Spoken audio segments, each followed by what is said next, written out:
to the M7 Carnival, legend. You traveled all the way to the land of dawn? Don't worry, we'll guide you through all the activities and wonderful experiences we have. Here's everything you can do in the M7 Carnival for ticket prices as low as 20,000 rupiah. First stop is the Stage of Legends, filled with performances, music, cheers, the biggest M7 watch party, and a special performance from Stephanie Poetry on the final day of the carnival. Game recognizes game in the M7 Carnival, as we'll be collaborating with the NBA. And history is made here at the M7 Carnival, the first ever MCGG World Championship. The Go 1 Grand Final will be hosted here at Stadion Maja Jakarta. So come join us and feel the energy. Next stop, the Heroes Playground, to take photos with giant hero statues and meet cosplays of heroes from the Land of Dawn. Come to the Hall of Creators and Pros to meet and greet with top content creators. Teams from MPL ID and Legends are here. Line up, take photos, and even walk away with an autograph. Play games in the rewards arena to win prizes from all of our brand partners. It's at the MPL Market. Booths of your favorite teams, exclusive drops, and surprises from your favorite teams. Take a quick bite at GoPay's Land of Dine. We've partnered up with GoFood for your food and drinks. The magic map has shown us all 6 zones in the M7 Carnival. We're calling you to play, explore, and wander. Don't miss out on exclusive gifts ready for visitors worth over 2.5 billion rupiah, including M7 limited edition swag bags, exclusive merch, in-game chests, and special skins. Are you ready, legend? Get your tickets soon, because we can't wait to meet you at the M7 Carnival.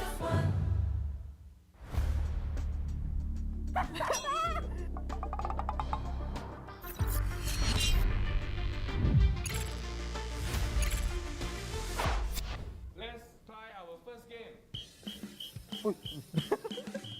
Ay, apa tu? Okay. Oh. Zasling, ling, ling. Ling, zas, ling, zas, zas. Ling, chow, ling, bail, chow, bail, ling. Uy! Chow, ling, chow, veil, chow, veil. Go! If link, clean, glue, link, clean, if glue.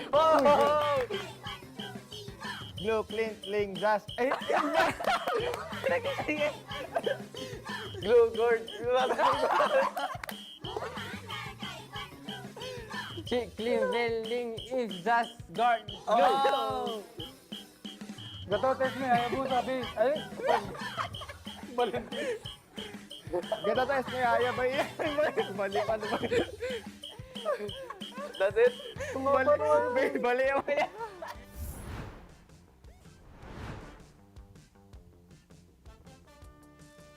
Before we play the video, so this is ready? Ready for the video? Mortality right now. CW to be brought back to the team right now. Is a regular Storm.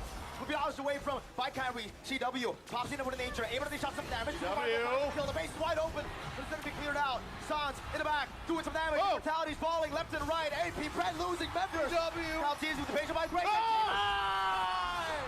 Face an implosion, and just like that, the sky tanks descend from the skies back to the Philippines. First question. What time everyone got wiped out? Wait, same time. 3, 2, 1. 3, 2, 1. 22:10. 22-0 na naman. This one is end, the video end. 22:09. Oh, 1 second apart. Oh, 1. 0-1. 3, 2, 1. 3-1-11. 1-1-13. 3-1. Asif yung pala yun. Go, lucky shot! Wala, yung ito masyado I just said randomly. I don't know. 3, 1. Super Marco. Ew. Oh my God! Yun yung sasabihin ko sa ni, kaso di ako sure eh. Oh, you remember this? Oh, 3, 2, 1. You and who? Huh? Oh, Ogun? so na lang. Few and Ogwen. The answer is wrong. Phil and KTZ. Correct. I see the KTZ, so no die, 3-0 ta. Doing some damage. Fatalities falling left and right. AP Brett losing members. Caltiz with the patient by break. Face an implosion. And just like that, the sky takes. Ay, yeah, Phil. Okay, time's up. 6 got killed, right? 3, 2, 1. I'll say the player's name, right? Yeah. First is Few, Flap, Marco, Ogwen, Caltizi. It's wrong. Okay, Phil, Marco, Flap, Ogwen, Kyle.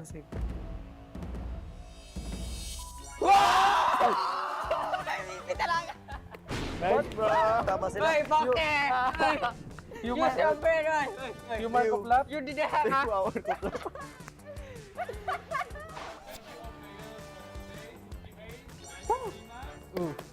23, easy win. Bye!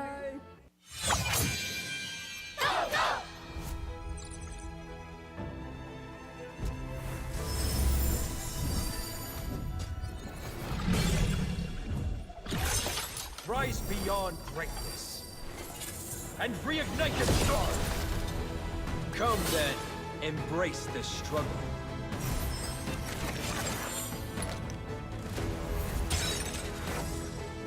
Hold on. Let it become your strength.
Yeah.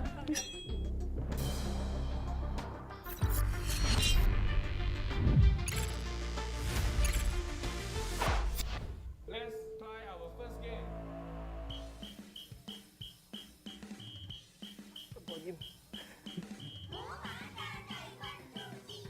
Yin, sun, yin. San, yin, san. Yin, shit, yin, san, shit, us. San, Yin, chip, joy, sun, chip, yin. San, joy, chip, yin, joy, san, chip. Chip, eat, show, drink out. Bill, Eve, tiptoe,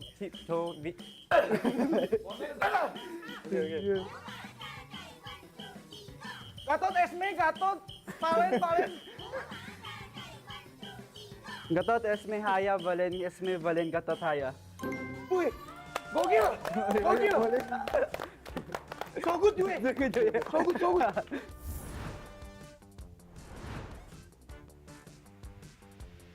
So now, before we show you the video, we'll show you the hints or the tips first. Ready? Ready for the video? Well, pushing those lanes, cutting those lanes the best he can. Left and right. Easy on the hunt though. Not gonna let him invade any longer. Oh, Wait, he's not out of the water yet. Go. The jukes coming out, the retribution though, they're gonna be looking for him. The shadow kill comes out, he's got no backup just yet. Kyrie the bomb, the weave! How does he escape? The divine judgment comes out, but Yowie with a set, and Kyrie goes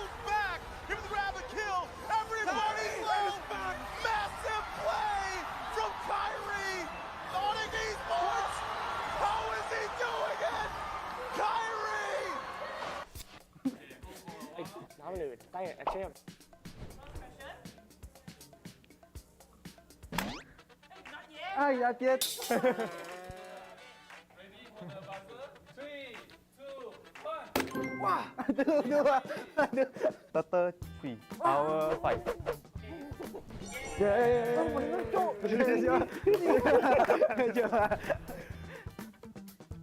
Between this time? Okay. Or like this?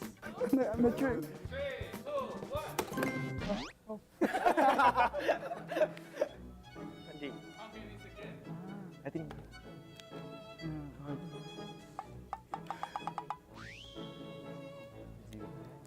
20, 0.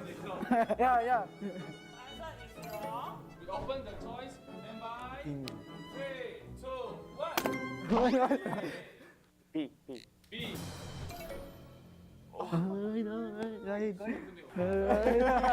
It's okay. Oh, yeah. 3, 2, 1.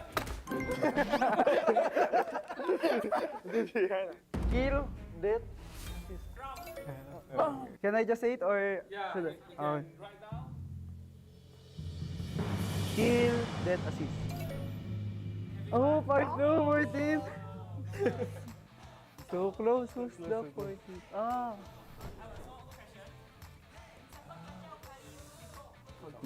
Yo. 3, 2, 1. 1 euro, 2 euro. What? Isang. Answer is wrong.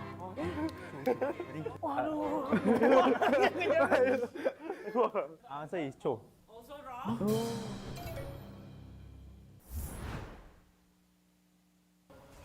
Oh, wait, he's not out of the waters yet. Go. The jukes coming out. The retribution, though, they're going to be looking for him. The shadow kill comes out. He's got no backup just yet. Kyrie, the bomb, the weave. How does he escape?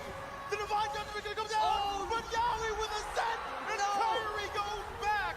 Able to grab a kill. Everybody's low. Massive play from Kyrie. I think this. Sim. Yeah. Stand by. 3, 2, 1. Yeah, it's not like. The answer is correct. Thank you all players. One team get 15 marks, one team get 30 marks. The reflex king is Team B. Bye. Load na sa Gcash, dali! Load na!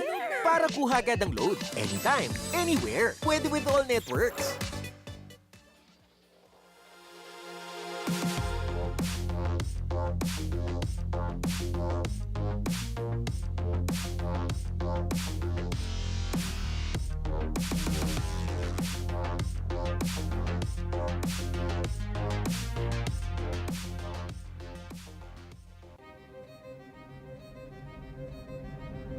Mobile Legends Bang Bang, the game that has united millions of Filipinos. The battlefield where legends are made.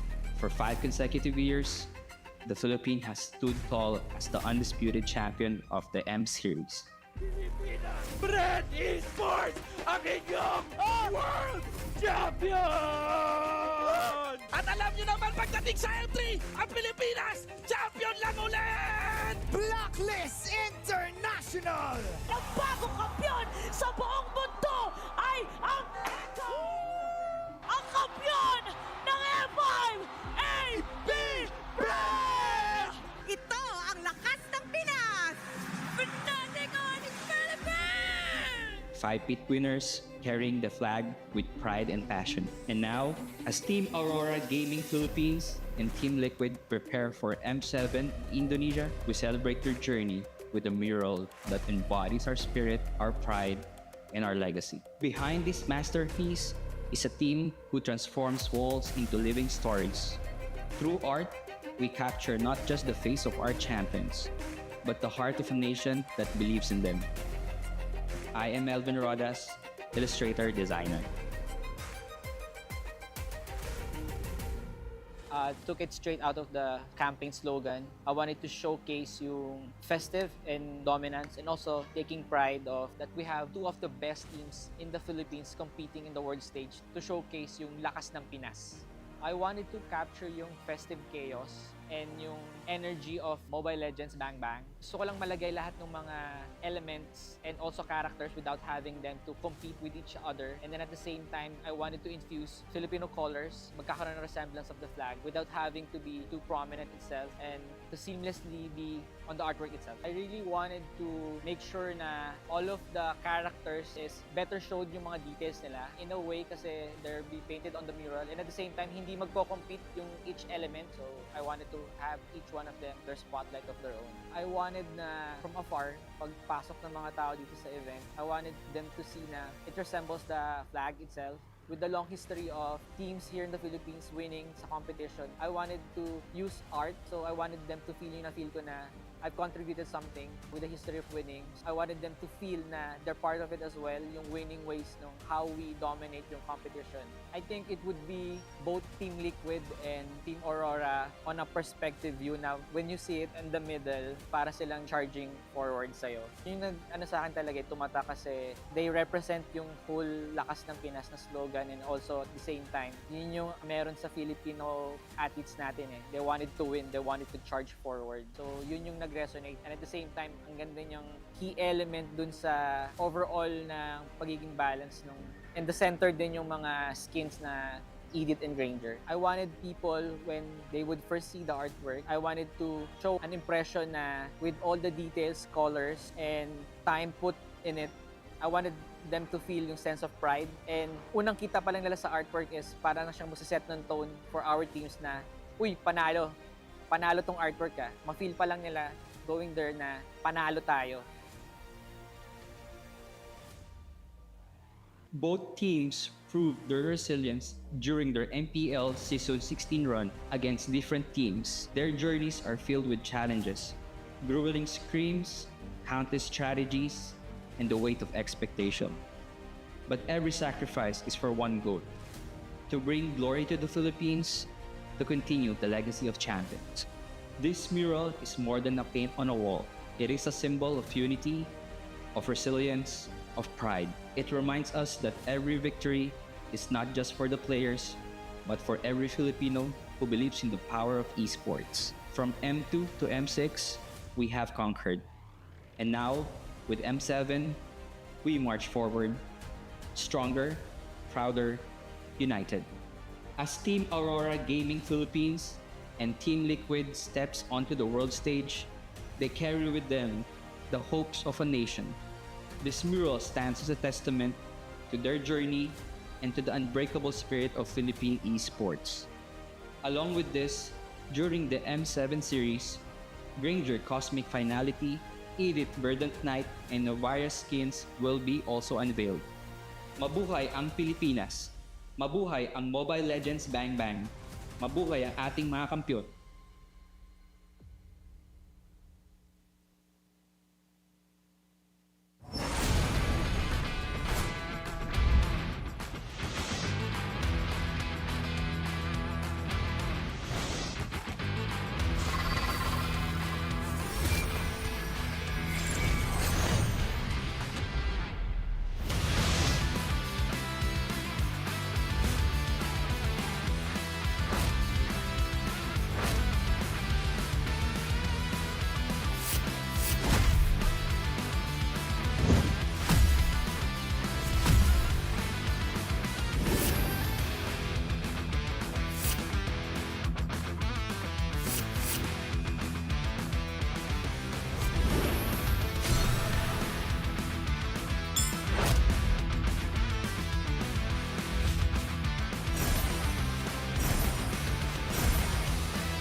A15 Pro, M7 official gaming foam.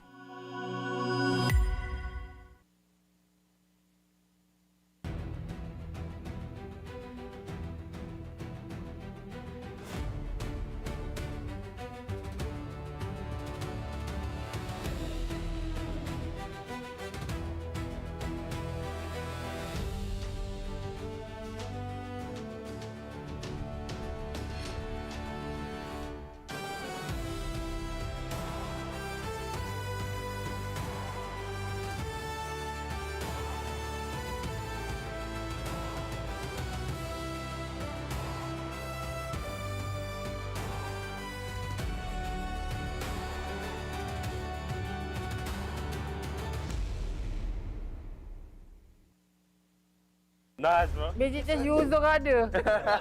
Not good this team. We confuse enemies.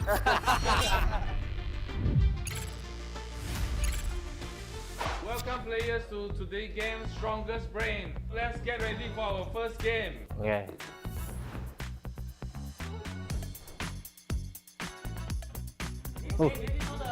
Big laner. Stand by, 3, 2, 1.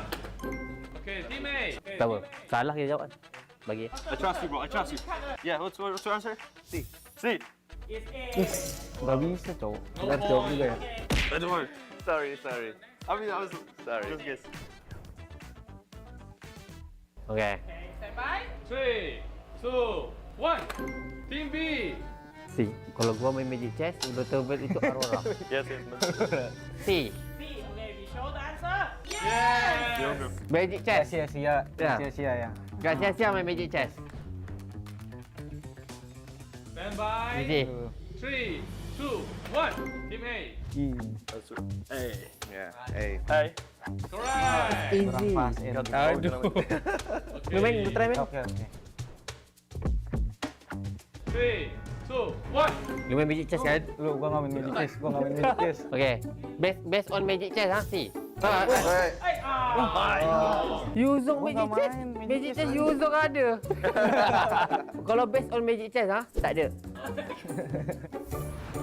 Round 2. Oh, okay.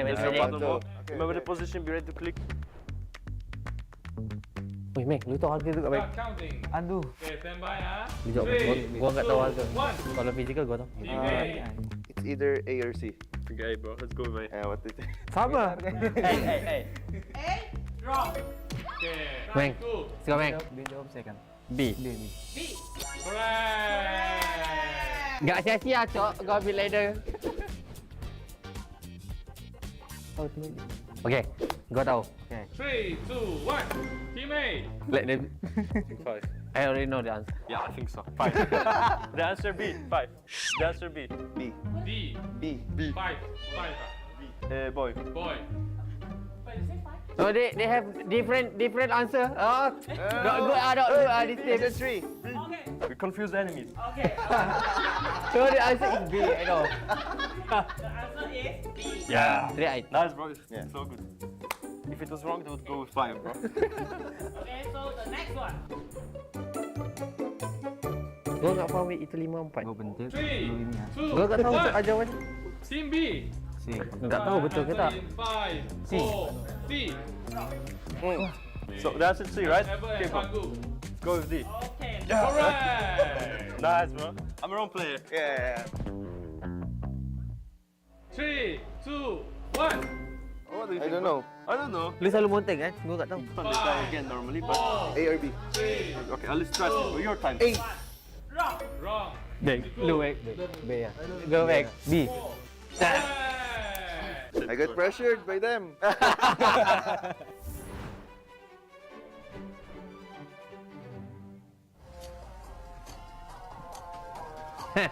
Okay, stand by, ah. Langganan. 3, 2, 1.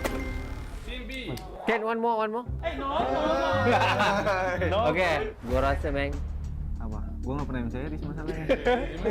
Okay. M4. A. Yeah. Gua selalu dengar lagunya. Emang langganan M series enggak mesti makan ini. The next question. Bukan kan? Bukan kan? Bukan sound gat kan? Ini juga bukan. Apa coy? Ini nih 4. 3, 2, 1. Team B. Gua percaya lu, Meng. Let's go. Answer. Can I answer? Obviously answer B. Pasifnya itu. Okay, see the answer. Itu tahunan. Gatot nih ya. Udah gatot dua. I am the moonlight that breaks through the darkness. You should be ashamed for not trusting yourself. Only light can drive out the darkness. Horology is Mana my ni? craft. Gua rasa Age semua is itu. my name. Semua betul, Cok. Okay. Stand by. 3, 2, Dia duluan aja. 1. Team A. Tricky question. What do you think, my teammate? We give them chance. Okay, I trust you, bro. What's the answer? C. Okay. Okay. Meng. Lu bet orang, Meng. Lu bet orang. Nice bet. Okay. It's not the same. Okay. B. Okay, let us see the answer. Nice bet. Let's go move on. No problem. Next question. So the last one, general one. Stand by. 3, 2, 1. Team A. A. Yeah. Yeah, we're going with answer A. Cyclone. For sure. Very confident? Yeah, of course. Is it? Every single time. Yeah. Correct. Same score. Yeah. Meng, lu tekan, Meng. Lu pasen sikit. Okay. Langsung. Yap. There, Mali. Nice. Wait. Home ground, bro. Yeah. Dia MPL. Okay, stand by. 3, 2, 1. Pick. Dia dulu. They know, bro. They know. Gua juga enggak tahu. series player. You. I'll I'll go with answer B. So lucky. Yes. Anjir. Enggak tahu juga, Cok. Past tense. Pocket. Okay, last question. Okay, ni, Meng. Oh, Berapa jumlah? Berapa hero? Lu tahu? Enggak. Gua enggak tahu. Okay. 3, 2, 1. Oke, jawab, Bang. Lu jawab, Meng. Gua udah jawab. Play. Percaya diri, Meng. Percaya diri. Suara bilang. B. Also wrong. Itu. Okay, thank you all players for joining us today from this grade. Team A, 12 points. 12 point. Nice. Okay. Team B, only 7. Nah, Meng. So the winner is Team Nice try, A. nice try. We have big grade. 7? It's them. We have 12. Oh, nice. We won. We 7 dia. Aurora. Nice. Thank you. Oh, Okay, 7. Better than none. 0. Thank you. Bye.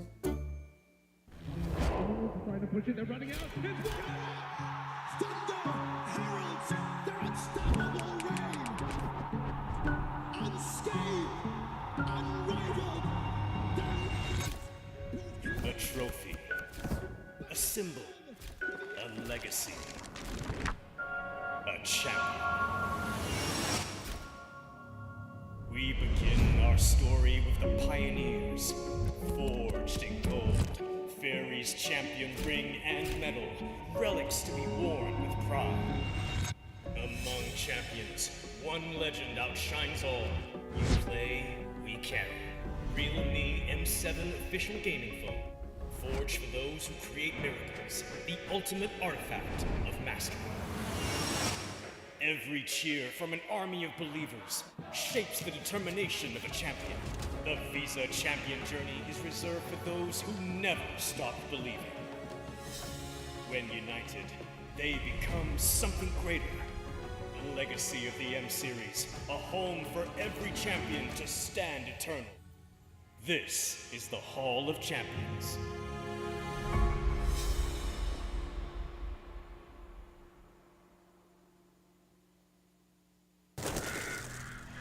Nothing can withstand the withering. Against the endless erosion, my strength grew weaker by the day.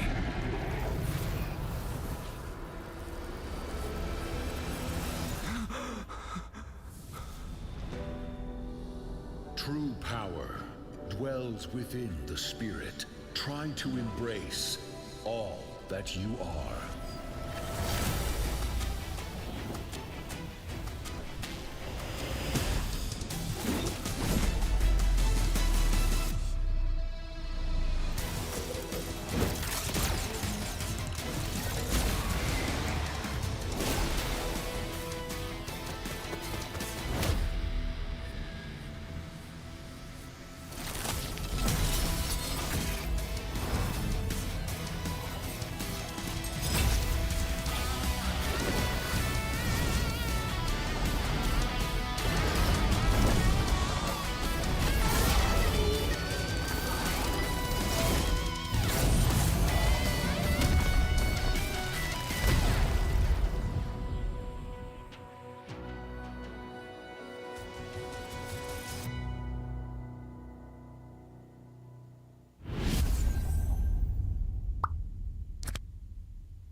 Welcome to the M7 Carnival, legend. You traveled all the way to the land of dawn? Don't worry, we'll guide you through all the activities and wonderful experiences we have. Here's everything you can do in the M7 Carnival for ticket prices as low as 20,000 rupiah. First stop is the Stage of Legends, filled with performances, music, cheers, the biggest M7 watch party, and a special performance from Stephanie Poetry on the final day of the carnival. Game recognizes game in the M7 Carnival, as we'll be collaborating with the NBA. And history is made here at the M7 Carnival, the first ever MCGG World Championship. The Go 1 Grand Final will be hosted here at Stadion Maja Jakarta. So come join us and feel the energy. Next stop, the Heroes Playground, to take photos with giant hero statues and meet cosplays of heroes from the Land of Dawn. Come to the Hall of Creators and Pros to meet and greet with top content creators. Teams from MPL ID and Legends are here. Line up, take photos, and even walk away with an autograph. Play games in the rewards arena to win prizes from all of our brand partners. Get your tickets soon, because we can't wait to meet. Just ling, ling. Ling, just ling. Ling chow, ling bail, chow, bail, ling. Uy! Chow, ling chow, bail, chow, bail. Go! If link, glue, link, if glue.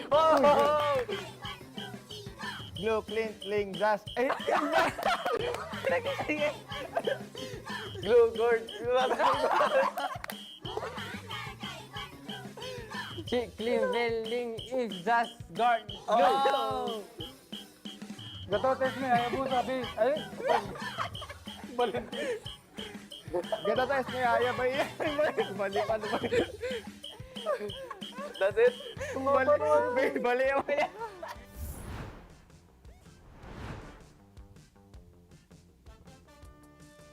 Before we play the video, so this is Ready for the video? Mortality right now. CW to be brought back to the team right now. Is a Raging Sandstorm. Will be hours away from by Kyrie. CW pops in with an nature. Able to shot some damage. Kill the base wide open. But it's going to be cleared out. Sans in the back doing some damage. Mortality's falling left and right. AP Brent losing members. Now teasing with the patient by break. Base an implosion. And just like that, the sky tank descend from the skies back to the Philippines. What time? Everyone got white out. Wait, same time. 3, 2, 1. 22:10. 22-0 naman. This one is end, the video end. 22:09. Oh, 1 second apart. Oh! 1. 0-1. 3, 2, 1. 3-1-11. 1-1 13. 3-1. Si Phil pala yun. Go, lucky shot! Wala, di mo ito masyado I kailangan. just said randomly. I don't know. Super Marco. Ew. Oh my God! Yun yung sasabihin ko sa ani, kaso di ako sure eh. Oh, you remember this? Oh, 3, 2, 1. Phil and who? Huh? Ogwen? Sogan na lang. Mga viewer. Phil and Ogwen. The answer is wrong. Phil and KTZ. Correct.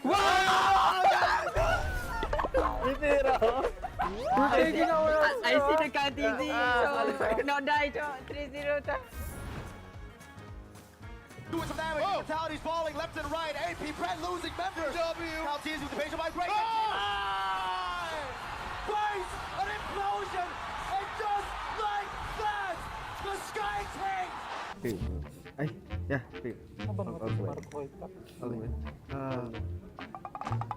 Okay, time's up. 6 got killed, right? 3, 2, 1. I'll say the player's name, right? Yeah. First is Phil, Flap, Marco, Ogwen, Kaltizi. It's wrong. Okay, Phil, Marco, Flap, Ogwen, Kyle.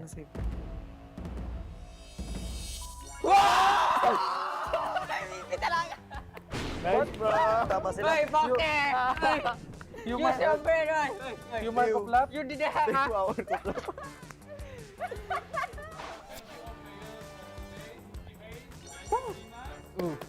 23, easy win. Bye!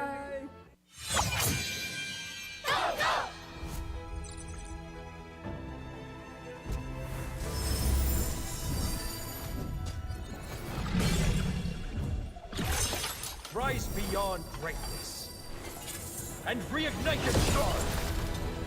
Come then, embrace the struggle.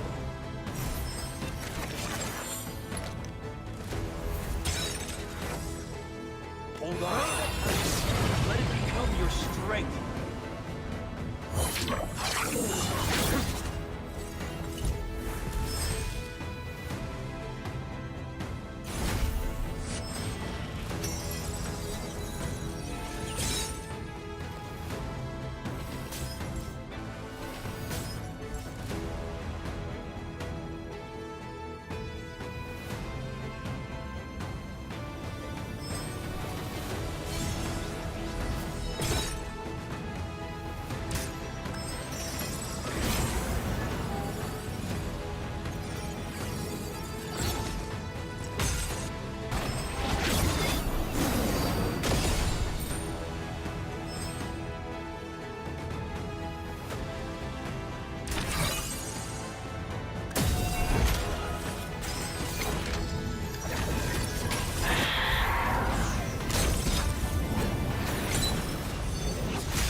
Yeah.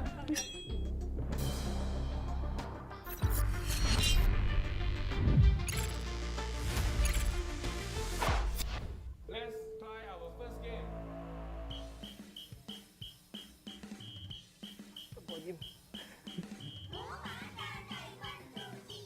Yin, sun, yin. San, yin, san. Yin, chit, yin, san, chit. San, chit, san. Yin, chip, joy, sun, chip, yin. San, joy, chip, yin, joy, san, chip. Chip, eat, to, drink out. Bill, Eve, tiptoe,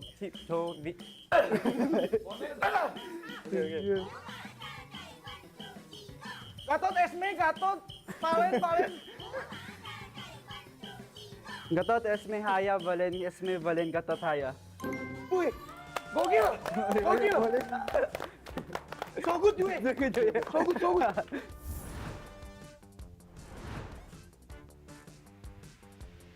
So now, before we show you the video, we'll show you the hints or the tips first. Ready? Ready for the video? Well, pushing those lanes, cutting those lanes the best he can. RLTZ on the hunt though, not gonna let him invade any longer. Oh, wait, he's not out of the waters yet. Go! The jukes coming out, the retribution though, they're gonna be looking for him. The shadow kill comes out, he's got no backup just yet. Kyrie the bomb, the weave! How does he escape? The divine judgment comes out, but Yawi with a set, and Kyrie goes back. Give the grab and kill, everybody's low.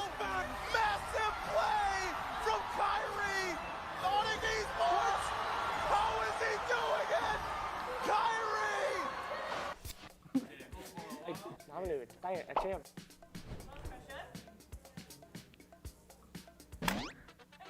Ai, đã chết. Ready for the buzzer? 3, 2, 1. Wow. Tutter 3, hour 5.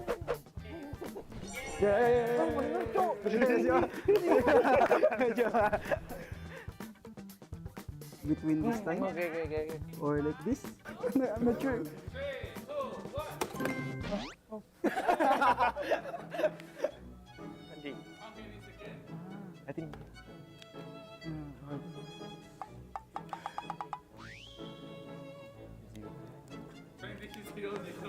Yeah. We open the choice. Stand by. 3, 2, 1. B. It's okay. Waduh. Ya. 3, 2, 1. Kill, death. Can I just say it or? Yeah, should I? you can write down. Kill, death, assist. Oh, part 2, 14. So close, who's the 14? Ah.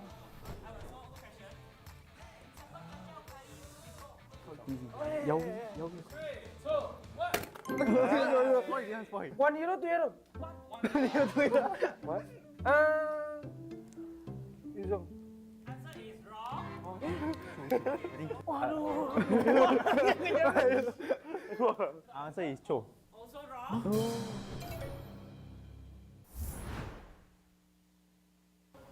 Oh, wait, he's not out of the waters yet. Go. The jukes coming out. The retribution, though, they're going to be looking for him. The shadow kill comes out. He's got no backup just yet. Kyrie, the bomb, the weave. How does he escape? The divine justification comes out. But Yahweh with a set. And Kyrie goes back. Able to grab a kill. Everybody's left. Massive play from Kyrie. Yeah. I think this. See. Yeah. Stand by. Let's go. 3, 2, 1. Yeah, it's not like. The answer is correct. Thank you all players. One team get 15 marks, one team get 30 marks. The reflex king is Team B. Bye. Load na sa Gcash, dali! Load na. Para kuha agad ang load. Anytime, anywhere. Pwede with all networks.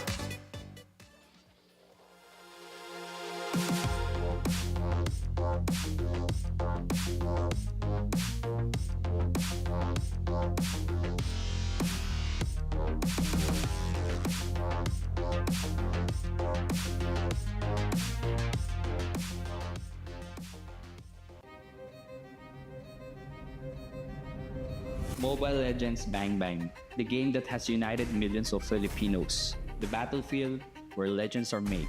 For 5 consecutive years, the Philippine has stood tall as the undisputed champion of the M Series. Brand Esports, ang inyong World Champion!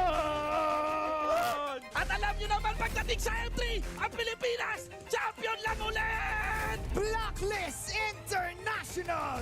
Ang bagong kampiyon sa buong mundo ay ang Echo! Ang kampiyon ng M5, AB Brand! Ito ang lakas ng Pinas! Fanatic on Philippine! 5 pit winners carrying the flag with pride and passion. And now, as Team Aurora Gaming Philippines and Team Liquid prepare for M7 Indonesia, we celebrate their journey with a mural that embodies our spirit, our pride, and our legacy. Behind this masterpiece is a team who transforms walls into living stories. Through art, we capture not just the face of our champions, but the heart of a nation that believes in them. I am Melvin Rodas, illustrator, designer. Took it straight out of the campaign slogan. I wanted to showcase yung festive and dominance, and also taking pride of that we have 2 of the best teams in the Philippines competing in the world stage to showcase yung lakas ng Pinas. I wanted to capture yung festive chaos and yung energy of Mobile Legends Bang Bang. Gusto ko lang malagay lahat ng mga elements and also characters without having them to compete with each other. And then at the same time, I wanted to infuse Filipino colors, magkakaroon ng resemblance of the flag without having to be too prominent itself and to seamlessly be on the artwork itself. I really wish is better showed yung mga details nila in a way kasi they'll be painted on the mural, and at the same time, hindi magko-compete yung each element. So I wanted to have each one of them their spotlight of their own. I wanted na from afar, pagpasok ng mga tao dito sa event, I wanted them to see na it resembles the flag itself, with the long history of teams here in the Philippines winning sa competition, I wanted to use art. So I wanted them to feel yung na-feel ko na I've contributed something with the history of winning. I wanted them to feel na they're part of it as well, yung winning ways ng how we dominate yung competition. I think it would be both Team Liquid and Team Aurora on a perspective view na when you see it in the middle, para silang charging forward sa'yo. Yung sa akin talaga, tumata kasi they represent yung whole lakas ng Pinas na slogan, and also at the same time, yun yung meron sa Filipino athletes natin eh. They wanted to win, they wanted to charge forward. So yun yung resonate, and at the same time ang ganda niyang key element dun sa overall na pagiging balance nung, and the center din yung mga skins na Edith and Granger. I wanted people, when they would first see the artwork, I wanted to show an impression na with all the details, colors, and time put in it, I wanted them to feel yung sense of pride. And unang kita pa lang nila sa artwork is parang na siyang masaset ng tone for our teams na, uy, panalo tong artwork ah. Ma-feel pa lang nila going there na panalo tayo. Both teams proved their resilience during their MPL Season 16 run against different teams. Their journeys are filled with challenges, grueling screams, countless strategies, and the weight of expectation. But every sacrifice is for one goal: to bring glory to the Philippines, to continue the legacy of champions. This mural is more than a paint on a wall. It is a symbol of unity, of resilience, of pride. It reminds us that every victory is not just for the players, but for every Filipino who believes in the power of esports. From M2 to M6, we have conquered. And now, with M7, we march forward, stronger, prouder, united. As Team Aurora Gaming Philippines and Team Liquid steps onto the world stage, they carry with them the hopes of a nation. This mural stands as a testament to their journey and to the unbreakable spirit of Philippine esports. Along with this, during the M7 series, Granger Cosmic Finality, Edith Verdant Knight, and Novara skins will be also unveiled. Mabuhay ang Pilipinas! Mabuhay ang Mobile Legends Bang Bang! Mabuhay ang ating mga kampiyon!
2015 proud M7 official gaming foam.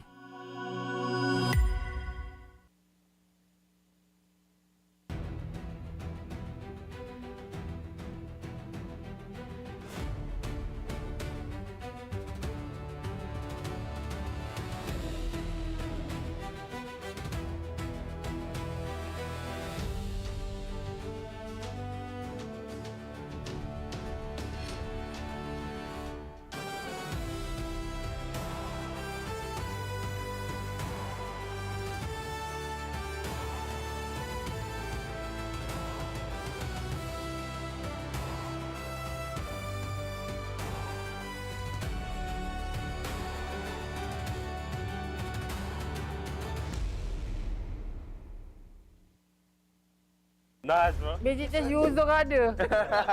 Not good this team. We confuse the enemies.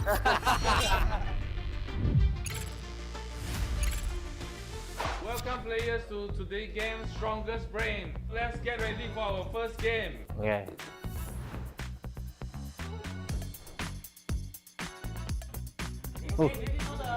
Big laner. Bye, 3, 2, 1.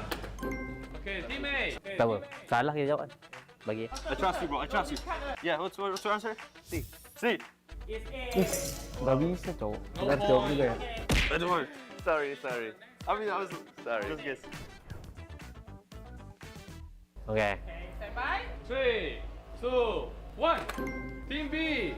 C. Kalau gua main magic chest, betul itu Aurora. Yes.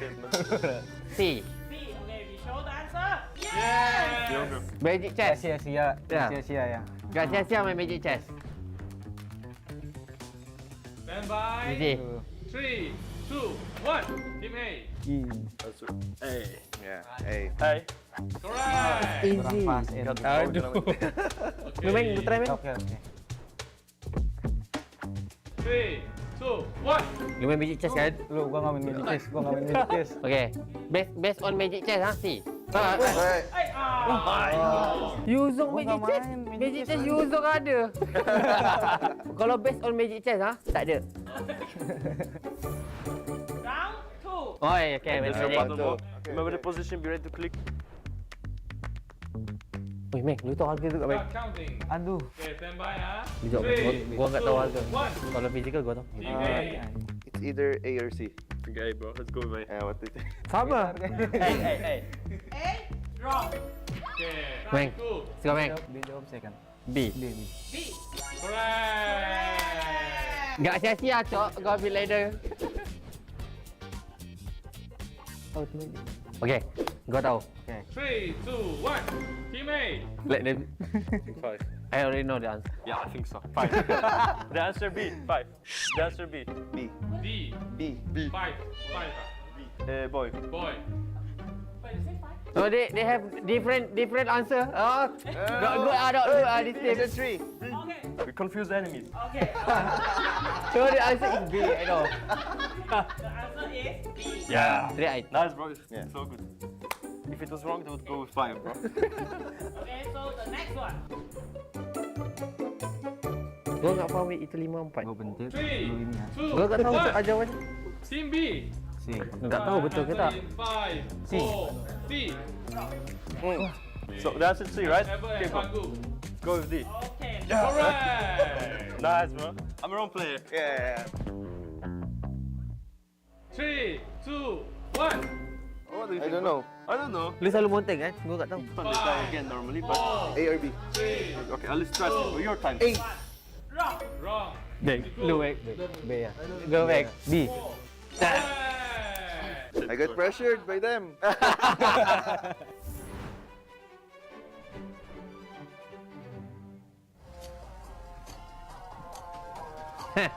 Okay, stand by ah. Langganan. 3, 2, 1. Team B. Can one more. Hey, no. Okay, gua rasa Mek. Apa? Gua nggak pernah series masalahnya. Okay. M4. A. Yeah. Gua selalu dengar lagunya. Emang langganan M series nggak mesti makan ini. The next question. Bukan kan? Bukan kan? Bukan sound gato kan? Ini juga bukan. Apa cuy? Ini nih 4. 3, 2, 1, Team B. Gua percaya lu, Meng. Let's go. Answer. Can I answer? Obviously answer B. Pasifnya itu. Okay, tidak answer. Itu tahunan. Gatot nih ya. Udah gatot dua. I am the moonlight that breaks through the darkness. You should be ashamed for not trusting yourself. Only light can drive out the darkness.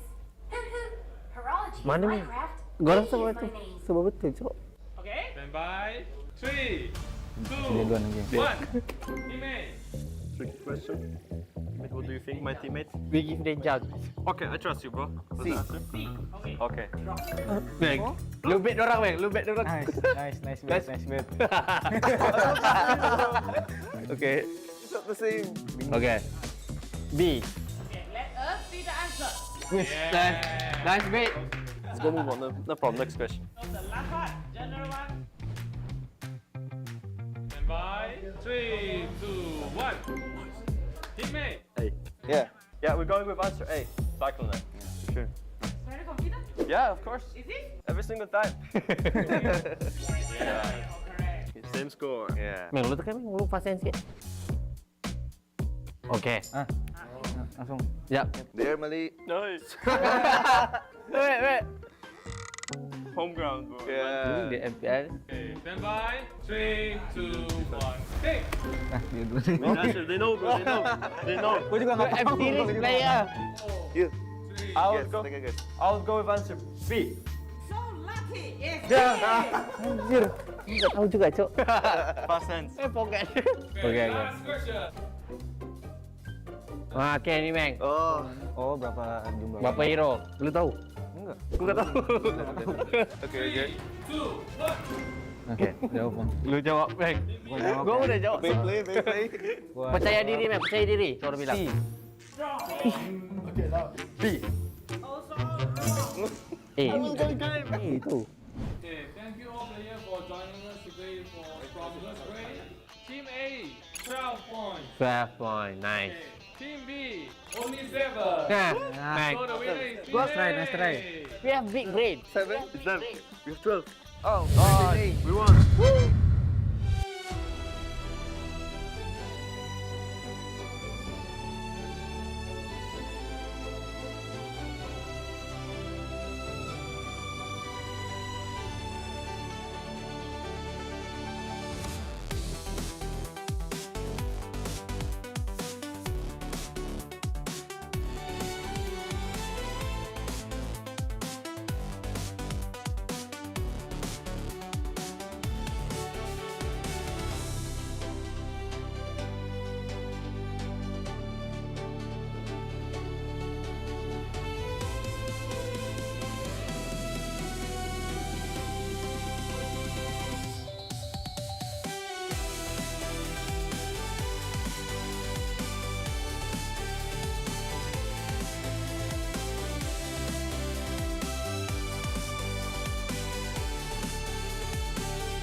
Ang unang pinto patungo sa Grand Finals ay bukas na. Dalawang kupunan ang susubok na tumapak. Isang hakbang na babago sa kanilang kasaysayan. The world will see this match live from Jakarta, Indonesia. Dito muli sa Tennis Indoor Stadium Sinayan ang muling laban ng pangatlong araw ng M7 World Championships knockout stages. At muli kayo nagbabalik dito sa Filipino Broadcast. Ako muli ang may inyong makakasama for the panel. At ina nga pala, at may bago ulit tayo magbabalik for the panel. We have Joshua Cakes and Rockart dito sa Filipino Broadcast ng M7 World Championship. Knockout stage day number 3, pangatlong matchup natin ay matindi, sizzling hot pa rin ang ating matutunghayan dito, Rockart. Yeah, actually super sizzling kasi sabi mo nga, the door is open. Ito na ang the easiest way to the grand finals. Bakit easiest way, Joshua Cakes? Shortcut na eh. Winning this series, winning this match, SRG, Aurora Gaming Philippines, isa na lang ang kailangan nilang gawin. Ang manalo dito para maging kauna-unahang grand finalist ng M7. And that is why history starts here. Lalo na sa upper bracket finals na ito. Ito yung first grand finals ticket na up for grabs. And SRG so far has shown that they are the giants in the game. Shaky man sa simula sa kanilang upper bracket semis laban sa Aurora Gaming. Pero na-pull off pa rin nila ang win and now they find themselves up against another Aurora who dominantly defeated an undefeated team, yung Alter Ego yesterday. Itong head-to-head stats na to says it all. A 5-1 match win rate para dito sa Aurora Gaming Philippines. They only lost once against Team Liquid Philippines during the Swiss stage. And ang SRG, hindi pa nakakapag-drop ng isang match. Yeah, they only dropped literal just one game for their first phase and 2 games kahapon. Aurora Slayer sila, di ba? Pero hindi yun naging madali para sa SRG. They had to go all the way to the very end and hindi pinadali ang journey nila papunta sa Grand Finals kung sakali. Ika nga ni Burrito, sumuot sa butas ng sinulid, hindi karayom. So mas maliit pa. There were hoops in the rings na kailangan lagpasan doon ng SRG pero ginaya naman nila. Shoutout nyo ulit si Burrito dyan sa comment section para magtaka siya kung bakit siya naman-mention. But by the way, sobrang competitive talaga ang M7 ngayon. So our Philippine teams, Liquid and Aurora PH, will need all the support that they can get. Show your PH pride. Be proud and be loud by sharing good luck messages, photos, or short videos that show your support, whether shout-out, posts, or fan art. Yeah, i-post nyo lang yung mga photos and videos nyo sa any social media. Make sure na public and hashtag M7PHPride, hashtag MPLPH Superfans dun sa caption. Go back to the MPLPH posting and comment your entry for this event. Tapos 10,000 diamonds! Woo!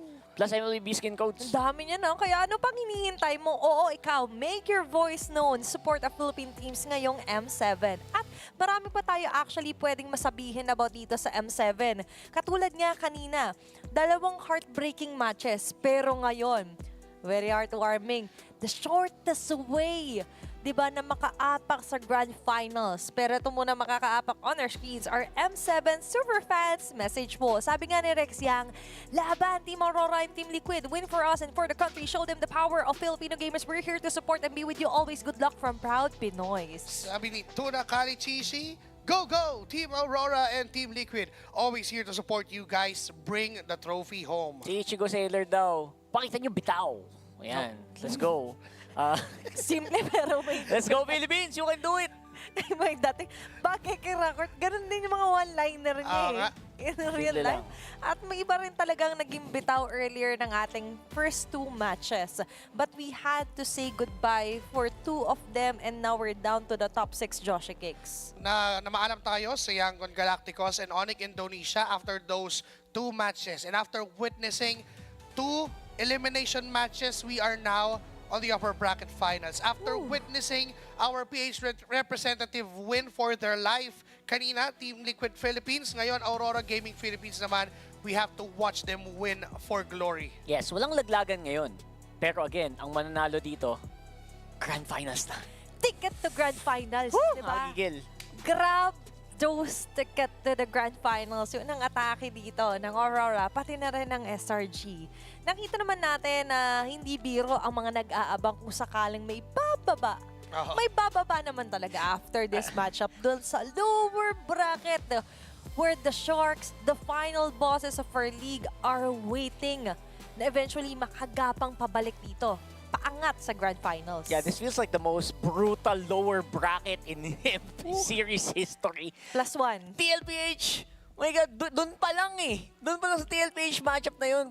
Kahit sino, either way, they will fight. Whoever's in the lower bracket, possible na labanan anyone in this matchup. May mga alter ego pa na nakaabang.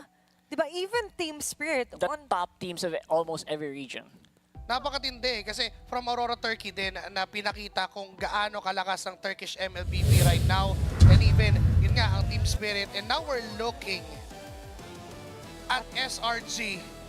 Ito yung mga higante ng Malaysia. Ito yung mga teams na nandito at nasa upper bracket pa. Together with Aurora Gaming Philippines, silang dalawa yung most likely na kung sino manalo dito, Grand Finals na. Parang safe to say, kung sino manalo dito, most likely to win champions of M7. Diba, there's already an established spot kapag ka naakaapa ka sa Grand Finals, diba? That's at least secured top 2 na for the whole M7. And you would want that advantage to fall onto your hands. Konting rewind din tayo onto the Swiss stage. Diba nakita natin na pareho sila actually na sobrang promising ng performance. Especially SRG on a 3-0.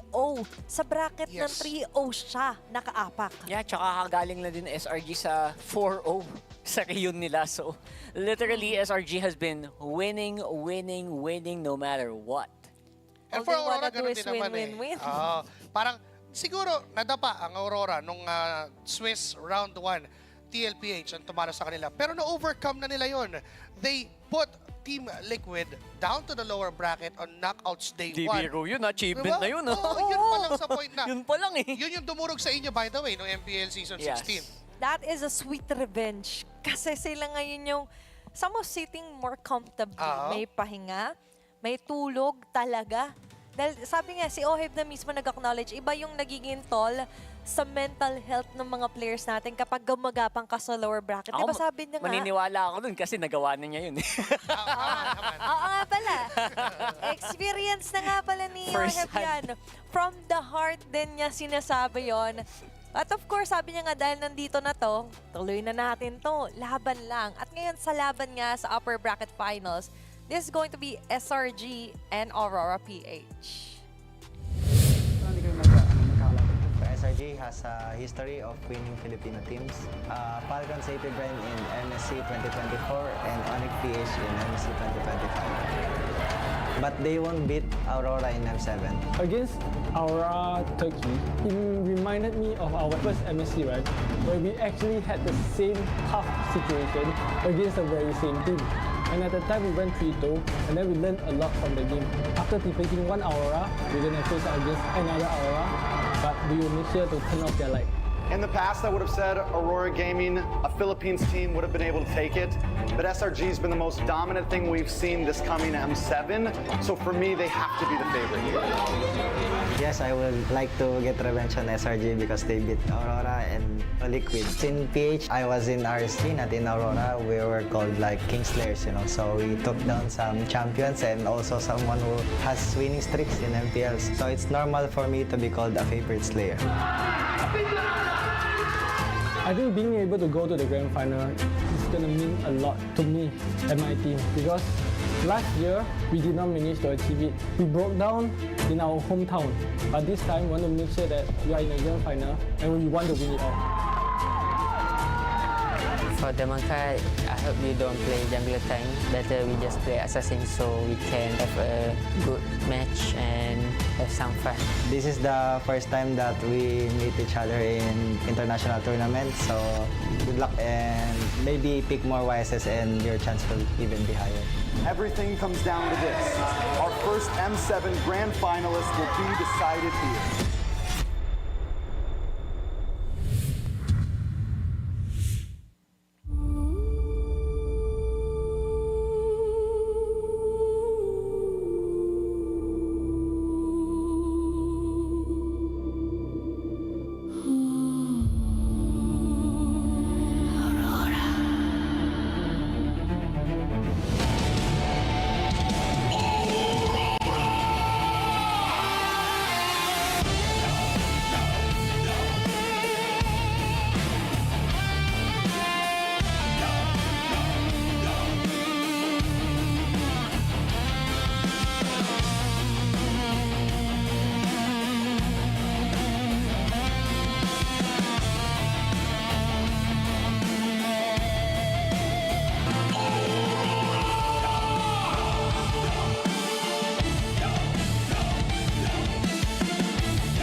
Pero, ang laki mo ba lalaban pag bulag ka na?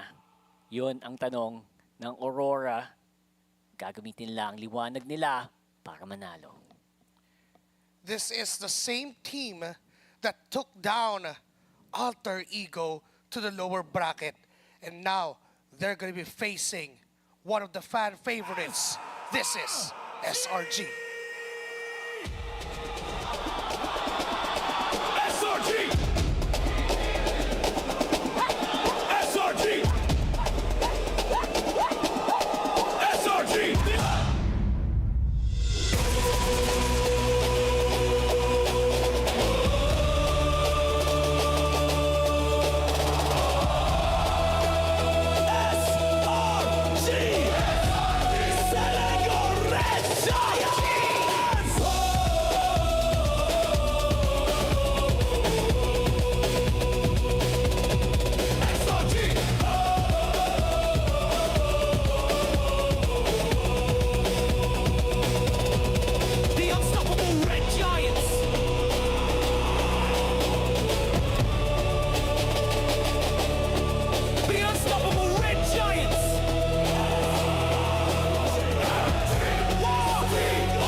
Mula sa knockouts, mula pa even sa Swiss stage, wala pang natalong match ang Selangor Red Giants, and now they're looking to face another twin of the Northern Lights. It's the unstoppable Red Giants here on their upper bracket finals, eyeing for the smoothest, the shortest way to the M7 Grand Finals.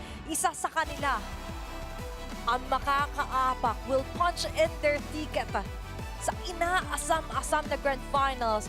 Aurora PH, on the other hand, we've mentioned multiple times, even Demon Kite, natawag sila once sa King Slayers, Win Streak Slayers, and now they could also be tagged as the undefeated Slayers as they are up against another undefeated team simula pa ng Swiss stage and now onto the knockouts in the different chapter na mabubuksan dito sa libro ng M7 World Championship.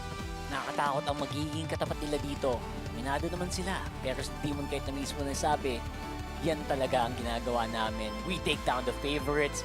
We are the underdogs and we are proud of it. I feel like Aurora, Gaming Philippines, doubters are everywhere. And it's time to silence them once and for all. Shout out sa inyo. We have coaches, analysts na ngayon onto the world stage, ready to conquer, to let the world see what it takes, what it really matters dito sa pinaka malaking entablado when it comes to the M7 World Championships. Now, we settle in. Now, we see kung sino nga ba talaga ang isa sa pinaka-dominanting region sa pagpasok ng knockout stages. Introducing Aurora PH. This is the team na para sa kanila, hindi lang to just revenge for their brother, Aurora Gaming Turkiye. This is a revenge for Team Liquid Philippines na tinalo din ng SRG during the knockouts. Napakabigat ng resolve ng Aurora Gaming Philippines. You already know it all. Edward, Demon Kite, Yue, Light, and Doming Kite proving every single doubter wrong. And doubters na yan, syempre, marami pa tayong kao. Tama tayong pag-uusapan, diba? Kami nang Mahaba bahala. pa ang ating lalakbayin dito. And for sure, Aurora Gaming Philippines, again, walang laglagan in this game. So it feels like they will have the chance to do that as long as they have tournament life, as long as may pwede pang sabihin si Demon Kite, hindi pa sila tapos. And now, for Selangor Red Giants, it's all about the breakthrough for MLBB ng Malaysia to at least beat the record, get at least the top 2 finish if they punch in their ticket for the Grand Finals. Way back during M1, it's Stodak for Malaysia, winning 3rd. And during the M6, 3rd lang din ang naabot ng Selangor Red Giants. And now they're back to prove that they can atop that they can finish in second, that they can be the first team to be in the grand finals of M7. Hindi na nagtataka kung sila nga talaga ang paborito sa buong tournament na to, especially that Onyx Indonesia has fallen. I feel like karamihan, especially the Bahasa speaking viewers here for sure, are backing SRG, who seem to be just on a rampage. Hindi na nakagulat na silang paborito kasi, hello, natalo na ba sila sa match for the past few months? Parang hindi pa yata. Saka even with that opening, it looks like a festival, di ba? Para bang fiesta, celebration here for the Selangor Red Giants, but now for Aurora PH. We've mentioned na there are so many doubters, many questioning composition, drafts, even the mechanics of our players. But for reaching this, napaka-laking oportunidad para sa kanila para mapatunayan na ang Philippines is a region that never missed an M-Series Grand Finals after M1. I mean, sobrang bigat noon sa shoulders ng bawat Pilipinong player na for the longest time in history, we have won the past 5 M-Series championships. We only lost once during the first ever. Pero after noon, sunod-sunod na yung panalo. Sunod-sunod na hawak na ng Pilipinas yung tropeyo. At sa ilang sunod-sunod na yun, ang ilan dyan, present si Mr. Consistent. He's eyeing his 3rd M-Series Grand Final actually here. At nakita naman natin, when it comes to attendance, oo, lagi siyang presence. But also, di lang yan. Sa kanyang mga kasama, may ilan din na naghahanap pa rin ng tropeo to be crowned. At ibang klaseng feeling na makoronahan ka sa M7 stage pa yun. Yeah, in fairness, siya yung pinaka-consistent, not always reaching the top. Pero ang laki na ng ginro nitong si Edward. Hala sa buong oras niya, sa buong time niya as a pro player, always reaching almost the top. Pero it's always an almost. Right after that M3, it feels like yung mga atake niya or yung mga attempts niya to go to the top has always been, there's always just one team eh. There's always one team na nakaharang. And I wonder if SRG isa sa mga teams na yun. Tignan natin. Kasi so far for Aurora, dominating ang kanila naging win yesterday. Meanwhile for SRG, I would say na sobrang nasagad. Yes. Sagad na sagad yung Sagad first. to the bones. Yung match na yun, di ba? That's the very first match we saw na sobrang cornered ng SRG. They even went down to a 2-1 against Aurora Turquie. Pero yung bounce back nila, ganun din katindi. And now, they are here on the upper bracket finals. Draft is starting. Dito pa lang, labanan na agad ng utak. It's going to be the dangerous grass para sa unang laban natin. Ngayon sa best of 5 knockouts upper bracket finals. Rekta lang tayo. SRG on to the blue side, red side, ang Aurora PH. On to the bands tayo. Acknowledging still, andyan ang Fredrin, Brock, and Eve Van here for Coach Arcadia. Meanwhile, for Coach MTB, ito yung mga hindi mo rin talaga dapat pinakakawalan. Yung Sora, even the Jushinir, I wouldn't be too surprised kung pwede yung mga Claude pa rin itanggalin dito sa sequence na to. Yeah, I really like yung if you're looking at these two, gusto ko yung usapan natin kanina by the way, like, what are these heroes that might be able to gimp or mapilayan itong SRG? We're already thinking about the Aurora win condition para sa match na to. I think a lot of goal laners actually were discussed there kanina, di ba? Are we gonna force Innocent on the fighter goal lane na hindi Sora? Which is again, finorce na nila kasi pinan na nila eh. Tinanggal nila, are they really baiting out that Claude? Pero kung sakali man, hindi na ako nagtataka kasi si Innocent, aminado siya ngayong M7 niya lang ginawa yung Sora Gold Lane. Tapos napagana niya. Yes. Pinag-uusapan lang natin si Hiko as a genius child. Pero we have to consider si Innocent, may basis tayo sa kanya mismo nang galing na nakita ko kasi gumana. And that is how fast he adapts to the meta. Ngayon, fast on the Leomord. First pick dito sa SRG. Aurora PH has the advantage to get the Yusin. Even para sa Prayo here, para sa kanila. Yeah, I feel like this lineup is the beginning. Pag nag-Leomord first pick, alam ko lang juggernaut lineup na naman yan. Ayun na naman tayo. Kasi literally, 3 fighters, minimum. By the way, minimum minsan 4 na fighter na ang ginagawa ng mga teams na yun. I-review nyo yung mga lineup, di ba? Pati yung mga tank nila parang gustong gawing, kulang na lang, gawing fighter na yung mid lane, gawin ng fighter din. Martis mid, courtesy. Gito, yung mid lane, ginagawa nila ang hirap ding patayin tulad ng Lunox, lubog-lubog. So wala nang mali, wala nang ma-assassinate yung mga jungler na kalaban. At ngayon, para sa RRPH, sa kanila wala mapupunta. Claude. It's going to be a Claude Prayo plus sa Kalea here. Rekta lang sila. Actually, yung tanong ko, Joshi, worth it ba ibigay yung Claude para makuha ng Leo Ward? No, at all. Kasi if you're saying na ang Leomord ay run through by a fighter lineup, yun yung gusto ng Claude. Gusto niyang kalaban, kahit mag-esme dyan si Innocent or even si Cram, okay lang. Kahit mag-Uranus pa siya dyan, may Claude na, may Shredder na agad. Yung Aurora, back it up with a Kalea, ni Light, pick off wise, Farsa na lang yung iniintay. Yan sa ang Freya. sinasabi ko. Yan yung agaw ng Farsa. Okay, so dito nila tinake yung risk. Na if ever man, sige, let's give the Claude, but if di nila pipiliin yung Farsa, let's get it and put it onto the hands of Stormy. For me, sobrang proficient when it comes to the Farsa talaga to si Stormy. Pasok siya sa top 3, hindi top 5 ko, top 3 ko when it comes to the mid laners so far ngayong M7.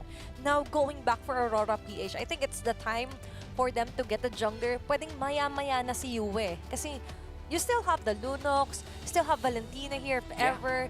May mga ganong likupang pwedeng gamitin dito for Yue. At actually, gumagamit siya ng mga heroes dito na hindi man sobra at the top of the meta. May mga Zetien na pwedeng lumabas. Okay, hindi man Baxia. Well, I think the Baxia is really good kasi it's gonna slow down yung spell vamp and lifesteal ng mga heroes na tulad ng Leomord and ng Freya na din, which relies so much on spell vamp and lifesteal just to stay, makakampas ka lang na kampas. Tapos kahit hampasin ka nila, bumabalik yung buhay mo kasi mas malakas yung hampas mo. And going back to that game against Alter Ego, this was never opened against Demonkind. So, now na nakita agad ni MTB and ni Techstar, okay, binigay nila. So, why not get it? Nakalusot. Nandiyan na kunin na natin agad. Then, they will put a hardcore carry para sa mid lane for Yue. Kimi is there, pero masyadong greedy yung Kimi Claude ng sabay. So, pwede nga yung Valentina just to copy that Farsa or even I can say Sicilian is still good, pero too late kasi may Claude na. Oo. So, pwede mga Lilia, ganun. It's too time consuming your vibe if you consider it to partner up with the Claude. Tapos ngayon, may free reign na kasi yung Aurora because of this backshot pick na pumili nga ng more explosive years here on the mid lane. Lagyan na ng gatot ban, by the way.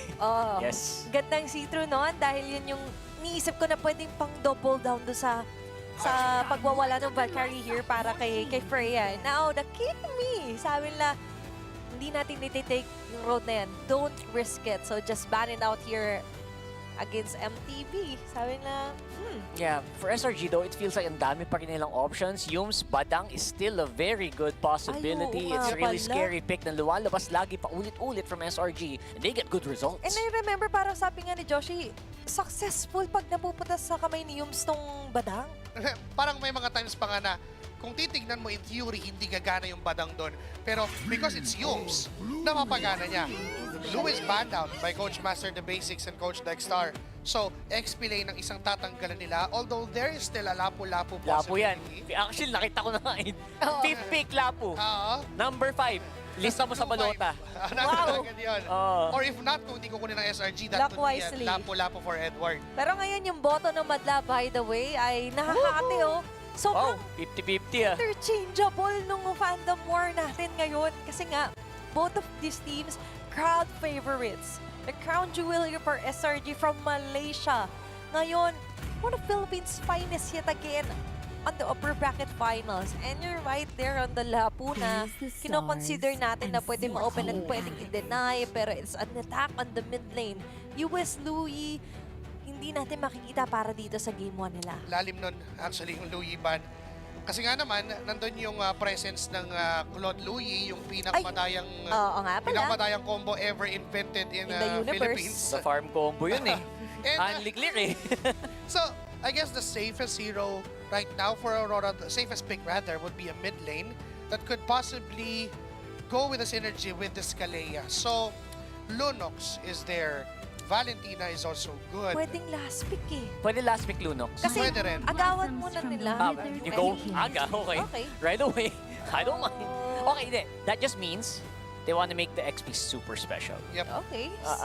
So You have yun to yung adjust. pang-blind nila dito for SRG. Pero ito nga yung kanina nga na pinapwede ko na pinaka-efficient way to secure yung security here on the mid lane is just to get the Lunox here for Yue. Ngayon for SRG, we're still missing yung XP and yung roam. Kasi ako naniniwala akong itong Freya is a gold lane para kay Innocent. And right, Uranus is actually still open. Cho is great kasi si Yums, ang daming option. Cho pa lang. Yes. Like, I like it. Cho. Pero masasabay ka talaga kung Cho kung kukunin mo dito. You have to force that Purify for the Claude. Purify is and also forced. for that Lunox. Uranus is good, but also countered once again. Agaw na lang ng Lapo. Pero, the Esmeralda is open still for Edward. Actually, yun nga eh. If you pick this, hindi ka natalo eh. Kasi Esmer's so good. Uranus, we've seen Edward go crazy on the rates as well. Pero kasi marami nagko-comment na parang iba pag binigyan mo si Edward ng more may high impact heroes.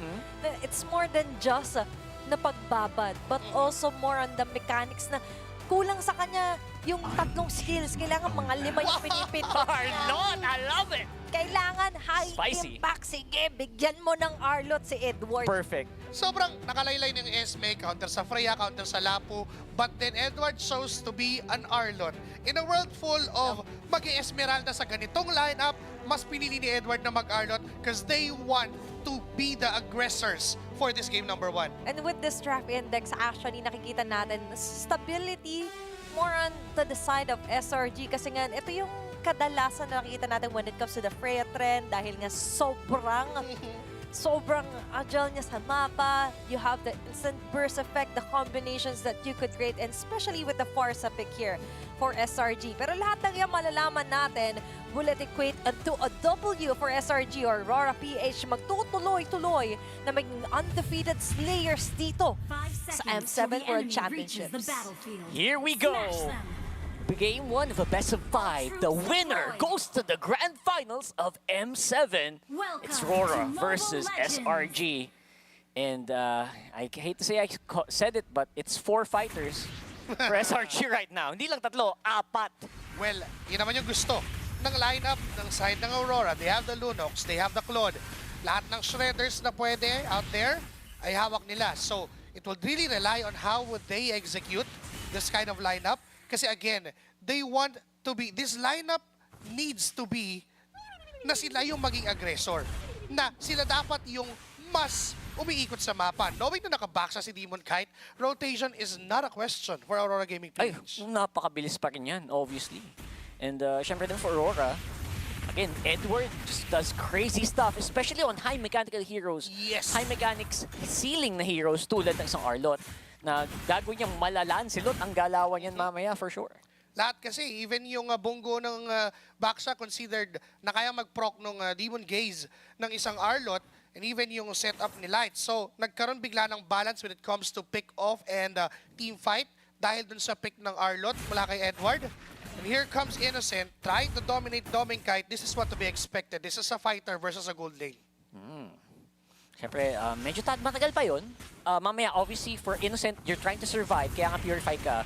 Pero look at that mid lane trio na medyo scary din man. SRG actually can make stuff happen here. 2-man knockup mula sa Aurora. Pero nagastos na agad yung ultimate doon ni si Kais. For the turtle ay maaaring wala na siyang gamitin. Mahanap ngayon ng isa pang possible engagement. Edward. Yums on the bottom lane. Edward ay patuloy lang sa pag-dash at nakaiwas sa possible engagement. And middle lane-wise, inaalalayan lang din ni Light itong si Yue. Come Turtle, nag-spawn na. Pwedeng sumama si Innocent, pinaghinanangan ni Light. Pwedeng banatan, and ang first blood ay mapupunta sa Aurora. Yung pinakapagandang spoiler na nakita ko. First blood for Yue. Right away, kaso si Edward napag-flicker na malala. Nakapatay din siya. Siya yung nakuha trade. Kasama rin ni Light.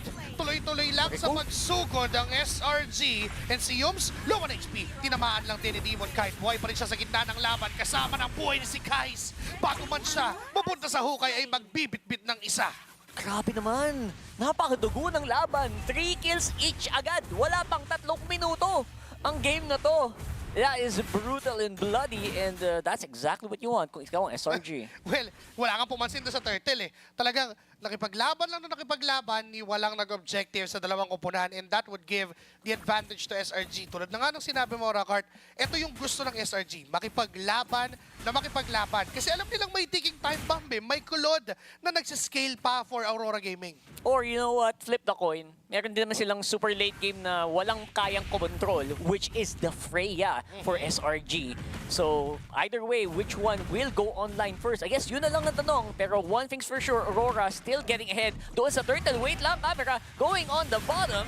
At si Demon Kai na makakuha, no? Final slash mula kay Edward at tutuloy-tuloy at hahabol ng mga members dito ng Aurora. Pero lumalaban ang SRG, si Kais sa likod. Patak-patak puwit para PL, pero mamamatay si Yu. May kapalit ng kanyang buhay. Si Edward doon ay nabuhay pa sa kamay ng SRG. Napakagandang vengeance lang. And Edward looking really good, although ubus na ang kanyang mana. It will probably be just a chill workings here sa baba with the Light and Demon Kite close by. Actually, pwede yata silang gumawa ng play dito no? Pero umiwas din ang Aurora. Instead, they went for a rotation papunta doon. With the top lane. Ang sakit ng their strike. Quickly time BMI para di matamaan ang knock-up, and that is good if you are Claude. But Edward is fighting for his life. Two members from SRG. Sinusubukan niyang mabuhay pero hindi siya mabubuhay sa kamay ni Gram at si Kais. That was close, that was close. Actually, one more minion. Okay pa sana doon, pero that just means it's gonna be a free kill para sa SRG. Maganda pa rin naman yung control ng Aurora dito sa mapa natin. Great jump coming from Demon Kite. Pinuhat na, at kahit nasa loob pa at nasa hangin, pinatay na ni Yue at ni Demon Kai, ni Light rather. At ngayon go ang Aurora for that invade on the purple. Nako. Walang magawa si Kais kundi tignan na inaagaw ni Demon Kite yung purple niya. Naku, scaling pa naman yung hero dito ni si Kais, no? Just slows him down further. Minus buff na naman. Parang napanood ko na to, Kuya Yoshi. Parang ganito lang last series, Ganyan nagsimula yun, Invadan lang yung Leomord, wag paglaruin. At ganoon ang ginagawa ng Aurora Gaming Philippines. Edward, still on the lane.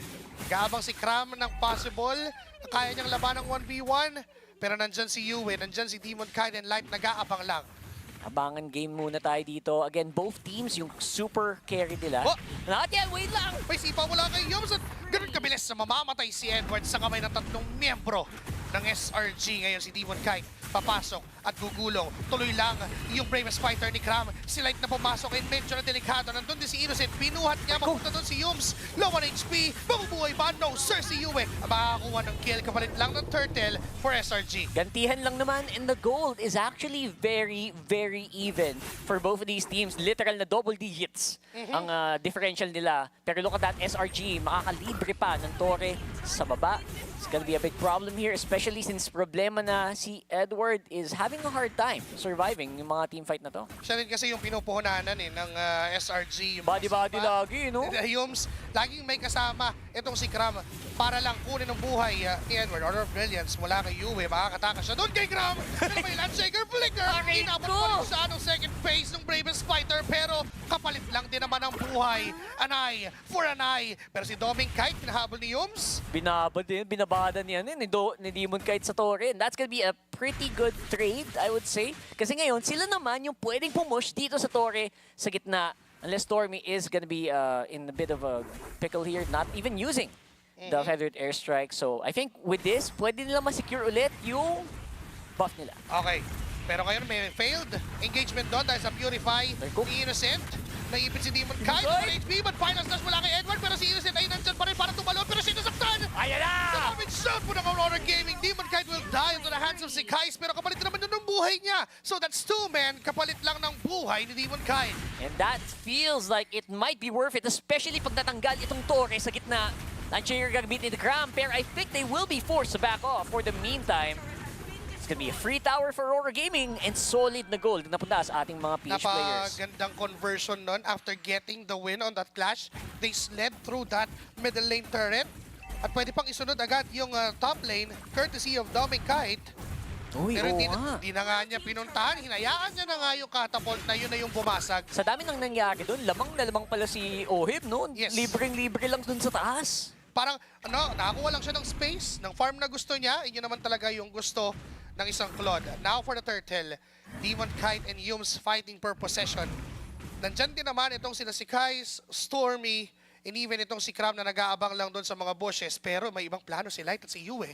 Ay. Manggagaling pa sila sa kabilang banda. Baka daw kasi pumuesto si Stormy ng malapit. Malay mo, makalibre. Pero, again, good positioning from SRG. Good game sense as well. Edward, ano naman ang puntirya? Sumipa doon si Yums, pero wala siyang kasama. Pero nakuha pa rin si Kais yung turtle doon. Edward is gonna go down in a blazing duet from Doming. Kais sumusubok na kumuha ng counter kill. Makakataka si Innocent. Si Light, kakarampot na lang din yung buhay. Si Cram, mabubuhay pa sa kamay ng Aurora ngayon. Unti-unting bumabagsak at naghahabol. Bumangga pa si Demon Kite at double for Doming. Tuloy pa rin ang Aurora. Pwede pang humabol. Pero yung Torres sa gitna pipigil sa kanilang misyon. Naku, worth it pa ba yun? Binigyan man ng double kill. Yung gold laner natin na si Doming Kite. And even hindi pa na-pop yung purify niya doon sa laban na yun. Talagang maganda yung naging posisyon at napapabilis bigla yung pag-scale. In contrary, with Innocent, 0-2-2 ang kanyang KDA. For Doming Kite, that's 2-0-4. 2-0. So, bigla na lang nagkaroon ng advantage si Doming Kite dito. And looking at this instant replay, nagiging magulo because of the isolation na ginagawa ni Cramp to the backlights as well as Edward. Napapunish si Edward for 4 different times. Ang kaso nga lang, ang bawi ay papunta dun sa gold lane ng Aurora. So, okay pa rin yun. Actually, you're right, Joshi Cakes. Parang nasusobrahan yata ng commit yung SRG sa, kay Edward. Diba? I mean, okay, natanggal mo yung Arlot, pero literal, tinrade mo halos buong lineup mo. Binigyan mo pa ng gold itong si Doming Kite. Buo na agad yung Trinity, yung DHS Golden Staff and Corrosion Sight. Now, I guess, going for that Wind of Nature para makasurvive siya doon sa mga engagement. But look at Stormy casually falling down to the hands of the members of Aurora. Hindi tinigilan. Si Demon Kite, pinagbabato ng planggana. Yung uwak, ngayon may ipin siya sa dalawang miyembro ng SRG. Pero nandiyan na yung tropa ng Aurora. Light, kumuha ng isa. Bumuhat na blazing duet from Doming Kite. Umubos na buwan si Cram sa loob mismo ng Torre. Papasukin it's Yui getting that kill. 4 men down with no trade at all. Plus libreng Lord for Aurora. Wait, teka lang, Joshi Cakes. Tama ba yung nakita ko? Ang ganda sanang i-replay nun kasi hello, inabandonan nila si Yums to hunt down Demon Kite. As in, inuna nila yung tangke. Iniwan nila yung tropa nila para unahin yung tangke. What did I just see? Bigla na lang ganun yung naging desisyon at parang nagkamali ng pwestuhan dahil din sa ginagawa ni Demon Kite. There is a reason kung bakit hindi binigay ito kahapon ng alter ego. May rason kung bakit hindi mo ino-open ang backsha para sa isang player na si Demon Kite. Para siyang ngayon, number 1, backsha. Especially sa game na to, di ba? Like, ang layo ng difference niya is obviously ang kunat pala. Feeling ko inaatake nung tatlo yung si Demon Kite, parang sabi lang, teka, parang mali ito ang kunat Hindi pa, kalahati pa lang, ubus na yung tropa natin, no? And again, it just resulted into a Lord and parang napapabilis yung tempo ng laro. Bigla na lang lumobo ang kalamangan ng Aurora. Biglang naging 5,000 ang hawak nila. Ngayon may final slash pa. Tapos binuhat pa ni Light. Yung makakapag-engage sana for SRG ay binigyan na lang mabilis ng Aurora Gaming Philippines. Yes, mababurst down yung Lord. Di matutulak yung turret. Pero buhay yung 5 miyembro. Here is round number 2. Minions in. Pasok na ang Aurora. Basag na yung gitna. Tapos biglang aalis. Teka, tapang ni Doming Kite. Teka, kalmahan mo lang. In fairness, I guess Aurora is trying to enjoy itong stretch na to na hindi makahampas si Innocent. Wala siyang maabot kasi lahat ng target niya, kung hindi lumulubog, kung hindi nangingidnap, lumilipad, ang layo, long range. Tapos yung isa pa, dumadash, napakalikod. Yung isa dumadash, parang Lancelot. Tapos yung isa, ang unat. Yung isa nagiging hologram na unggoy. I guess ang hirap nga talaga ng position ni Innocent dito. And again, they have such high survivability para sa lineup ng Aurora. Knowing na naka-purify pa siya, wala siyang flicker. Talagang kailangan niya mag-extend ng lahat para makapasok doon. Pero nung dumas na binuhat lang siya ni Light, mag-aatrasan sa likod si Doming Kite. Nasipa nga lang ni Yums. May ipit sa gitna. Mamamatay si Light. Wala na si Doming Kite. Unti-unting bumabagsak ang mga buhay. Pero nandyan pa si Yue, nandyan pa si Edward, nandyan pa itong si Demon Kite. Yung apat na miyembro ay tutumba from SRG. Si Stormy na lang mag-isa. Tapos Tapos may mga minions pa sa gitna. Pwede namang tumawerlock, pwede namang subukan yan. Pero sabi ni Yuwit Demon kahit yung Torre na lang sa taas. Grabe yun. Actually, akala ko may possibility of a wipeout dun. Kasi nakahampas na si Innocent eh. Nakapasok na siya in range. Pero hindi pa rin pala. Again, I guess the lead of Aurora was just that massive. Kanina double digits tayo 3 minutes ago. And look at that, 5.3k gold lead para sa Pinas. Biglang nakita mo yung difference, yung gap doon sa na-farm na, doon sa kakayahan ng mga members ng Aurora. Kasi even si Yue, sobrang liit na ng buhay niya. Pero dahil nag-e-enjoy siya na marami siyang nakikitang kalaban, isang pulse lang ng kanyang first skill, babalik yung buhay. Nabuhay siya doon and at the same time, dealing massive damage to the members of SRG. And now, 1 second before the Lord, naghahanda na ulit ang Aurora. Ang ganda din talaga ng lubog ni Yue, yung mga timings talaga ni Yue. Isa din sa mga sobrang impressive na situations where when you put Yue in a very bad spot, alam niya kung paano diskartehan. And para makalimang pa yung team niya, kahit na parang ang ganda na ng engage ng kalaban. Ito nga yung binabanggit ko kanina, even doon sa second series na ang Lunox ay isa talaga sa independent mages. And Yue just shows that. Parang alam niya lahat ng gagawin niya. Kahit pa ma-corner siya, hindi siya kailangang isipin. Lupit. Naka-Aurora. Now, Yums, sumisilip siya doon sa pwesto ng Lord. Ay, nako. Yung pwesto ni Light, isang umpog sa pader, talon, kuha ng target, pwedeng i-burst down. Full cooldown niya, no? Kompleto cooldown, kompleto ulti, parang pag-away SRG dyan. Do you really wanna go? Oh, retribution battle. Kanino mo pupunta? It's gonna be for Demon Kite now. Aurora is still fighting to Flash Yums ay mawawala pero nakapalo. Si Innocent, unting-unting babagsak ang Aurora. Si Demon Kite na naiwan doon. May shutdown po ni Innocent pero si Edward sa baba. Si Edward! May ibang Uy! Si Edward! May mga minions sa babarating. Makakauwi silang bigla. At uuwi din naman si Edward para pigilan yung possible push na gagawin ng SRG. Aloy, gagawin ni Edward yung Akala ko din sa baba. Kinabahan ako. And that actually is gonna be a very good engagement from SRG, not gonna lie. Yung sinabi namin win condition nila kanina, pag makahampas si Innocent. And, know what? Even after getting the Lord, binigay yun ng Aurora. Ang ganda ng palo eh. Ang ganda ng pwesto rin ni Innocent. Alam din ni Light na may purify yung Freya, kaya hindi yun yung binigyan niya right from the start.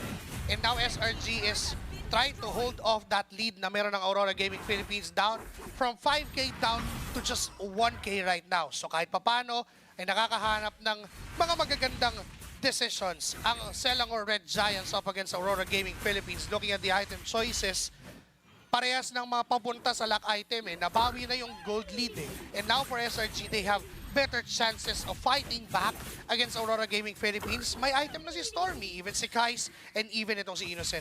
Yeah, actually, with just that one clash, no? Ang laki nung swing ng SRG dito. Oh, papasok na naman yata ang Aurora. May nasipa doon. It's gonna be Demon Kite. Pero si Kais, anong ginagawa dito sa likod?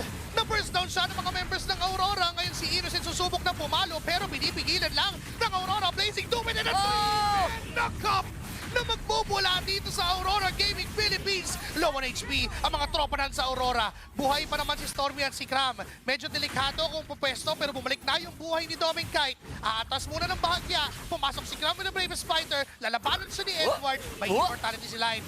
Ginagalawan lang. Sinasayawan lang na para bang sa tugtog ng laban ng game number 1. Eh, masaya ang Aurora kasi yung 4 na miyembro nakatingin na sa base. May mga minions na kasama pero the airstrike binitawan. Edward sabi niya, tumigil ka sa pagkanta dahil ang liwanag ay nakita na ng Aurora Gaming Philippines. At lahat ng yan, dahil lang napatid ang kabayo ni si Kais. Oh my golly! Game 1 goes to Aurora in a game that feels like it's very short kumpara sa ina-expect ko. Short but strong start para sa Aurora Gaming PH. Ang panimula ng ating upper bracket finals. Totoo, may napatid. Makailang beses na nakita natin may attempt as well. Huli sa spy camera. Nakita natin live in 4K. Live in 4K. Call 4K doon. Mga kaganapan. Meanwhile, ang kaganapan for Aurora Gaming PH all started na din. Siyempre, props to Mr. Consistent and as well as sa number 1 backseat dito ni Demon Kite. Si Edward pa nga sobrang naging fall guy niya dito sa game na to eh. Lahat sinalo na niya eh. Oh, Inako ganda niya nun, no? Inako niya na yung responsibilidad. Pero yung 3-man knock-up na yun mula kay Light, yun na yung exclamation point dito sa laban na to. No matter how many times i-try ng SRG na i-fend off yung Aurora, but because of the sustain na meron yung Kalea, surge of life. Swabe lang, no? Kala ko ma-clear ni Stormy. Sabi ni Edward, no, sir! Not today! Hype man si Demon kahit... Oh, sakto pa. Siya yung hype Right on man. cue. Tapos yes man si Edward. Kasi Nice. ihahamunin siya. Sabi niya, Edward, kaya mo abutin yan. Kaya mo. Yes man si Edward. Yes! Di ba nakita natin, up until the defending port sana na magpa-feather, there's like, i-salt na lang lahat ng pwedeng gawin sana. Basic attack ng mage doon ni Stormy, hindi nangyari. Pwede mo iliprid yung kanina eh, yung dulo eh, no? Yung si Edward. Pwede nga Go. Parang akala mo pwede mo iliprid. Feeling ko go sa go yun eh. Medyo kinabahan niya ako kay Demon Guy. Wala ka na lang. Okay. Hype lang. Hype man. Iba yun. Nakita natin ang emosyon. Really in control doon ng Aurora Gaming PH. So, yung, syempre, body language, mahirap itago yan. Pero strategiya talaga, well countered and controlled aggression ang pinakita doon ng Aurora Gaming PH sa una nilang laban. First blood, first game win nila for the upper bracket. Alam mo, sabi ni Demon Kite during that video na nakita natin kanina, if you wanna have a high chance of winning, you must pick YSS. Alam mo, kaso first pick na ng Leomord. Binigyan na ng tip. Oo nga eh. Interesting first At hindi pala yun. Ang wordings niya, maybe you could win. Maybe. You have a higher chance. Maybe you'll have a higher chance. So, hindi pa sure yun kahit mag-YSS. Chance lang. Oo. Chance pa rin. Ano kasi may coach side si Demon Kite. Oo nga. As a coach niya na tinitingnan yung perspective na yon na parang willing kami, sige mag-YSS ka kung gusto mo. Pero ngayon, nakita naman natin, on a serious note naman, sabi sa inyo, kailangan dito ng high impact play ni Edward eh. Yeah, wait lang. Not so Grabe, serious, no? I like it. Not so serious. Nang-imagine ko tuloy. Sabi ni Demon Kite. Mag-pick ka ng YSS. Sabi ni Sekais, coach ka ba? Yun. Diba? Hindi nakinig. Tinanong. Sabi niya, coach ka ba? Hindi. Para kompleto, si Coach Arcadia ka ba? Yun. Are you Coach Arcadia? Pero, no, I'm Demon Kite and the smiling demon. And again, will smile para sa game number 1 na yon. Nasahay ko yun. Wait, doon sa naging draft na yon, meron ako na-realize na parang ang daming binigay ng SRG doon sa game na yon with that priority Leomord, which I still think na it's not that worthy of a first pick. Sobrang, Claude and Kalea eh. yung conviction mo nga, di ba, nung tinanong ka ni Rockart, parang, is that a good of a trade? Sa Claude for a Leomord? Claude Kalea, by the way. No, Two picks na super powerful in that game. By the way, yung Kalea rin na yun was unstoppable here for Light. Na para bang dumating tayo sa point na, uy, ang galing niya mag-edit. Meron pa palang igagaling on a different set of hero dito si Light. And now for our Game 1 MVP naman. Ito, sobrang, kahit sino sa kanila pwede, pero para prediction, it's either Demon Kite or even Edward here for our Game 1 MVP. Ilabas mo na. Ay, yung isa sa Kite Brothers, tahimik lang. Here na tahimik lang, pero iba rin talaga yung ingay with those blazing duet. Ang naging key factor pa nga dito, nilaro lang ni Dom and Kite yung Claude kung paano kailangang laruin yung Claude. Chillings lang. Oh, yun na yun. Walang crazy plays. Kasi nga, Dominic yung tips pag Claude, farm ka lang. Crazy Dominic was activated yesterday. Pumipreya din eh. Oo nga. Napagod. Although, hirap siya nung early game. Literal na binabalagpag siya ni Innocent doon sa laning phase. And that is to be expected. Kaya kasi, ano siya yung marksman siya eh. And yung Freya, once makalapit lang yun, alam mong bubugbuhin yung Claude. Yes. Pero, dahil sa high mobility ng Claude, because of the BMI, tapos yung space na na-create ni Light and ni Edward, na yun pa yung isang point. Are they really getting these trades well? SRG, kukunin lang si Edward para makapag-farm lang tong si Dominic. So, ang lesson learned dito sa bugbugan, malulugi ka, pero magdala ka ng baril. Para kay Claude, yun, diba? Tama ka. Diba? Lamang talaga. Tsaka unggoy. Unggoy pa. Sabi mo nga kanina, wala nang inaabutan sila Innocent. Kung hologram ng unggoy, alikabok ng baksya. Ano pa bang mga naabutan niya doon? Germs? Wala mahampas, basically. No? Especially in the first 8 minutes of the game or 10 minutes of the game, no? Hirap. Ang hirap talaga. That's why ako love kasi Innocent.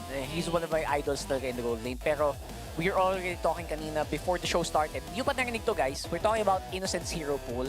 What heroes he's super good at and what heroes he probably will fail on. I think the fighter gold lane is still something na kailangan pang trabahuin. Pero ano to eh, nandun pa sa point na kapag nag-fighter siya, dapat buhat fighter yun. And Sora is yung best example. Buhat fighter naman yes yung Freya. Pero again, we're talking about the fact na papasok si Innocent, galit na galit, ultimate, pang! Inabutan niya, hologram na unggoy, umiilaw na nakalubog, tapos yung gulong ng baksa na wala na, nakalampas na. Si Edward, nagdadash na sa likod. So literal, wala siyang mapalo. Kumbaga, hero more than just one combo. Kasi may isang combo yung isang Freya. And Ito. it doesn't hit. Ayan na, si Parang Innocent. medyo GG ka eh. Wala siyang maabutan. Diba, after the Valkyrie descent, tingnan mo, ang gagawin mo dyan, U-turn eh. Kaso sa pag-U-turn mo, wala ka na nagawa. You didn't even clear off some waves here na dala-dala ng Aurora. And up until to this point, he was actually easily controlled here by Edward. Nagagalit ka, tapos biglang buhay pa rin na sila Yue. Buhay pa rin yung mga dapat nyong targetin. And the rest is history here para sa SRG. Nakakasabay sila at some points ng clashes. But yung macro aspect of things ay medyo na-miss out nila nung mid-part of ng game na natin. In fairness, I do get the logic of this lineup. Nakita natin kanina in that Lord fight, no? Sekais is not the primary damage dealer. Kinukompress niya yung mga kalaban. Pag nakompress mo tatlo, dalawa gamit yung charge mo, I feel like yung splash effect nung Freya, ang ganda. Oo. Pero isang beses lang nangyari sa buong laban. Doon lang yun sa part na nakuha pa ng Aurora yung Lord. If they got that Lord, maaaring hindi ganito yung resulta. Maaaring nakabawi ng tuluyan yung SRG. Pero because of the collaborative effort and Aurora Gaming Philippines individual players know their individual responsibilities, props kay Edward na sabi niya, sige, ako na. So, hindi pwedeng humarap si Light. Kailangan mo ng surprise factor nung talon. Si Demon, kahit hindi na siya pwedeng basta-basta umarap kasi sinong re-retry pag namatay siya. Sabi ni Edward, sige na, ako na. Ako nang bahala, ako nang haharap, likod, harap, gagawin ko lahat. Lahat ng sides, di ba? And para sa akin here for Aurora Peach, they did a great job on to eliminating yung range na meron yung SRG, and that was Stormy. Di ba? He was actually the carrier for SRG, reflecting onto the Big Four titles. But without Stormy, nababaliwala kasi yung close proximity na kalakasan ni Cram, ni Innocent, and as well as si Sekais. Dahil nga easily reachable yung backline sana na additional AOE dito ng SRG. Not only that, early facing, isang naging problema, ang agang naagawan ng purple buff ni Sekais, di ba? Yeah, that's absolutely true. I feel like after that, sabi ko nga, di ba, like sobrang crucial nun kasi farming or scaling jungler versus #1 Baksha. Ang hirap ng laban na yan. I think ang pinaka-suggestion ko in that lineup, maybe, ako lang nagsasabi nito by the way, maybe kung nag-Faramis si Stormy, pero buhay yung lineup, pwede kayong managasa, pero kailangan mo din naman ng range, kaya gets ko yung Farsa. Pero grabe, no? Suggestion ko lang.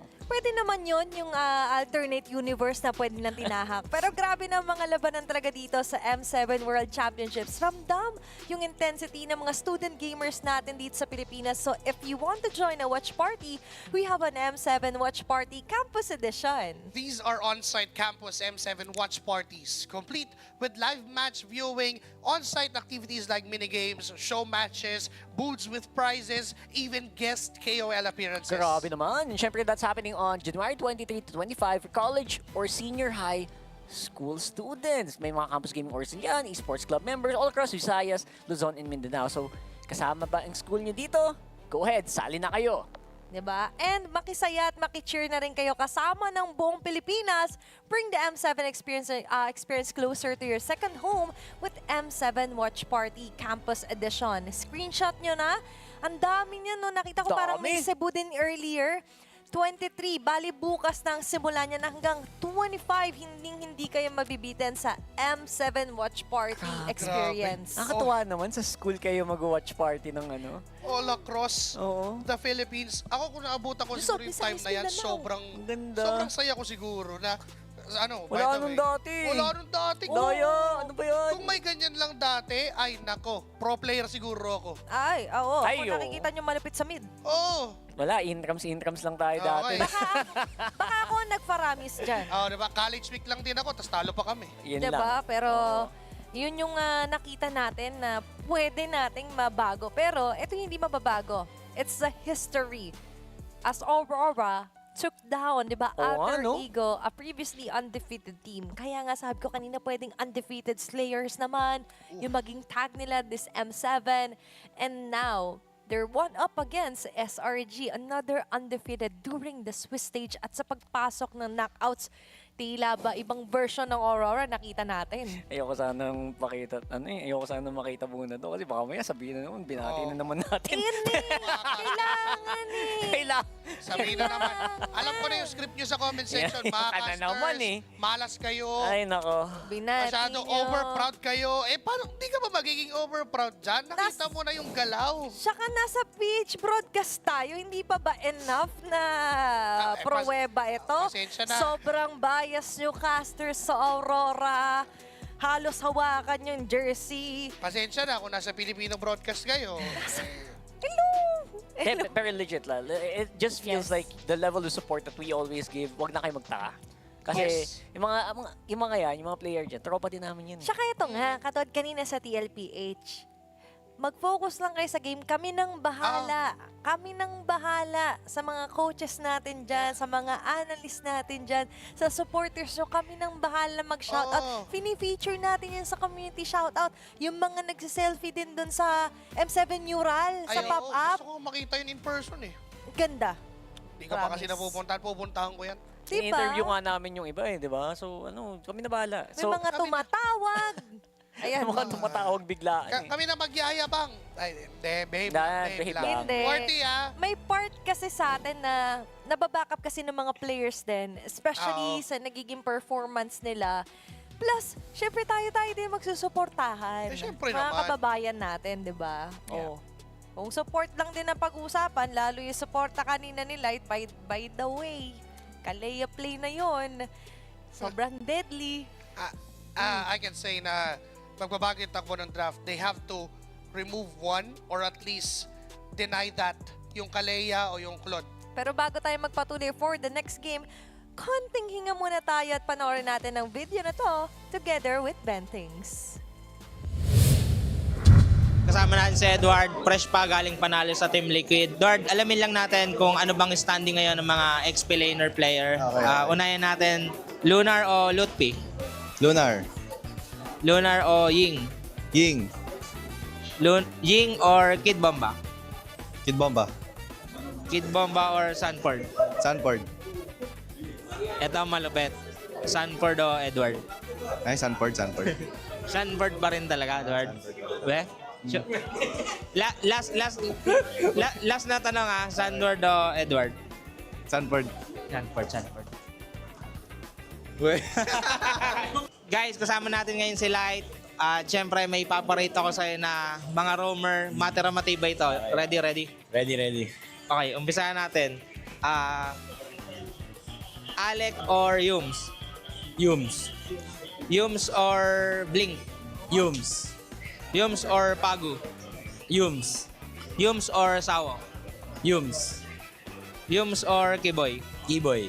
Kiboy or yung roamer ng Aurora PH, si Light? Kiboy. Kiboy. Ano yon? Sure yun. Sure na daw, guys. Sure na. At syempre, guys, si Uwe. Alamin natin ngayon kung sino ba yung pinaka matatag na mid laner. Ready ka na, Uwe? Ready na? Ready. Okay, umpisahan natin. Stormy o Rosa? Stormy. Stormy o Lina? Stormy o Sans? Sans. Eto, Sans or Sanji? Sanji. Sanji? Sanji. Ito yung pinakamalupit. Sanji o Yue? Sanji. Sanji.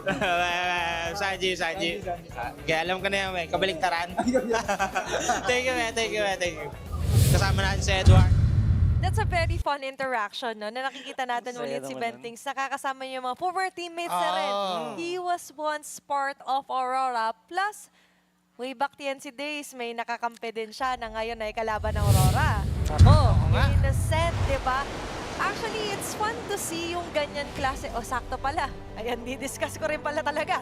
It's fun to see na ngayon, yung interaction nila is all about fun and games. Pero there was once a time na andun din yung grind nila, practice, screams.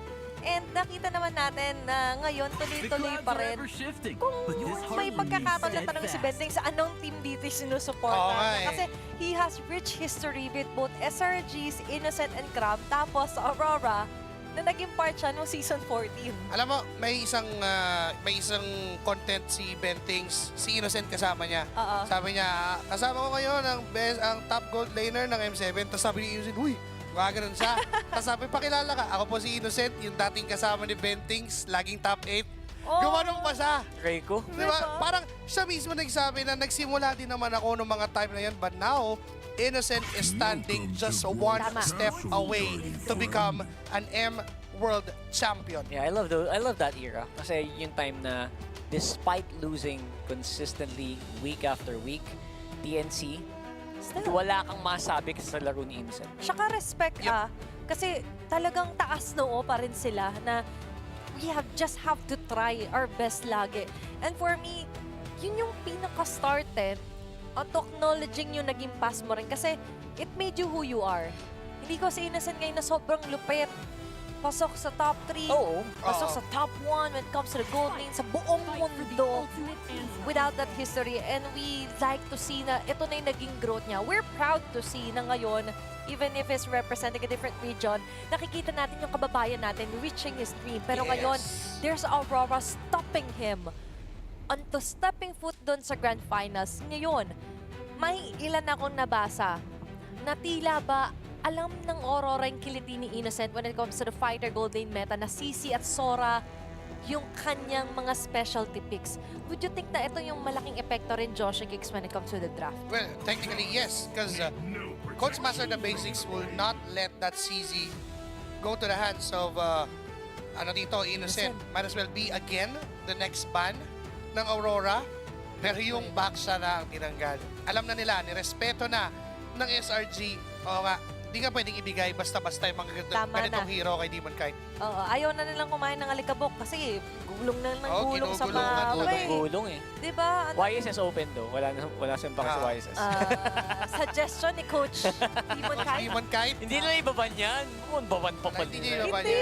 Willing siya. Siya na nagko-command ngayon. If meron silang guts na sabihin yon sa harap ng SRG, alam nila paano lalabanan yon. Baka si bait do. Baka alam sinasabi, hindi reverse psychology. Pero kasi to say it in an interview na habang buhay na nakapost sa internet, ganun ka-confident. Well, alam na nila kung paano gagalawan. They have a perfect plan for that. Now, are you still gonna gamble with that Leo mode first pick? Kalayaklod ulit yan, I'll tell you. Tama na yun. Kasi Jushin is good. This opens up the Jushin and that is actually a very nice get here for SRG. You're right, Eve is actually open dahil nga nag-adjust ng konti yung ating naging bans here for Coach Arcade. Yes, Maybe third pick. Red 3. Maybe third pick. Eve Red 3, you get the Claude Kalea now. Ay, oo. Or you get the Claude and the Yusen Shin. Kahit sobrang sabihin na natin greedy, pero firepower agad, di ba? But you're right, even the Kalea still here. Para hindi mo na maisama sa Jushin. Yeah. Kunin mo na kasi baka, inutusan. Maaga pa lang though you can actually prioritize a jungler. I mean, just get the Kalea overall for me. Yan, Claude Kalea talaga. Mapo-force sila sa Leo mode again. Pero Coach Josh Kicks, Yusen Shin daw, sabi ni Coach Demon Kite. I guess not. Hindi pa rin ganun kaganda yung Yusen Shin dito. Kasi may nakahanda ng Eve. Naghihinala sila. Hirap maglaro niyan. Bakit sinasuggest mo sa akin yung Demon Kite? Kasi may Kalea din eh. Like, pag YSS ka, you're volunteering your YSS to walk into a Kalea. So might as well get your Leo mode here. Parang, paano ka gagalaw, di ba? Mahirap. Yes, you have the vision, pero It's not impossible, pero Yeah. it's difficult to play. Plausible, pero hindi mo gugustuhin na malagay sa sitwasyon na ganun yung players mo if you're SRG eyeing to set a momentum. Kung momentum naman ang pag-uusapan, maybe they could go for the super flex heroes such as the Freya here. Na still ay kasama sa starting lineup here onto the blue side ng SRG and something of the jungler here for Sakai. Wow! Layer more Freya again, but yung difference is Jushin here for SRG and now you get the Eve if you're Aurora PH. Or just be confident, hayaan mo yung Eve pa rin. Yeah, hear me out. I think this is actually good for SRG. Kasi this is better than having the Farsa. Kasi yung Farsa, pag na-disrupt yan, lilipad palayo, wala nang ulti. Etong Zushin, kayang sumabay sa isang lineup na gustong managasa. So I actually really like the Zushin better here compared to the Farsa. Kumbaga, mas recommended siya kasi may Crimson Beacon. Tapos mauna din. Blink in. Oo. Yeah, and the Baba. Even if adjusted doon na mana, pero mas sumakit kasi siya overall, diba? Yes. Pero ngayon, masakit din yung Eve. And para sa Oracle nila dito, huwag natin let go yung early poke. Kasi mid is everything ngayon, naniniwala ako na yung mid lane mong hindi pwede mag-crumble down kasi ang easy na ma-penetrate yung side lanes nyo kapag dito ang faulty na agad ng mid. So now, Gatot Katsa Esmeralda ban for master the basics or get that Esmeralda open, you get that on red 4. Kasi Freya Jushin, this is a better counter than an Arlot. So, easy way yon. Gatot Katsa and Hylos is one good or those two heroes are good bans pero so ang tatanggalin nila might as well one of the Gatot and Hylos pero baka may balak silang kumuha ng Hylos. Baka dito nila gawin, no? I actually don't mind the Hylos here for Aurora. You're absolutely right. If, halimbawa, di ba, gusto mag-group up ng SRG, gusto nilang manag-aasa nga, di ba, ano yan, death ball, mag-group up ng 5. Yung aura, yung ring punishment ng Hylos actually slows down attack speed. So, bawal bumabad yung Freya dun. Yep. Sobrang ano yun, that's zone for her. For him, kasi syempre si Innocent if ever yung gagamit. Pero ngayon, yung Guinevere pa rin yung, grabe yung... Lalim ng ban pool nito. Yung pag-predict nila onto Guinevere instead of banning out the heroes. May Esmeralda naka-open, Coach Arcadia. Pwede pa sa kamay ni Mr. Consistent. Tama, kasi kung ikaw ang nasa side ng SRG, you could have just banned out the glue, the Povius all together here if you're... Actually, yung Povius. Diba?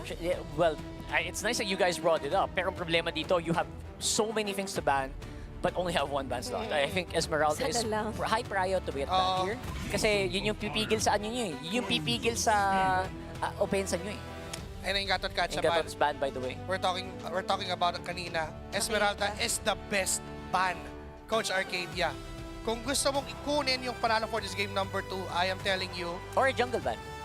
Pwede din. Jungle ban. Ang dami kasi as wide as a Martis. Lancelot. Lancelot, pwedeng gamitin yun. Ang daming banables. Parang tama na sa jungle kasi tanggap mo na eh. Na hindi mo mako-close up si Demon Kite. Hindi nga. May akay pa eh. Limit the Esmeralda, as you mentioned, para lumaya naman ng konti yung side lane nyo dito. Especially for Craft. Is that Arlot? Diba? Pero respect na din, siguro. I guess nahirapan sila ng game 1. Siguro syempre nag-uusap yung mga members yan. Sabi, acknowledgement. Coach, hirap yata ng Arlot. Sige na nga, Arlot ban. At least dito, noted. Ang tagal ng ban nila doon, so I think pinag-isipan talaga nila. Really? Sabi ni Coach Arcadia, sige, anong ibaban? Anong sa kayo nahirapan? In Malaysian. Kasi hindi nagtatagal. Oo. Baka, sorry, wala pa ako alam na Malaysian words. Okay, hindi ko sure. Hindi ko sure. Baka maturuan nyo kami. Pwede kayo sa community shoutouts. Esmeralda, please. Esmeralda, nandyan na oh. Parang mag-jungle muna sila tingin ko. Sakali. Bang. Perfect. Okay. Very perfect pick. Ngayon, ano yung options left here for Yums and as well as Cram? Huwag kang magbabadang Yums. May shield yun. Naku, mabibiktima, magbabackfire. I mean, this could actually work either way kasi Yums can also just use it to eliminate or like literally pang-demolish. Pero yun nga, it would be great. Pwede ka magbadang kung may burst kayo. But this is a Zushin. Aangat lang yan. Oo, tapos Claude yung mga katapat. Lahat ng katapat mo may takas. The safest is a Hylos. for SRG. They get Hylos, Joshin, tapos may Leomord. Sobrang sagasa lang nun. Underrated nga yung slow nung Glorious Pathway, sa totoo lang. In that matchup, there's a Hylos. And Uranus. Very good. Uranus, I guess di nila pinahirapan sarili nila. Lapu-Lapu would have been okay, pero sabi nila, you know what, Esmeralda is gonna be a problem. Mas maganda yung cleanup kasi for me ng isang Hylos, di ba? Demon Kite. Meron kang 2 choices. May mahirap na choice, may Funny! Ano sa choices, Easy. Coach Joshi? Ang nasa isip ko dito would be a Harley. Sana, yun yung mahirap na choice. Or mag-akay ka na. Pero sabi ni Demon Kite, okay, Coach, bigyan mo saan Fanny? Lance or Fanny is actually yung inisip ko dun. I love the Lance. The Fanny is tricky kasi may stun. May lock stun yung with the Hylos. Pero, other than the locks of the Hylos, actually, walang makapigil dun sa Parang hindi ganun ka-enough yung time na mabababaran siya ng Lantern Flare, right? Imposible. Diba? Imposible. So, yun nga, sobrang hindi enough kasi dadaanan niya lang yan in speed of light. Pero now that we've locked in the heroes, interesting take, you need to have guts. Kailangan mo ng tapang to lock in a Fanny in an M7 World Championship stage. Pero let's see, will Aurora Gaming PH secure their match point onto this game number 2. Moving forward for game 2, or baka makabawi naman dito ang Selangor Red Giants. Alright, we're loading up into game number 2. Nakita natin 16-minute game 1. I think they're staying true to their average game time. By the way, ganun na ganun lang for both of these teams actually. So we'll see kung may magbago ba dito sa game 2 again. Walang laglagan dito, guys. Kung sino matalo, it's all good in the hood. You will be lower bracket, pero wala pang munang uuwi. Pero yung manalo again goes to the grand finals. That is such a huge stake. That's why ang sobrang ganda. That Aurora actually has head start. Imagine mo, waiting ka na lang, nag-aantay ka kung sino makakatapat mo, nanonood ka sa lower bracket kung sino ba yung makakaangat para labanan ka. And here goes Demon Kite with those cables. Kinutokan ng bahagya ni Yums, but that is the only thing that he can do. Hindi nila malalockdown ng mabilis unless kaya nilang patayin ng ganun din kabilis. Yes, actually, unless, by the way, may isa pa pala. What? Demon Kite? Hello? Mag-invade siya mag-isa? Ba? I guess you don't really expect it. Denied na naman ang buff ni si guys. That is pretty big. That's pretty big. That slows down your level 4. I mean, mag-level 4 pa rin naman before the turtle, pero still, that slows you down. Pagsilip ni si guys, ang bilis. Asan? Oh my God! Nag-camping daw, nag-camping yung buff niya. Nag-break, umalis. Nagulat na lang tayo na ganon kabilis, biglang. Ang plano pala, sige guluhin niyo, kukunin ko to. At sobrang bilis din nakuha ni Demon Kite yun. So, that's enough gap para ibigay sa isang Leomord. Again, scaling yan. Kailangan niya ng item, kailangan niya ng mabilis na War Axe para mas makasustain dun sa laban. Pero, how can you do that if Aurora Gaming is doing this kind of rotation? Kaya tamang galawan yung ginagawa dito nila Demon Kite, honestly. Kasi right now, again, Fanny, you want to use your early game advantage as much as possible. One of the scariest early gamers. Pero kita mo naman, si guys, hindi pa level 4. Lord's already here. They're trying to slow him down. They're trying to get some edge on the map. Pero parang mahirap yatang pigilan. Level 4, there you go. Mukhang ibibigay din naman ng Aurora kasi ang Fanny, ang isa sa mga hero na nagbibigay talaga ng turtle. Kasi mas gusto niyang main objective yung purple buff niya. Ganun naman lagi yung nangyayari kapag mga Fanny. And this time, maaari na naman dumalaw ang Aurora. Yes, Selangor Giants got that turtle, pero lamang pa sa gold ng Aurora. Actually, despite, di ba, si Demon Kite, hindi niya super nasulit yung advantage niya, no? Kasi no kills happened. To be fair, makuna din yung lineup ng SRG. Mahirap din kumuha ng early game kill. The best you can do really is just slow down yung farm nitong si guys. Kasi don't forget, scaling yung jungler, scaling din yung gold. May talon doon. Mabubuhat nga lang itong si Light. Mapapunish siya doon mismo sa gitna ng laban. Yue, pumasok ulit. Itong si Demon Kite, pero wala siyang mamamataan. Nakakuha ng isa ang SRG. That's the biggest problem here for the mid lane, mid trio nitong Aurora, no? Kasi wala ka talaga tanke. Yung tanke mo nasa taas, busy. The Kale really isn't a tank, more of a healer. Off-tank healer lang siya. So, unreliable in the early stages of the game, especially kung medyo passive yung laro nyo, which is ginagawa ngayon ng Aurora, trying to buy some time para makabalik. And of course, buying some time as well for the Claude. Ganda rin nung Art of TV doon to steal that crab away. Si Kram ang sinusubukan nila Demon Kite and Edward. Pero again, Uranus yan. So hindi ganon kadaling patayin. Walang takot yan. Hindi matatakot yan sa isang Fanny. Not unless ay may ibang maapat yung sumugod sa kanya, di ba? So technically, SRG is still playing this as well as they can. Napipigilan nila yung early snowball ng Fanny. Yums is doing pretty good job para tignan kung saan manggagaling ang members ng Aurora. Speaking of Aurora, looks like si Doming kahit dito, sinusubukan sumama sa teamfight pero mahirap din talaga. Innocent parang medyo mas maganda yung lane phase this time around. Nagkapasokan na, nandun na rin si Edward. Glorious farming na latag na, Demon Kite ang tutumbain as well as Light. And a double kill for si Kais. Ito na sumasalubsob ang members ng SRG. Ito yung gusto nila eh. Yan nga. Exactly, you actually said it. Yun yung gusto nilang team fight dun sa masikip na corridor. Tapos kumpul-kumpul yung kalaban. Yan ang hanahanap-hanap ng SRG and to be fair, parang binigay sa kanilang Aurora yun. Oo, talagang ang hirap ng pwesto. And kailangan din kasing ilaban nila Demon Kite because that is his purple buff. And nakakuha pa ng healthy energy plates doon si Innocent. So, laning-wise again, is still doing the same, dominating that lane against Doming Kite. At hindi na pinagpapahinga. Ito si Demon Kite. Inaaraw-araw na siya ng tatlong, di pala fighter, 2 tank, 1 fighter combo ng SRG. Ang hirap nito sa totoo lang kasi if you're Demon Kite, you're not using the Fanny right away. Susubok, Barbiel ay tinawagan. Nandiyan si Yums and Kram and even ito si Stormy. May binuhat nga lang si Light at si Yums. Mabubuhay pa si Demon Kite doon sa mga kable niya. Good punish mula sa Aurora. Every small step counts kung ikaw ang Aurora dito. Every kill like that, especially going to the Fanny, di ba? Especially going to the Claude, yun yung hinahanap mo. Pero so far, again, medyo passive lang talaga for the meantime. Hindi din mas matitag kasi yung lineup dito ng SRG just with the Eve. Kulang yung Eve lang. Even combo with the Kalea. Kasi hindi naman ganun ka burst. Now, papasok si Sikai sa kanyang Barbiel. Guguluhin muli ang purple buff ni Demon Kite and wala pa rin siyang makukuha doon. Mapupwersang sumama itong si Doming Kite pero wala pa siyang magawa din eh. Hindi pa buo yung items niya. Mas mabilis talagang makakarating si Innocent. Mahaharangan niya pa si Doming Kite. So, this is an early game na sobrang ideal for SRG. Yeah, they're just buying time, no? I think Aurora na-realize nila na, teka lang, ang hirap palang ihampas ng Fanny sa mga hero na to, no? Wala akong mapita, sabi ni Demon Kite. So I think they are trying to slow it down when they realize na napakakunat pala ng SRG. Hindi pala ganun ka daling pumatay. Even onto this green camp, pinaparamdam ni Kram at ni si Kais na wala kang libreng makukuha. Lahat kinokontest namin. Nothing is free. Everything is earned. So, familiar na.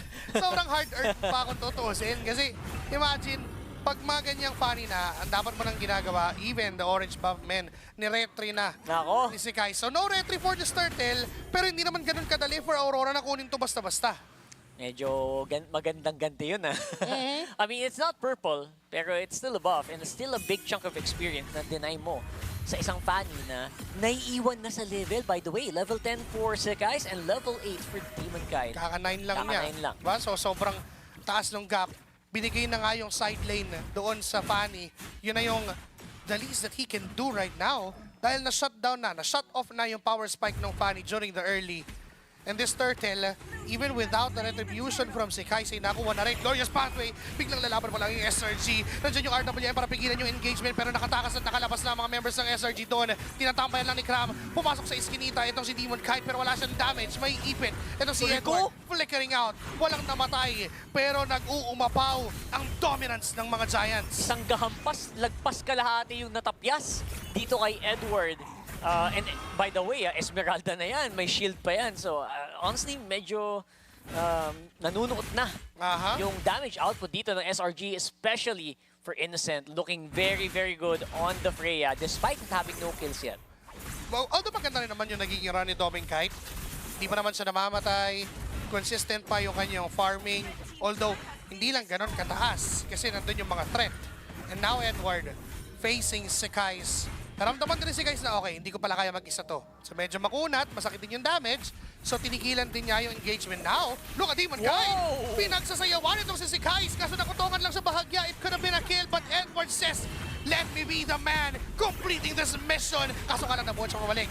RWM doon sa boundaries. Nasa ng mga members ng SRG. May binuhat itong si Light. Kaso nga lang mapipilitan din silang umatras. But here comes again Demon Kai with the cables. Onti na lang yung buhay. Kapunti ka pa sa doon. Replacing duet. Malaki Doming Kite. Okay. Pero aatras ng Aurora. This is a glimpse of what can happen pag malakihang clash na. Fancy footwork. I like it.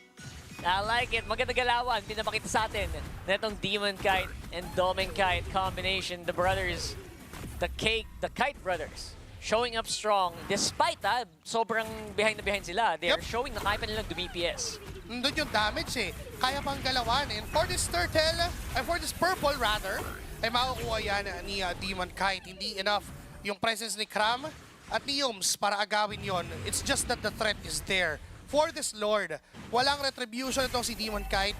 Possible na madaliin ng SRG, pero nakahanda din naman yung Aurora. Doon din sila nakapwesto. Yeah, 4,000 lamang. Feels like kaya namang pumalag pa rin ng Aurora depending on sino yung ma-isolate nila. Yes. To be fair, mahirap pag-isolate sa line ng SRG kasi incentivize ka na mag-stick together lang eh.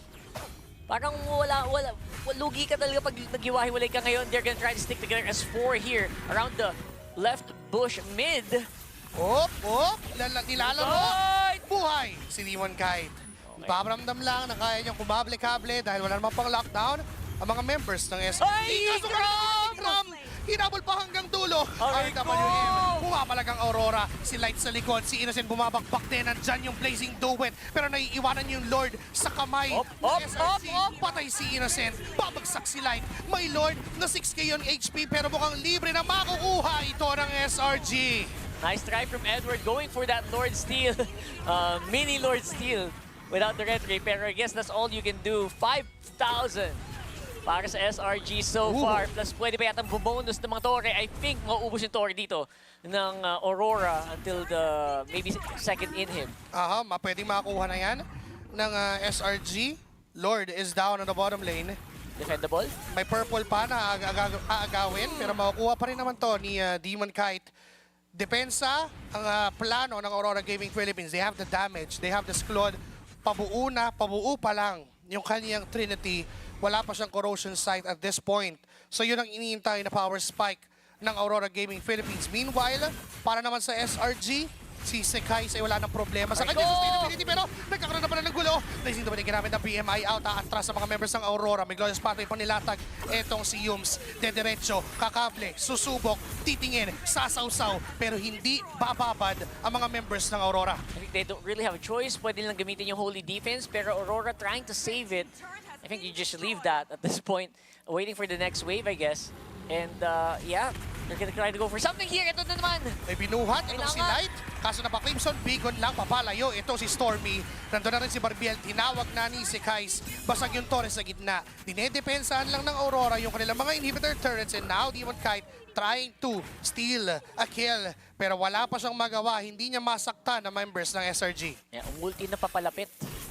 And honestly, it's so impressive yung ginagawa dito ng SRG. Again, knowing their strengths, kahit may mga muntikang moments, although dumulas na nga itong si Innocent kanina doon sa taas, it still feels like sobrang solid yung grupo nila pag sila ay magkakasama. Napakasakit! Aray ko po!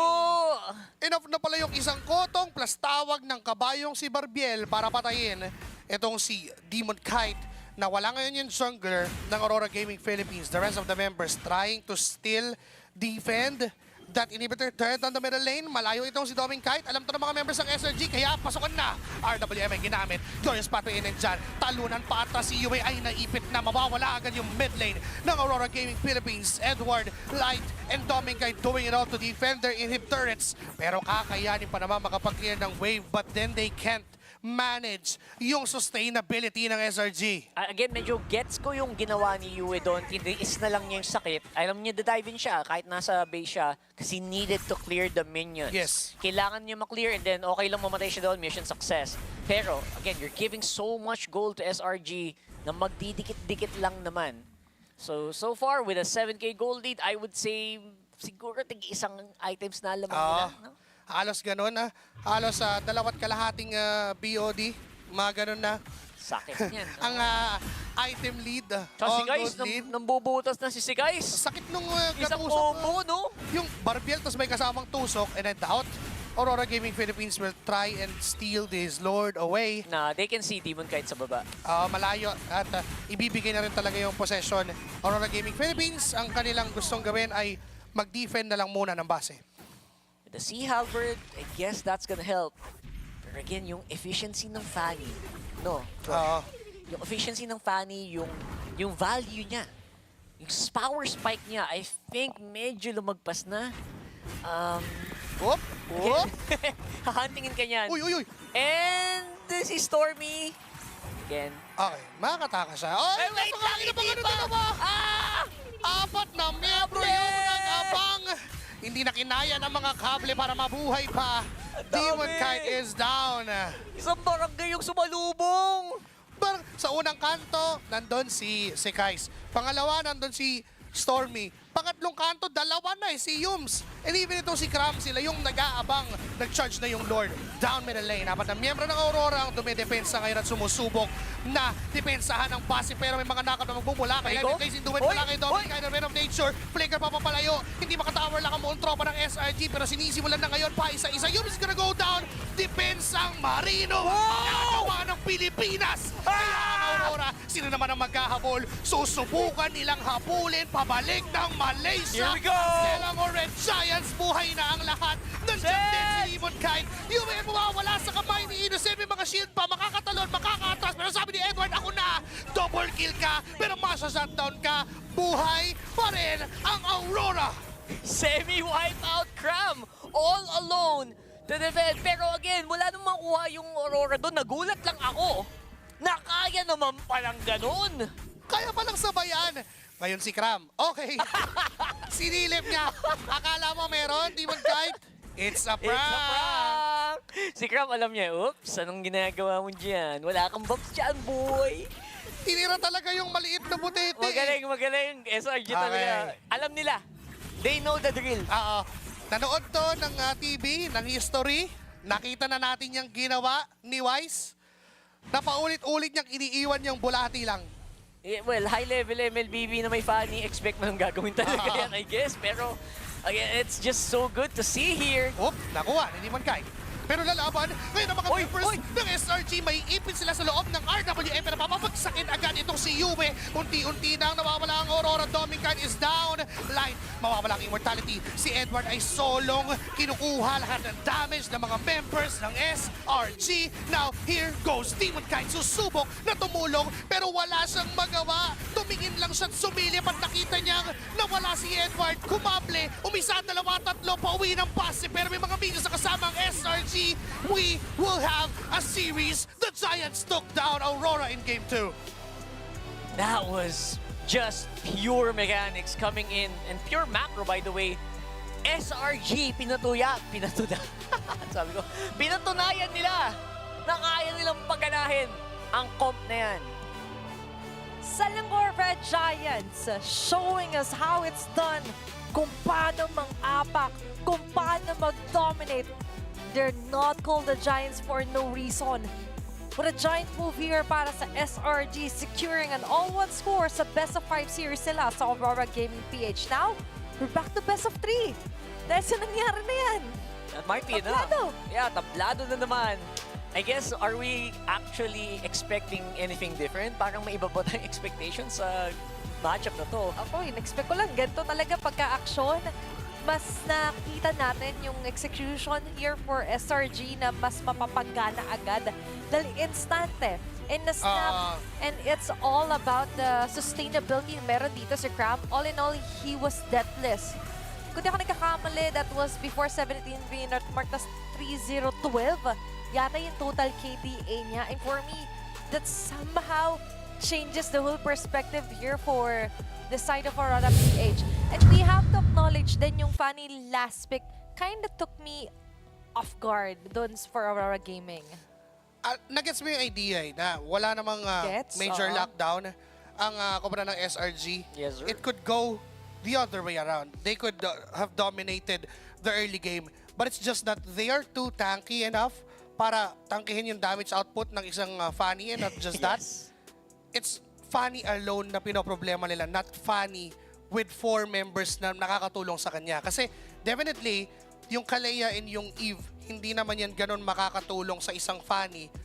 Talagang magsiset lang sila ng boundaries. Team fight yung pinupuhunanan nila. Pero yung Fanny kasi, ang gusto niya, yung naman ina-isolate, mga assassinate bigla. Oo, kailangan instant eh. Oo. And when it doesn't work that way, medyo napapatay baraha na may Fanny ka.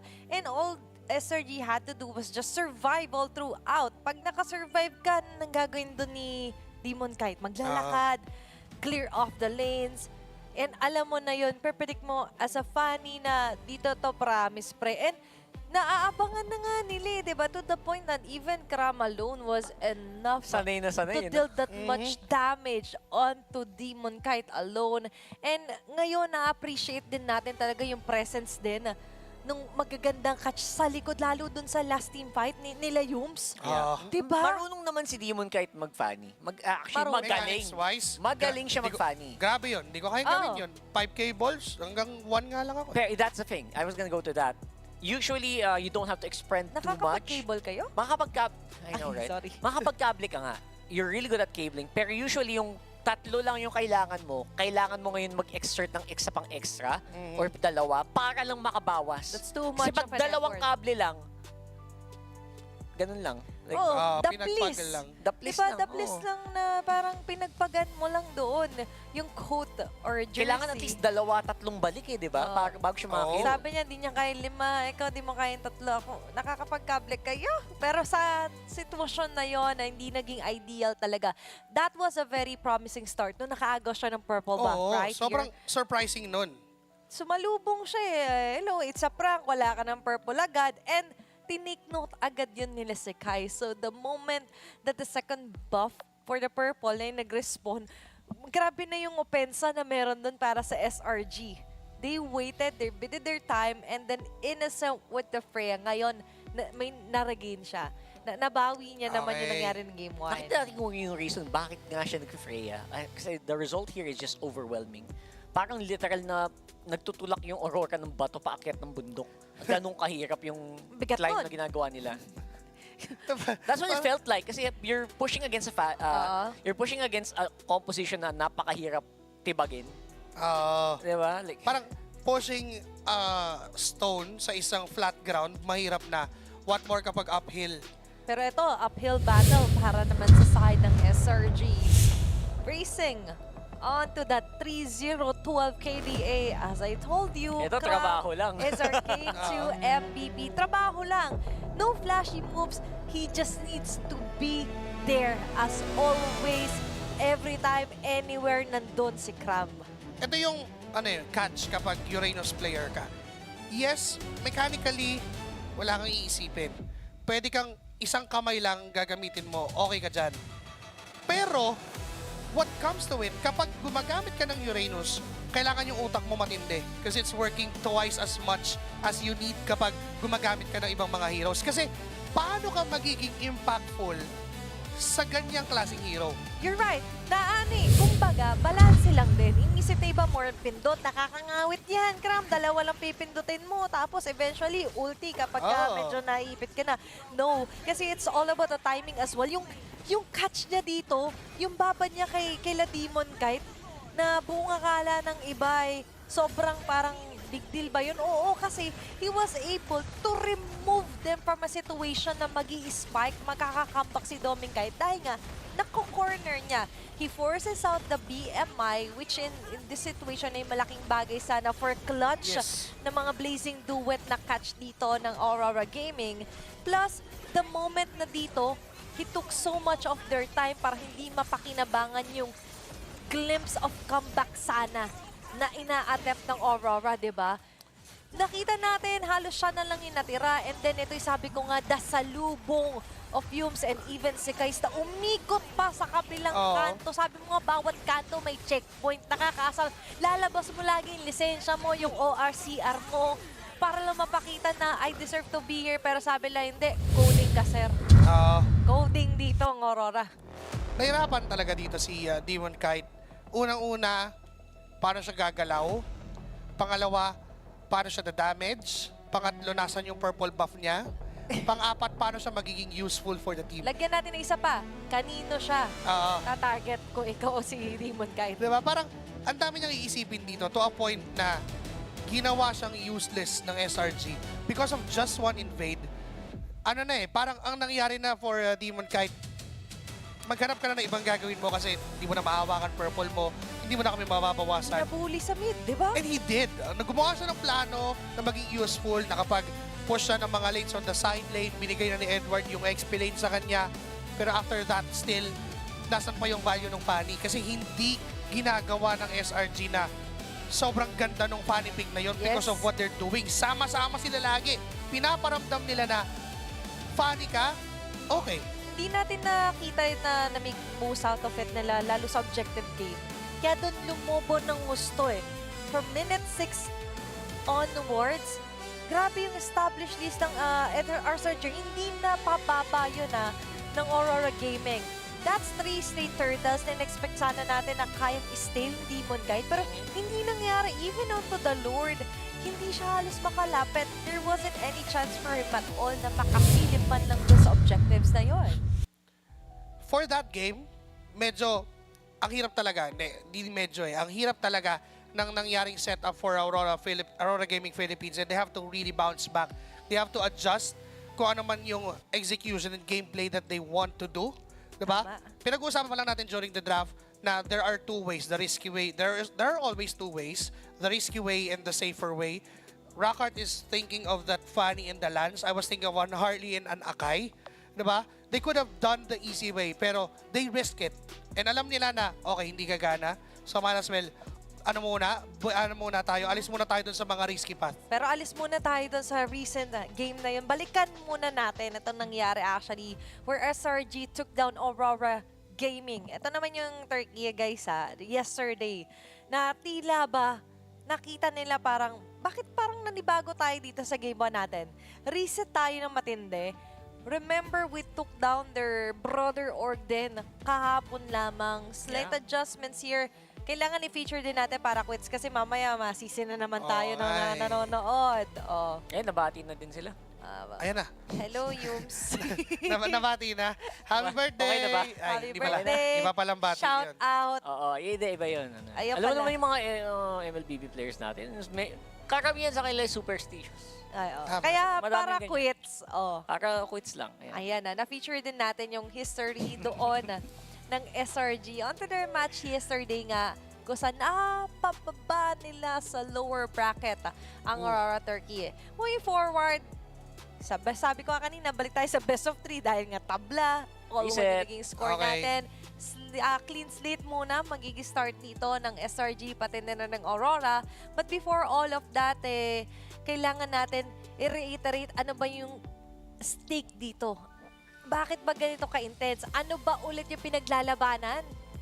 Grand final slot lang naman. Kumbaga kumari ito yung trophy, ito yung last battle. Nandito na sila Onti na lang abot na abot kamay. Diba? Iba yata yan. Ngayon, abot kamay. Pag nahawakan na, hawak kamay.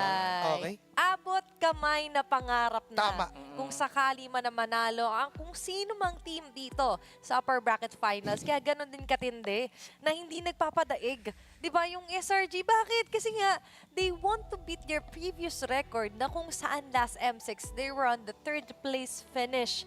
Diba? True. And hindi yun yung gusto mong mangyari if you're with SRG. Ngayon for Aurora, they want revenge. Pero before we move forward sa next game natin, puna tayo muna sa ating main stage for a quick interview.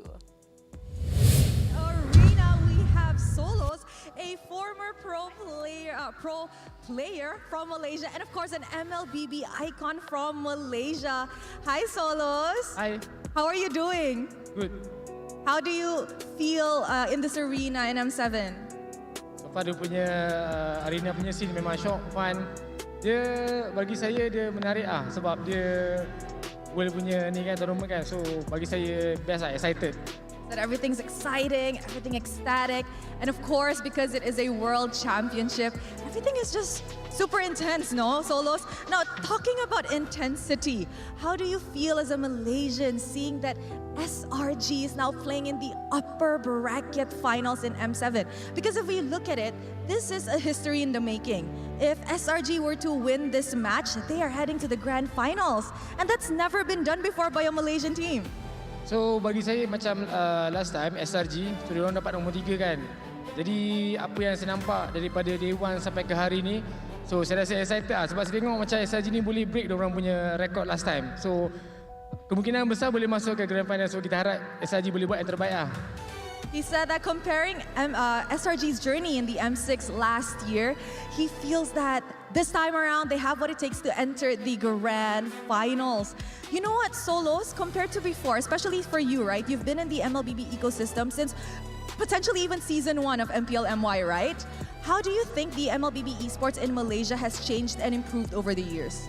So during saya punya scene, memang banyak beza lah. Dia bagi saya bukan changes tapi dia ke arah improvement. So compare waktu saya dulu, kita tak ada sources yang banyak ah. Compare daripada sekarang dari segi interface, UI apa semua, dia jadi lebih mudah untuk bermain. So dia boleh main dari usia muda sampai ke tua. Dia mudah untuk main. Jadi bagi saya sumber ataupun resources untuk belajar tu dia banyak. Compare waktu saya memang dia terhad. Ini semua terhad. Okay, now Solo said he's watched MLBB actually develop into what it is now. He's been playing since MPL MYSG Season 1, and right now we are in the M7 World Championship. Compared to before, there was not much resources available online, and of course the UI and the graphics, everything has changed. But of course it has changed for the better because now everything is practically available at your fingertips. If you want to watch a tutorial, all you have to do is just search it up, right, Solos? It's so much easier now. And of course, is there any shout out to the Malaysian fans watching right now? Because I see in the arena, there's a lot of Malaysians in the venue. But back at home as well, we have a very big M7 watch party. Anything to say to the Malaysians? So buat fans Malaysia, teruskan bagi sokongan sebab diorang boleh pergi jauh ni. Jadi teruskan bagi sokongan, doa. Yang paling penting sekali, enjoy M7. All right, Solo, say to everybody who's actually watching, don't forget to keep on supporting SRG because he believes they definitely can go for this M7. And of course, don't forget to keep them in your prayers. Thank you very much, Solos. I hear the Malaysians in the arena. And with that, let us enter the third game in this series. Who will take the win? There's only one way to find out.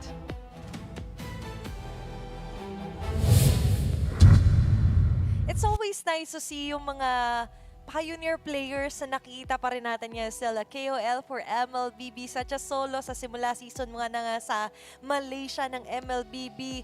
Nakita niya na dati bundok pa lang to naging hindi hindi pala yun. Iba. Malayo na yung kinulon mo doon, pero okay. Tama naman, iba pa yung UI before the interface, the heroes na nag-revolve onto the meta na ngayon ay sobrang nag-iba na, di ba? Shout out the Solos, the whole Malaysian community na sumusuporta here sa M7. Alam ko tayo sa pag nag-check ako ng memories sa Facebook.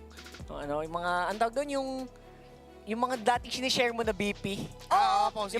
Kapag sinishare mo kasi di ba may something, something. Tapos i-share mo yung I1, nag-legendary ako sa... yung mga ganon. Wingman, best wingman. Nag-legendary ako sa Mia. Noong 2017. Eudora gets pa ako nun. Eudora, di ba? Naalala ko, way back college. Shoutout nga pala sa mga klase ko ng college na nanonood sila, by the way. Yun! Shoutout ko na kayo. Ayan. And nakita natin na shoutout din kahit yung mga OG na cartoons na pinapanood natin ngayon. Nandito na rin sa MLBB. Speaking of SpongeBob at Patrick, nandito na sa MLBB. Nakakatuwa. Siyempre yung skin ni Patrick, the ultimate god mode. Sobrang joyful nun. Pag nag-ulti, nagiging macho. Lumalaki yung katawan. Diba? Kaya kung gusto nyo rin ng glue na Patrick skin, it is still available in-game. So don't miss out on that one. Diba? Baka kung kailan tapos na, magsisi. Diba? But all about the sizzle naman, this M7 is all about support. So you could also use the TikTok to show your support sa inyong favorite M7 teams by using this filter na aming ipapakita. Yan, para sa mga community natin, gusto mag-support ng M7 teams, use the TikTok filter, make your video, and use the hashtags Let the World See Us and hashtag Lakas ng Pinas sa M7. You can go back to the original community posting and comment the link of their entries.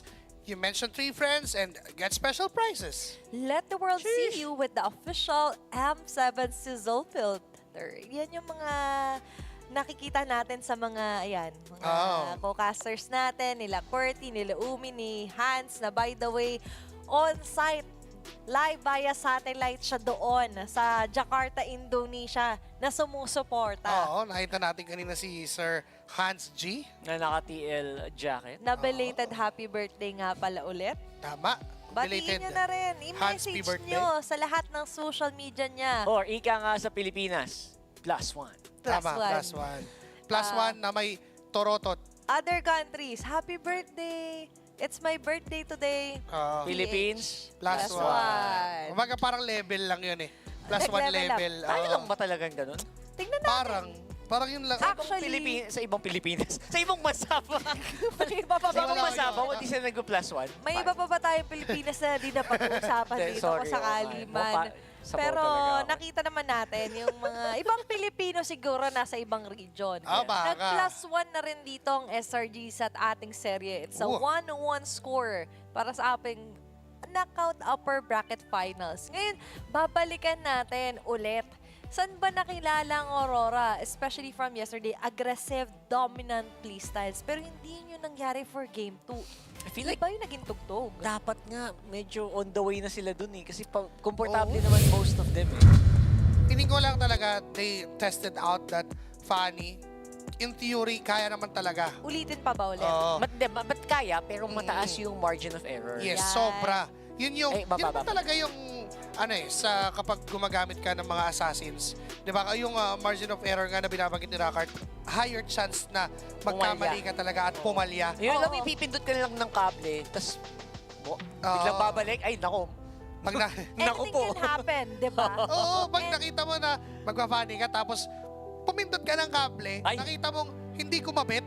Naku po. Naku po, 1/3 ng energy. Kumirot na yung ulo mo. Diyan na makaka-relate ako. Oo. Kasi hindi laging tumatama. Hindi. Shout kay Athena na nag-funny. Puro puti lang yung Granger ko. Kumakabit ang dead zone. Buti tumatama yun. Tsaka nakakapag-slide ako ng payapa sa rondo ko. Pero ito, makakapag-slide to victory nga ba ang Aurora Gaming PH as we take a look here para sa ating game number 3. Interested to see una, siyempre yung mapa kailangan i-considera din natin. For game number 2, yung map natin, Dangerous Grass yata yun? Dangerous Grass if I'm not mistaken. And meron akong dito, I want to see the flying clouds dito sa matchup na to. Kasi nakilala natin yung SRG, yung sa lubsob nila with the Leomord. Maganda yun for flying clouds. For Aurora naman, yung level of aggression nila na pinakita nila doon sa mga games prior to this series, it could really go too well with flying clouds as well. So, magkakaroon ng matinding contest for a fighter gold lane if that would happen. Kasi maaga yung mga bakbakan na pwedeng asahan doon. And that will happen in a few seconds dito as we check out our drafting phase for game number 3. It's going to be still a Dangerous Grass map here para sa ating game. Blue side ang Aurora Gaming PH and SRG will be on the red side. Recta Sora, Freya ban here for Coach Master the Basics, and the Grok and a Cloth naman para kay Coach Arcadia. Okay, back to the basics tayo sa gold lane. Clean up muna. Wala Sora. Clean up. Sora, tanggalin mo na rin yung CC. Kaso, Harit, Granger. pag masyado kang cornered dun sa vision na respect innocent, may mga heroes na makakakawala. Actually, yung Even Chosen, yung inaabangan ko for this last 2 bans. Wow! Okay. They're willing to trade that off. Hindi mabiro si Coach Master the Basic. Now, Coach Arcadia, are you gonna ban an Eva Josin or are you gonna ban out of those 2? Hayaan mong kumuha yung Aurora ng trade-off doon. Makipag-agawan either or. Yung Leomord ba ay kukunin din ng Aurora? Yung mga ganun eh. Sabagay. Okay. Pero ito inisip ko, parang induce ng mas hindi sila willing i-let go para sa blue side. Kasi pinaprayo yan actually, di ba, ng Aurora. Pero ngayon, what could be somewhat of a Prayo hero? Ano ba yung mga remaining? Yeah, the Eve, the Yushin ay available pero it's still an Eve here para kay Yue. Ngayon, SRG. They could actually take advantage of the Leomord still here dahil dangerous gas nga as you mentioned. Sobrang perfect actually ng Eve kasi bago yung Uy! Doon pa rin tayo sa Okay. Master the Basic. Kailangan din nilang bumalik sa basics. Yes, I was gonna say, si Eve kasi, yung U na yan, gawin mo lang, i-straight mo lang. Ayun na. Eve na yun. Tama. Si Yue, Eve. At, tama. Siya lang yung player na ang moniker ay pangalan niya, isisigaw mo. At mas mahaba yung moniker niya ng mas matindi sa pangalan niya. Pangalan niya Yue lang. Mga limang ipag yung moniker niya, 5-6. Aabangan ko kung may sisigaw yan later on with this Eve. Sorry. Pero, okay. Better choices here. Balik tayo. Okay, Leomord and Hylos. It's not possible naman na sila gumamit. Okay. Nag-double down sila dito prioritizing the Cho Joshi kicks together with the Leomord. Alam mo, What's the idea? double edge sword yun para kay, double hit, double throw para kay SRG. Kasi wala nang gugulo nun sa Leomord. Plus, natanggal naman pa ng comfort pick si Yums. Yun yung ginagamit ni Yums pag medyo clutch na eh. Tsaka kailangan niya sumabay dun sa aggression ng Hilda. Kaso, pwede nila inipan yung Hilda tapos may Kaleyang open. Yun nga. Kung sakali lang. But that was too overstretch if you're Coach Arcadia. Hindi na. I mean, pumunta ka na dun sa mas madaling way. Pero kasi ayoko nang i-doubt yung mga ganon no? Kasi nakakakita na nga ako ng Valentina Gold. Today lang pala yun. Diba? Today lang. Parang kahapon lang pero sa dami na nga nangyari today. Ay, eto muna para sa SRG, you mentioned, may ruta ka na pwedeng tahakin. The easier or the harder route. Pero para sa SRG, let's make it easier here para kay Innocent. Esmeralda. Pag nakuha ulit ng Aurora, that would be good against the Harith and the Hilda. Okay. Lots of options as well for the XP ban, no? Like, aside from the Esmeralda, Uranus is also a good bandable hero. Yusho. Ba't hindi napapansin Yusho? Night Sky? Okay. Pinanan ni Coach Arcadia Esmeralda. So that leaves a Glue and a Lapu-Lapu and a Yuzong left for Edward. Ayun lang, tignan mo naman guys. Sa chat, sa Fandom War. Ano ba yan? Nakatulog ata yung mga tropa natin. Ang mga Anong oras pa lang? Hindi ako naniniwalang tulog kayo. Gumagawa ng midnight snack. Huwag niyo akong inaano dyan. 10 pa lang. 10 pa lang. Alas 10 pa lang Wala naman pasok bukas Di pa relapse time. Ay, hindi. May pasok. Meron pa. Oo nga. Naku, may pasok. Ako yung walang pasok bukas. May pasok tayong lahat bukas. Tama. Ako wala. Meron. Restream. Sabagay. Ikabliga. Shoutout nga pala sa mga restreamers natin dyan, di ba? Na kasama natin kasabay natin nagpupuyat. At nakita naman natin ngayon, sabay Uranus ban here para kay Coach Master. The basic. Ano ba ang option? Yan. May Phobius na pwedeng gamitin dito si Edward. Give me some options. Arlot ba? Posible pa ba? I think Arlot kailangan. Low-key lang yan. Parang last ban lagi ng SRG Ayun tayo sa mga low-key. Low-key lang yan. Ayoko nga. Okay. Lunox Gold Lane yung inabatan. The OG counter for a Harit, tanggalin din. Okay. So, ang daming options for EXP. Pero if you're Aurora, you have to remove one. Maybe the... Lapu is good. Parang yung Lapu pero parang mas... Lapu Glue. Parang mas... YZ. Parang mas Lapu or even Phobius. Siguro for me, parang mas routing ako na iban yung Lapu para makita ko yung Patrick skin. Pwede. Nami-miss ko naman yung Patrick skin. Si Kuya Sanford pa lang yung huling gumamit lately. Diba? Pero ngayon, yung hugot na naman. Lalim na na. Yung see-through dito nila Coach Master the Basic at Dexstar, ha? It's good. The Louis ban is actually pretty good. It is. Sabi siguro, give me some XP options to ban. Give me options. Tapos sabi niya, Coach, Lapu. Tapos sabi ni Coach, ban mo yung yung Louis. Louis. Diba yun Louis. Para naman sa Aurora, I feel like they still got a good amount of selection sa gold lane. Ano pa ba? Actually, dami pa. Ang dami pa. Granger nga, pwede kay Domin kahit in this matchup. Granger carry is still there. Carry is pretty good.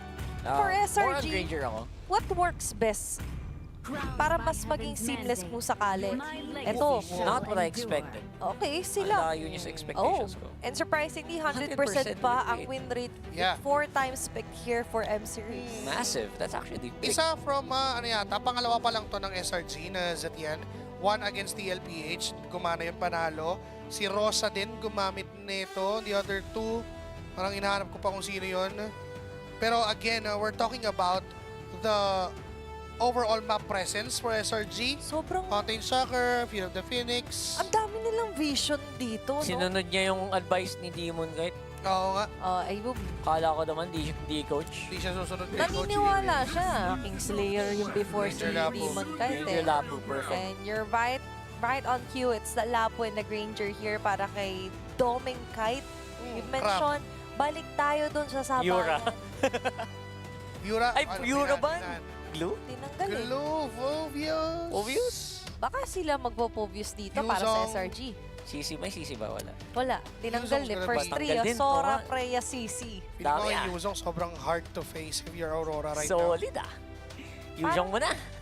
Mas more on the part na baka sila yung mag-Arlot bigla na liko. Ay, pwede.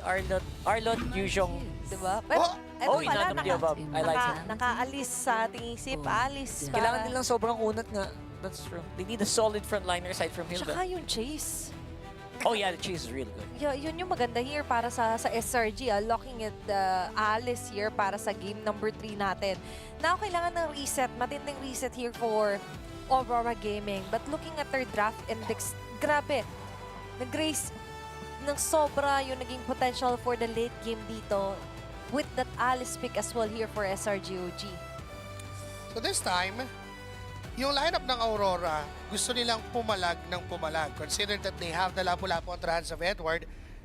Consider it covered yung backlines ng SRG. So this is a better chance na makuha nila tong game na to. Pero yung chance na yun ay isa lang ang makakakuha. Is it SRG or Aurora Gaming? Sabay-sabay natin alamin sa pagpasok natin here on their last match of the day. It's game number 3. Sino nga ba magkakamit ng match point for this upper bracket finals? Reset tayo sa best of 3 na naman. Starting at 10 PM, by the way. So alam mo na. Okay. Nagsimula ka isang serye at 10 PM. You know what it is. So please be ready, guys. Huwag kayong aalis. Dito lang tayo. Sama-sama nating panoodin ang Aurora Gaming PH and Selangor Red Giants. Di ako kinabahan doon, guys. Wala. Ay! Aray ko po! Masakit yung first blood na yon against Yue. Gagawa pa sana ako ng way para magrason, pero namatay si Yue doon at ang sakit ng poke damage. Wala kay Stormy. Even dito kay Yums, medyo hindi niya nakalkula ng maayos. And even Light, ay hindi pinapauwi ni Stormy ng matiwasay. Interesting, ha? Dapat, that usually doesn't happen. The flicker was actually intact sa putong yun. So Yue talagang nababato lang paulit-ulit ng Empress. Grabe to. I didn't expect that much early damage. Let's look at the build of that one. Okay. So, nothing crazy. Wala namang sobrang hindi normal, pero ganun lang talaga. Mapdi lang talaga. Kasakit yung poke damage na yun. That was a crazy first blood for Selangor Red Giants, getting that 600 goal advantage against Aurora Gaming Philippines now. Medyo na-tame yung kayang gawing aggression ni Light and ni Yue because of that first blood. And also, Doming Kite is losing that gold lane. The pokes from Innocent, sakit ng damage ng Harit. Medyo hindi talaga para sa kanya yung matchup na yan. I still think that he chose the right hero though. I think the Granger is just perfect for Doming Kite sa matchup na to. Again, ang condition lang nun is makasurvive siya sa laning phase nang hindi na for first blood, hindi siya na hindi siya namamatay. Yun yung crucial naman. Pero so far, SRG looking very good. Taking control of the early game, pa 1,000 agad yung goal lead nila. Sobrang ideal nito if you were SRG. Napagandang start nito. Even Yums has the right to do this. Invade. Nandiyan yung Fury of the Phoenix. Demon Kite will not get his own purple buff. At mamamatay pa si Light sa kamay ng mga members ng SRG. Hindi din patama yung Jeet Kundo dito. So that is a few unfortunate events we're seeing here. Although kita mo naman, may talim pa rin ang espada ni Edward. Nasasaktan si Kram. And even again onto this matchup, malalim si Doming Kite, nandyan si Yums, possible. Naku! Isang misstep. And there goes that flicker committed. Zaman Force din para kay Innocent. Andiyan naman si Demon Kite and even itong si Light. Tinawag si Barbiel, susugod at papasok. Charging into Innocent. Nagamit na. Purify. Pero nadala pabalik. May Jit Kondo pa. Light will get that kill against Innocent. Nadaan sa power of friendship. Kahit lugi-lugi na sila doon. And great, you know, little bit of a farm there being given over. And hindi pa pala sila tapos. It's a prank. It's another kill going over to Aurora. Nandun pa pala si Light. Nakakuha na ng ulti, hindi pa nga nagpi-flicker. Ginamit para mapatay si Yums. Pero muntik-muntikan, ito si Doming Kai, tinahabol si Kais. Kita niya lahat at tinamaan. Hindi pa nga nagamit yung barko, yung araw lang ang kinailangan. Makakuha ng kill ang SRG. Still, they have the lead. Yep, SRG pa rin naman yung talagang lamang sa lahat ng nangyari sa chain of events na nakita natin. This matchup, medyo nagiging problema na dito yung map control, no, Joshi? Yun naman yung lakas talaga ng lineup ng SRG. This is a double vision. The double vista lineup. Yung Yizun Shin kasama yung Zetchin. So, nahirapan gumalaw. Walang mga tago na pwedeng gawin ng Aurora. Lalo na kapag alam nilang up yung ulti ng dalawang yon. Yeah, the ultimates, wala. Mahirap lusutan. Diba, napakagaling mong pag nalusutan mo at manasurpresa mo ang SRG. Kaya kailangan talaga harapan ang laban. We might see that here. Light medyo nabigyan. Less than half HP. Pumapwesto around the Lord. Tatawag ngayon si Demon Kite kay Barbiel. Pero hindi siya pinapalapit ni Yums and ni Kram. Andiyan yung Fury of the Phoenix. Basta ng mga members, hindi pa rin makalapit ni Demon Kite. Mamamatay sa kamay ni Yums at ni Kram. May RWM. Nabibitawan. Pero hindi niya madamage itong si Kram. Humiigom lang na buhay dito kay Light. Hindi pa rin niya pinagpapahinga. Turtle ay hawak na ng SRG. And even si Stormy, hindi pinapauwi si Edward. Hindi na si Light. Nandyan pa si Yums, nag-aabang ng pwedeng itakin. Lahat ay kinokontrol ng mga higante ng Malaysia. Yep, tatalon pa. Of course, nagkakatinginan ng ating dalawang roamers. So far, Aurora struggling na sumalo lang ng gold sa kanilang mga tore. And kahit nga nasa ilalim silang tore, lumalaban pa rin. SRG, gutom na gutom para sa dugo. Ito-time talaga eh, because they have the means to do it. Yung Hilda, isang first kill lang, bibilis yung lakad, makakatakas sa tore. Yung Alice, may, may blink yan na skill, so definitely, kaya niyang umalis kapag naiipit na siya. Si Stormy naman may passive, di agad-agad malalapitan ng mga members ng Aurora Gaming. So, itong lineup na to ng SRG, ito yung panglinisan pang housekeeping na galawan eh. Yeah, ang hirap niyang lusutan kasi like lahat ng map, buong mapa covered mo eh. Pag medyo may nagkulang ng isa, ayan, mounting shocker agad. And alam na ng SRG kung saan tayo kailangan lumaban. Nakita na tatlo yun nandun. So, huwag natin tuluyan. Nakahanda sila eh. So, maghahanap na lang ulit ngayon. Kumbaga, unlevision nga kung tutuusin. Wait lang, ginamit na ito si Barbiel. Medyo natakam si Demon Kite na labanan si Kais. And dun sa baba si Doming Kite, pinaglalaban pa ang kanyang buhay para makapag-farm. And again, going back, tulad nga nasabi natin, parang only yung vision. Kasi kung gagamitin na si Kai, sige, kita nila. Tapos magkukuldown yung kanya, tsaka palang gagamit si Stormy. Tapos parang pwedeng paulit-ulit na i-layer para alam nila lagi kung saan nanggagaling yung Aurora. Pwede sila magpalitan lang ng cooldowns and then that should be good. Hindi pa ka mag-fleeting. Ako, nag-fleeting time ako sa set. Oh. Just because it's so fun to throw out Fury of the Phoenix now, though. Again, it's all about taking SRG by surprise. Kaya mo bang surpresahin ang isang team na dalawa ang vision controlling ultimates? Mala CCTV, lahat kita nila. Demon Kite, hindi pinagpapahinga ni Yums. RWM ay nandyan na. Kaso lang lumabas lahat ng mga members dito ng SRG. Demon Kite is low on HP. Si Yums, si Yue pa ang target. Si Kais is gonna go down na si Edward ang may kasalanan doon. Walang jungler ang SRG. Buhay pa naman si Demon Kite. Sumasayaw si Innocent at si Edward mamamatay. Pero yung mga members ng Aurora ay tuloy-tuloy pa rin ang puntahan ng SRG. Patay pa si Demon Kite. Makakatakas nga lang doon itong si Light. Pero libre na yung Turtles sa kamay ng Malaysia. Dinadaan ng SRG sa micro. The small things, yung mga maliit na bagay lang, Joshi, yung the fact na hindi ka papauwiin, na i-delay yung recall mo, ang laking bagay na it's slowing Aurora Gaming down so much. Ngayon si Stormy, sinipa ni Light. Nandun yung mga bahala ni Doming Kite, pero sabi ni Yums, ako ng bahala. Mabubuhay ba? No sir, mamamatay pa rin naman si Stormy, pero ang kapalit noon, buhay ni Doming Kite. That's not worth it. Naput yung gold dito kay Light, which is not really gonna help that much. Pero again, a kill is a kill. Pero that is not the trade you're looking for. Still on a 4.5k gold lead para sa SRG. They are playing a game na sobrang komportable ng lahat ng miyembro ng SRG. Even si Kais. Ngayon, si Demon Kite, tinayuan lang ni Kram. Tinayuan lang. Chill na chill lang si Kram, chill na chill lang din si Kais. Walang problema. Paikot-ikot lang. Ubusin lang natin yung mga jungle camps sa mapa. And then, Aurora, kapit matatag. Kapit matatag. Ito yung hawak kamay talaga sa Torre. You're gonna have to rely so much on the tower defense to stay alive. Kung ikaw yung Aurora dito. Kailangan talagang depensahan yung mga mid lane turrets na yan. Kailangan alam ng Aurora kung saan pwesto. Sila hindi nila makukuha by surprise ang SRG. So, kailangan talaga nilang mag-double the effort na lumaban ng harapan. Harapan talaga. Oras pa yung kailangan eh. Hindi pa kaya sa ngayon. So, start the clock, mga kaibigan. Chat, set nyo yung timer nyo for 18 minutes. Pag nag-18 minutes better chance at winning this game. Oo. Kasi yun pa yung online time ni UN, even ni Doming Kite. So, pwedeng madaliin to ng SRG, pero on their side, okay lang din naman sa kanila eh. Kasi may mga late game din sila, may harit sila na pwedeng gamitin. And by the time na online na yung mga members ng Aurora, online na rin naman yung mga members ng SRG. Oo, at itong reason kung bakit permaban yung Hellcurt. Kailangan kasi kapag si Hellcurt na open, ganyan yung mga nangyayari. Paano ba naman hindi magagalit kanina nung sa YG, TS? Hindi man lang pinahawak yung YG.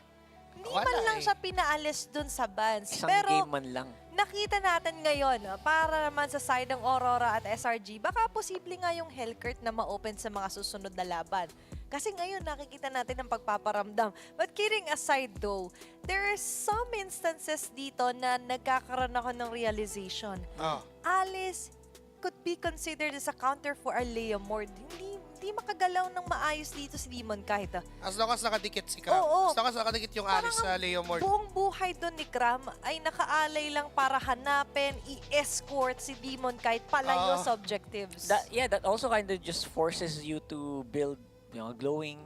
Kailangan maaging glowing one mo, mga si halberd mo, or dominance, just to slow down the Alice. And papabagalin mo lang yan, di ba? Like, doon pa lang magugulo na yung item path mo, so less efficient yung burst mo. Parang, are you that willing to really put an effort on the Alice alone, knowing na may Sekais na nagle-level up, may Innocent na ngayon na hindi na nila nadadalawan at nasa-shutdown. You see some miracle plays here for Light. Acknowledge natin yung grabe. Escape artist siya doon, nakakakuha ng right targets. Pero kasi with one step forward of Aurora, 2 steps ahead naman biglang SRG. You know what, to answer your question, they have to deal with it. Kasi even if na hindi siya yung most likely to be prioritized na problema, pero yun kasi yung pumipigil sa'yo to solve other problems eh. Diba? So, when you're sabihin na natin too busy enough na tapatan yung Alice, might as well sagutin mo na agad para may way ka para sagutin yung ibang problema. Pagpamamaya mo na yung iba, step by step, kumbaga, step by step process. Oo. At step-by-step process lang din muna tayo. Kahit kami guys nag-aantay, I know you guys are all excited to see the game. Pero habang tayo ay nag-aantay din, nakikita natin yung mga players natin, undisturbed naman sila. Still in the zone dito ng SRG, even for Aurora. So na ngayon, may chance din tayo to somehow analyze and internalize yung mga pwede pang mangyari inside the game. I could only imagine na ngayon para sa SRG, hindi pa rin mabibitawan yung lead because of the established gap na naglagay nila laban sa Aurora. Ang hirap to begin with na doon pa lang sa mga objectives, you can see a glimpse of what could happen sa mga Lord takes. Those were just turtles. Nakita natin. Pero come the Lord, mas mas intense lang yung zoning na ginagawa ni Kram. So you have to deal with it. You have to do something with it. What is that something naman? Kailangan maging efficient enough na yung damage dealers, Yue, and even Doming Kite. Yung sinasabi ni Rockart na glowing wand and even yung Sea Halberd must be present. Kailangan maisigaw na ng mahaba-haba yung Yue. Kailangan natin ng mahabang Yue. Yue. Parang yun na yun eh. Imbes na Yue na mahaba-haba at maganda yung mga nailatag. Hindi actually malaya dito ang Aurora, as you mentioned. And ngayon, back to the game muna tayo. Taking a closer look, it's right. Ngayon, lamang pa rin ang SRG. Yeah, 13 minutes into the game tayo mga kaibigan. And pa 6K na ang goal lead ng SRG. Lord is coming up soon as well. Nandiyan naman si Light. Binibigyan niya lang yung vision. Binibigyan niya lang yung vision na kailangan dito ng side ng Aurora. Kailangan din nila so far na lumaban. Although, I think for this specific moment, they won't. They'll give it to SRG. They won't risk contesting for this Lord. They want to take the fight doon sa base mismo nila. Yes, because right now, ganun palang magkakaroon ng piercer. Itong si Dominkite, he had to build it very late kasi mangangarap ka na lang makakill kanina eh. Sa estado ng laro kanina, it feels like it's such a dream to get a kill.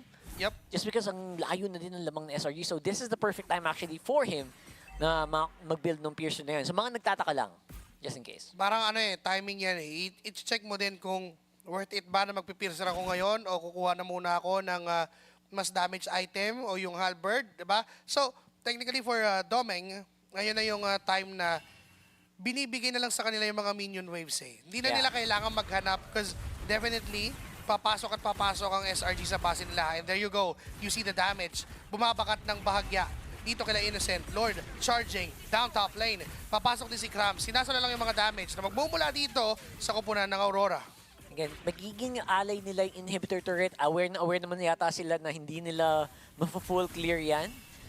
Best case scenario dito sa Aurora siguro kung may makaligtas pa silang inhib dito sa gitna o sa baba. Edward? Okay, just to clear the minion waves. Isang magandang pasok. Clear lang talaga. Yun na yung magagawa talaga nilang best at that moment. Luckily, hindi na nga na binigyan itong si Edward under the turret kasi it seems like kaya naman ng SRG na pumatay sana ng isa doon. Pero Light, hindi niya itutuloy yung engagement. Yeah, it's very clear naman yata sa Aurora kung ano yung win condition nila sa game na to. And they're playing it.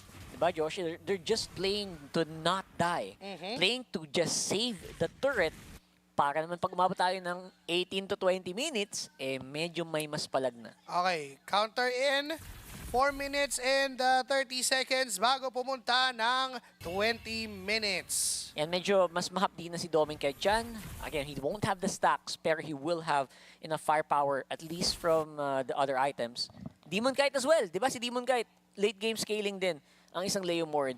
Not saying na wala naman. May malakas din yung scaling ng ng SRG. Siyempre, YSS tsaka Harit. Pero, mas pantay na eventually in checking the items that will reflect exactly that. Parang hindi, yun na yung point na pag umabot na tayo ng 20 minutes, hindi na nagmamatter yung gold lead.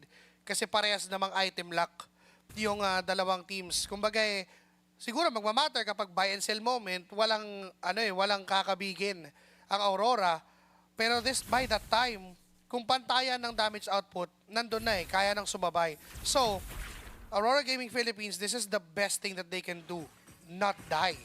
Yeah, just not dying is already crucial kasi si Dominkite is also stacking up dun sa kanyang passive to make sure na may sapat siyang bala para magbato lang ng mga normal attacks niya mamaya sa mga team fights, which is very crucial as well. Now we are here at the Lord that will actually be stronger at around 18 minutes. Really, really scary. Okay, so ito kailangan na i-contest. Di pa naman to yung 18 minutes, pero this Lord, kailangan nga i-contest ng Aurora. Kailangan nila sumilip. At least they need to try. Pero the best pa rin is makuha nila to without anyone dying. Yun yung best scenario if you're Aurora.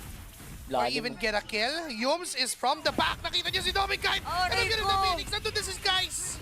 Sakto para kunin ang kill. Yums is gonna go down. Naipit sila ng mga members ng SRG. Sobrang open na trap nun. Diba? Aware naman sila Yue. Nagbato siya ng blast dun sa likod. Pero just the pincer maneuver is just too powerful na si Demonkite hindi pa mapapauwi. Hindi na pinauwi ni Yums. Sapat na ang 4 na miyembro ng mga higante ng Malaysia. Ginagawa lahat neto ni Edward at ni Life para depensahan ang base pero they can only do so much. May mga minions na lalabas, hinarangan pa si Demon Kai, bumibili ng oras. Ano ang presyo ng oras para masalba ang base? Si Edward na bravest fighter, buhay na rin si Demon Kai pero hindi mapipigilan ng SRG. They are on a match point. SRG pa ang match point natin ngayon. Naku po, isa na lang. At ang SRG ay nasa finals na. Yes, you got the first point, pero what matters the most is kung sino makakakuha ng last point. Now that SRG finally gets their match point para sa upper bracket finals ito. That wasn't easy at all for Aurora. No breathing space throughout that game number 3. Meanwhile, sobra naman yung naging freedom. Yung reign na meron dito, Selangor Red Giants, they're one step closer to entering our grand finals. At dun sa game number 3 na in-establish kung bakit nga ba sila ang isa sa pinaka crowd favorite, strong contender for the crown.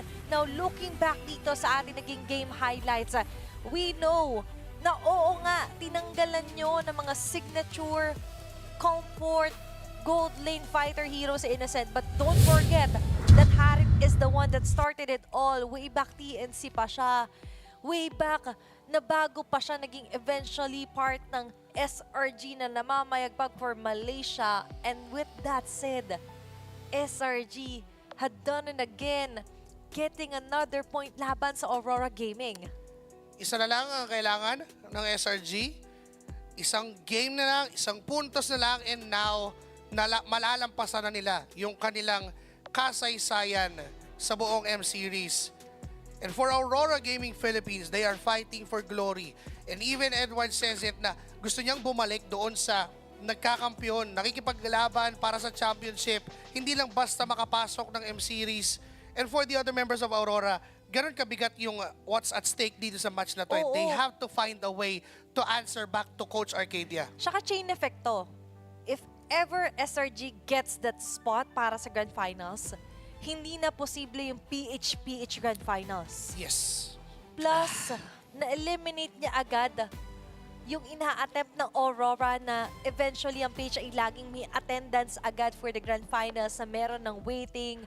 Tapos doon sa may bandang baba pa, ang dami niyang na-disturb na universe dahil yung ibang mga waiting na gumagapang pa lamang ay magbabago yung estratehiya dahil baka may madagdag na Aurora bigla doon sa lower bracket. No, disaster talaga yun eh, no? Ang daming chain of events na ma-trigger pag yun ang nangyari dito sa match na to. That's a scary thought. Honestly, it's a really scary thought yung what's happening here for SRG because it looked so easy for them. Yeah. Mukhang napakadali sa kanilang game number 3. Oo. Diba? I would have thought na yung game number 3 na yun, promising sobra yung naging start nila, lalo doon sa may gold lane, diba? Even eliminating doon Yums. Pero kasi para sa SRG, they were just waiting to see the reactions Aurora. Okay, yan yung gagawin niya sa early game. This is our game plan. Then, naging smooth all throughout na umabot pa sa point na afford nila na hayaan lang si Yum sa habulin si Demon kahit sa mapa, wag pa uwiin. And that was fairly early again para sa Game 3 ending natin.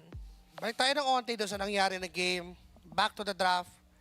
Yung show third pick ng Aurora, parang ano din, ang nagiging question is how well is the synergy of a Cho and an Eve?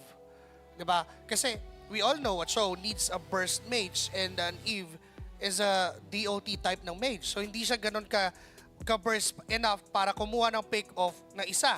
And ang nangyaring compensation for that is si Doming kahit yung kasama ni Light with that, yung trinay nila si Stormy. But unfortunately, because of the Hilda pick ni Yums, nako-cover din at nahaharangan yung mga bala and at the same time, he was a threat to the members of Aurora. So, covered nung SRG yung anong pwedeng mangyari at kung ano yung nangyayari. Lahat ng fundamentals, check kumbaga para sa SRG. Tapos pag may susubukang play yung Aurora, literally one ulti from the Zetian, bulilyaso ang plano. Yun pala yung epekto ng 24/7 CCTV. Kaya nga kahit di, ba't yung stun eh? Yung stun yun ang bagay ng stun. Kasi nakakayamot. Umiwas ka, magkakadikit kayo eh. Lalo dun sa last na abang nila kay Doming, di ba lumikod na si Yums? Grabe yun. Sabi ko, kaya niya pang takasan eh. Kaso umulti, nag-Fury of the Phoenix, naabot pa rin sila ng circle. Sa sobrang tindi pa ng timing, yung hampas ng Hilda, yung ulti nun, may mini-stun yun. And after that window, nandun yung Fury of the Phoenix. So walang way si Doming to rondo out para hindi ma-stun. Tapos bigla na lang silang nabura dahil nagsipasokan na yung mga members dito ng SRG and there is no difficulty and access doon sa lineup ng SRG because si Cram first skill lang, bang, nandun na siya agad sa gitna ng laban. Si Yums, di niya na kailangan ng flashy ng mga blink kasi mabilis na siya maglakad. Nandun na siya mismo sa likod ng laban. And even si Kais, sa kanyang Yison Shin, they all know where they would position themselves para mapanalo yung mga clash. Noting na dangerous grass pa. So, grabe. Yes. There wasn't any grass at all left unturned here para sa SRG. Lahat chinecheck nila. Tagos. Sobrang sinumuyod nila. Yung bawat hiding spot na sana doon ni Demon Kite. Even nung kanina tinitingnan ko sa minimap, nung halos maubos sila tapos kailangan lang dumepensa, sabi ko mahahanap pa yata to ni Yums. And tama nga, hindi pinauwi. Even though Demon ka tried his best na kumat na lang lane, hindi rin siya makapag-clear man lang eh. Di ba lahat na nadadaanan niya, hindi niya man lang ma-charge dyan. And there wasn't just any enough space here for Aurora Gaming PH for game number 3. Sobrang constricted nung galaw nila. There was just too much control on the map here para sa SRG. Kayo ba? Baka may mga observations din kayo. Pwede nyo i-comment down below yan para sa mga nanonood at supporters ng Aurora. Ito, medyo high level na analysis to. Ano yan? Ano to? So, basically, yung Leomord ni Demon Kite, parang ito. Ayan. Okay. Si Fred. Si Fred. Si Freddy. Tapos, ito yung pana ni YSS. Okay, ni si Kais. Ching. Ay. Yun. Nako. Ito pa kasi pinayuhan niya eh. Diba, yung Yisenshin, itong ugat. Ito ang punot dulo. Coach Demon Kite naman kasi. Coach kasi, on the record kasi yun. Diba? On the record niya sinabi. You have higher chances. Nagagaganon kasi si Coach Arcadia. Ito yung nangyari. May edit na naman mamaya yung mga viewers. Narinig ko sa huddle. Kayo ng... Gaganon si Coach Arcadia, nag-scroll, nakita niya bigla. Oo. Ayaw nga sabi ni Coach Demon Kite, mag-YSS na Tapos, tayo. may edit pa yan yung alam mo pagka sa mga nobela, yung ilang ulit, iba't ibang angulo. Ay. YSS. Yun yung keyword, yun yung tumatak. Sabi niya, sige.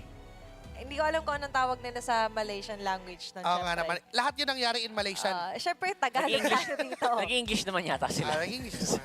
Ayan. Diba? And actually, guys, we would like to apologize po for the technical issue encountered during the second game po ng SRG versus Aurora. Rest assured po, the tournament integrity was maintained and the game was played fairly. Thank you for sticking with us and staying with us, guys. Kaya kanina pinapakita din natin yung player comps for us to show you guys na continuing pa rin yung game, the players are undisturbed, at smooth pa rin yung nagiging progress sila inside the game. Tayo yung medyo, syempre, nadadala ng emosyon, ano nangyayari. It's hard to see kapag compromise yung vision. At yun yung nangyari din for Aurora. Sobrang compromise yung vision nila kasi ba naman, yung mga vision na meron pa, yung Yisenshin at Zetya na masakit, may crowd control, tapos may wild Hilda pa na mag-a-appear sa'yo. In fairness, tsaka sa mga ganong situations, by the way, available sa atin yung yung time rewind. Kung meron mang sobrang lalang nangyari doon na kailangang i-contest, i-contest yun ng mga players, tapos i-rewind pag valid. Pero ito guys, we will also be showing the last or the 3 minutes that we lost on the game para lahat tayo, di ba, makita rin natin what happened, ano ba yung mga pwede nating balikan na moments doon para sa laban na yon. Kasi di ba, kanina sabi ko nga, pwede nating isipin muna na malaking factor to. Pwede magtuloy yung dominance ng SRG for the third game. Plus for Aurora, baka naman din on their side, may nagawa sila mga miracle plays. But sadly though, sa naging resulta, hindi yun yung naging case. Yeah, I think there was one Lord that was weakness. That was there. And I think that resulted to maybe Aurora losing 2. outer turrets or inner turrets, rather. Yeah. Huh? Kasi I think we came back 13 minutes in. But rest assured, nung nakita naman natin yung player cams, there are no... Dire-diretso lang sila. Dire-diretso lang na naglalaro. I Walang think visual lang yata sa atin.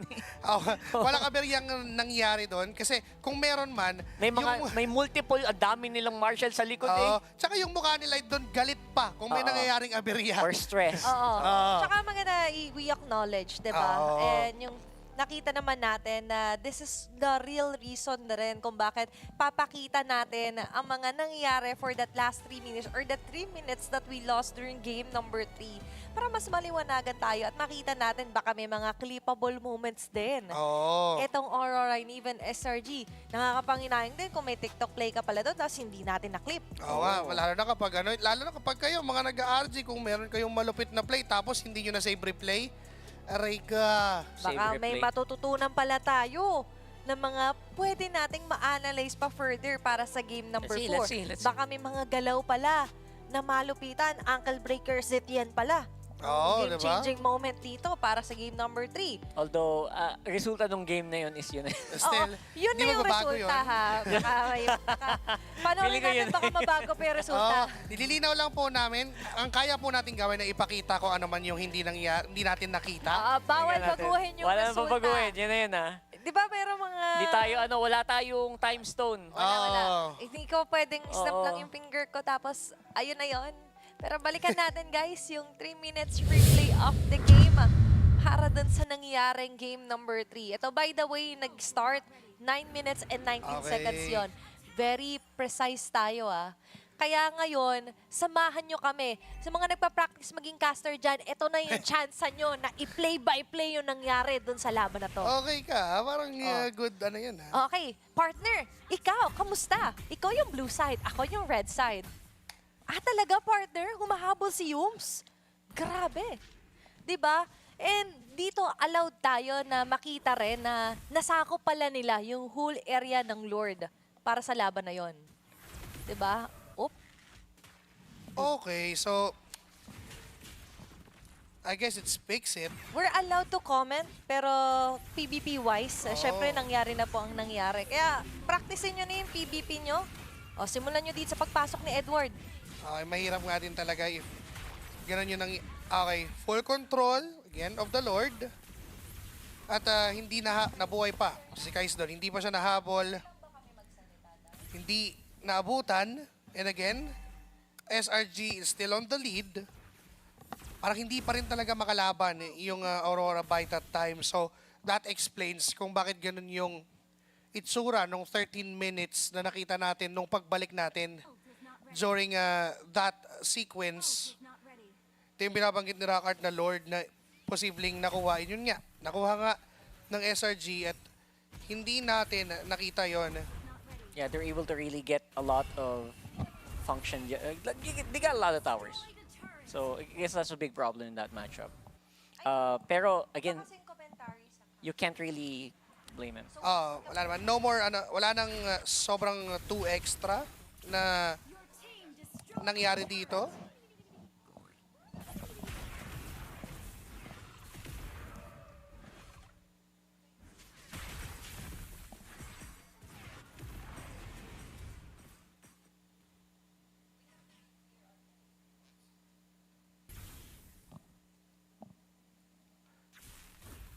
And yun, parang wala namang something too abnormal or too extra. I think it was just like observer.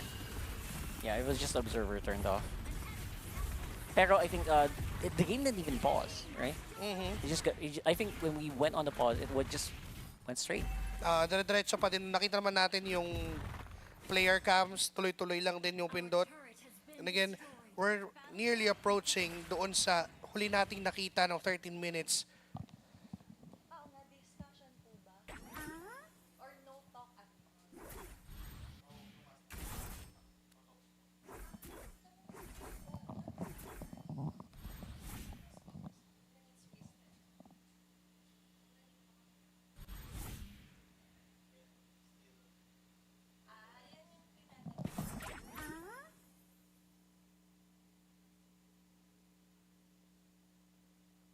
Basically, that's it. Diba? Yung nakita na yung lost 3 minutes of that game, tuloy-tuloy pa rin yung struggles ng Aurora Gaming Philippines. It is because of, again, that vision.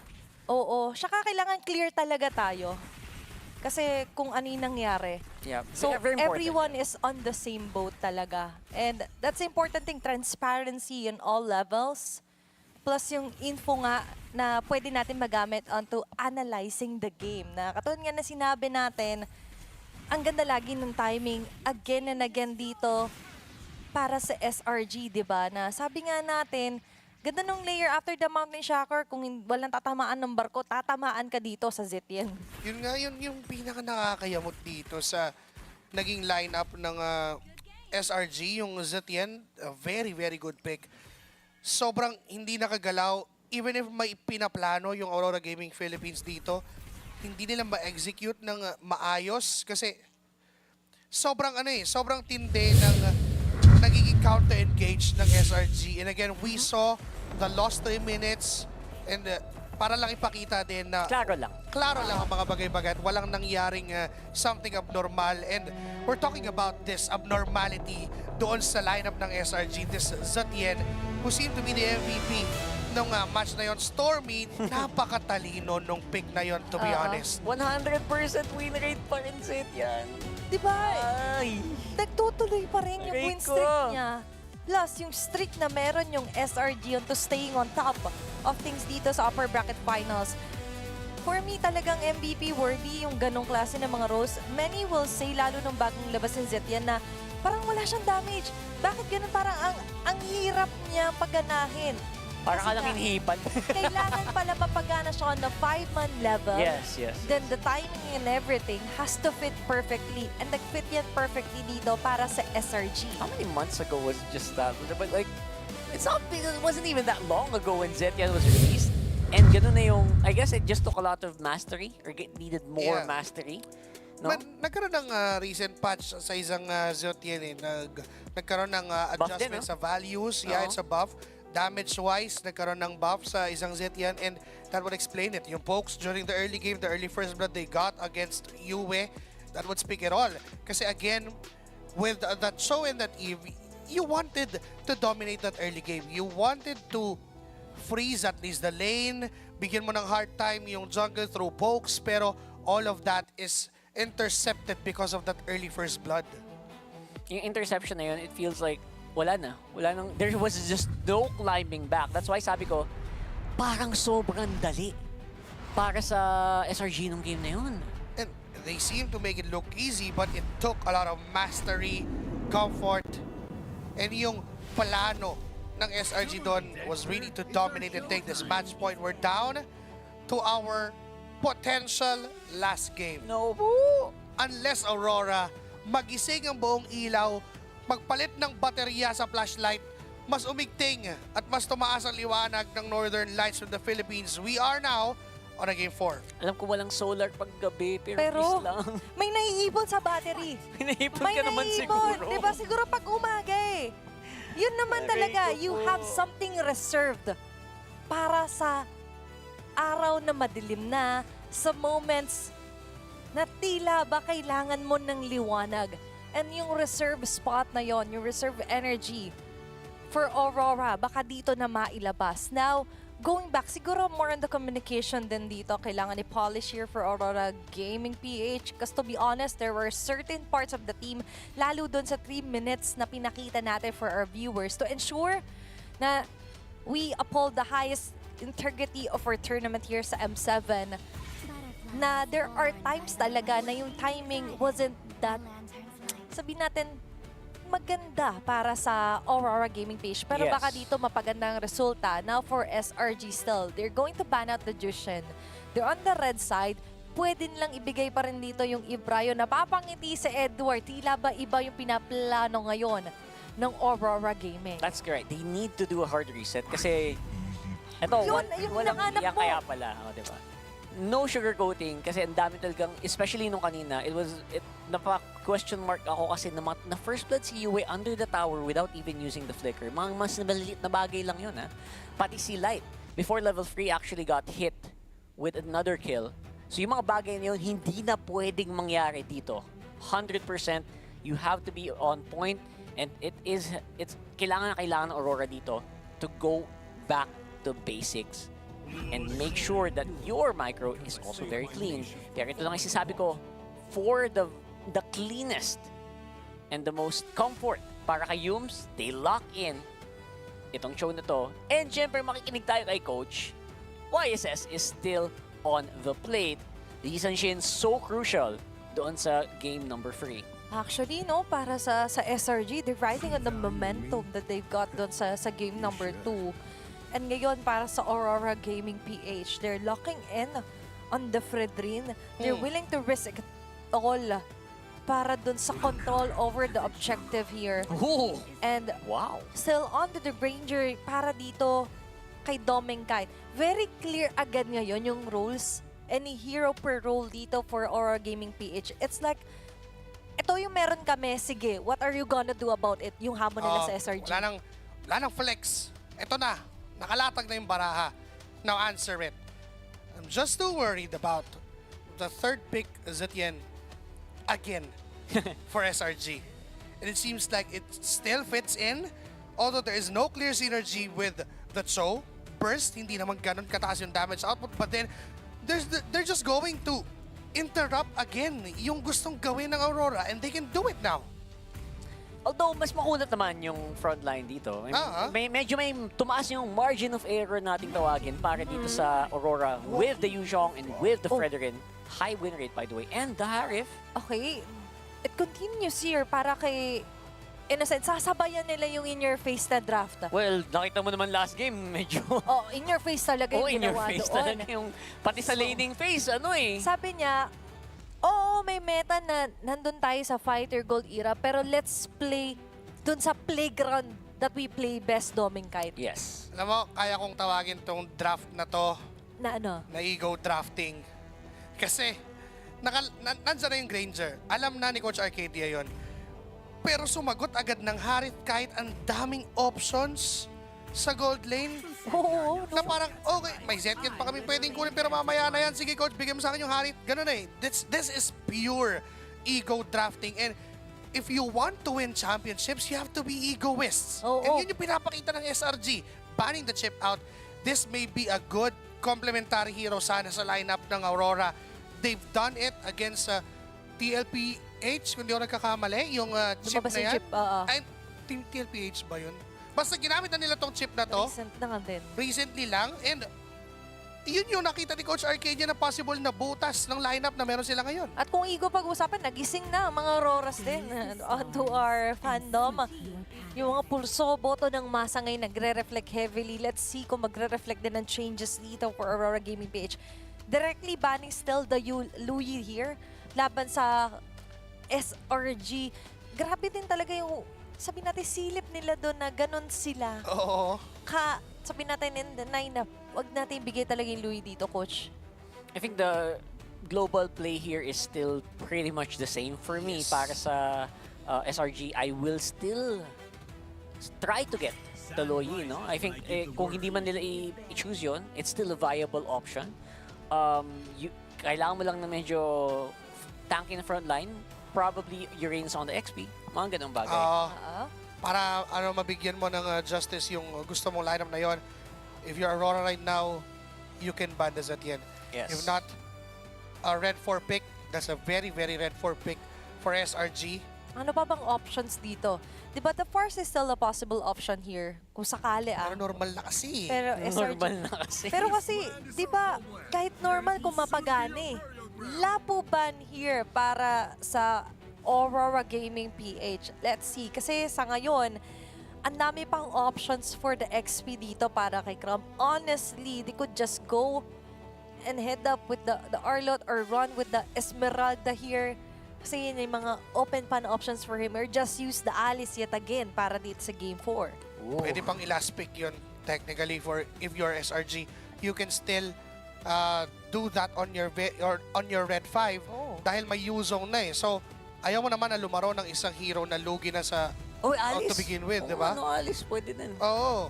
So, if you're SRG, Zotien is a real best. Payback. Pero again, this is ego drafting. I told you. Bakit?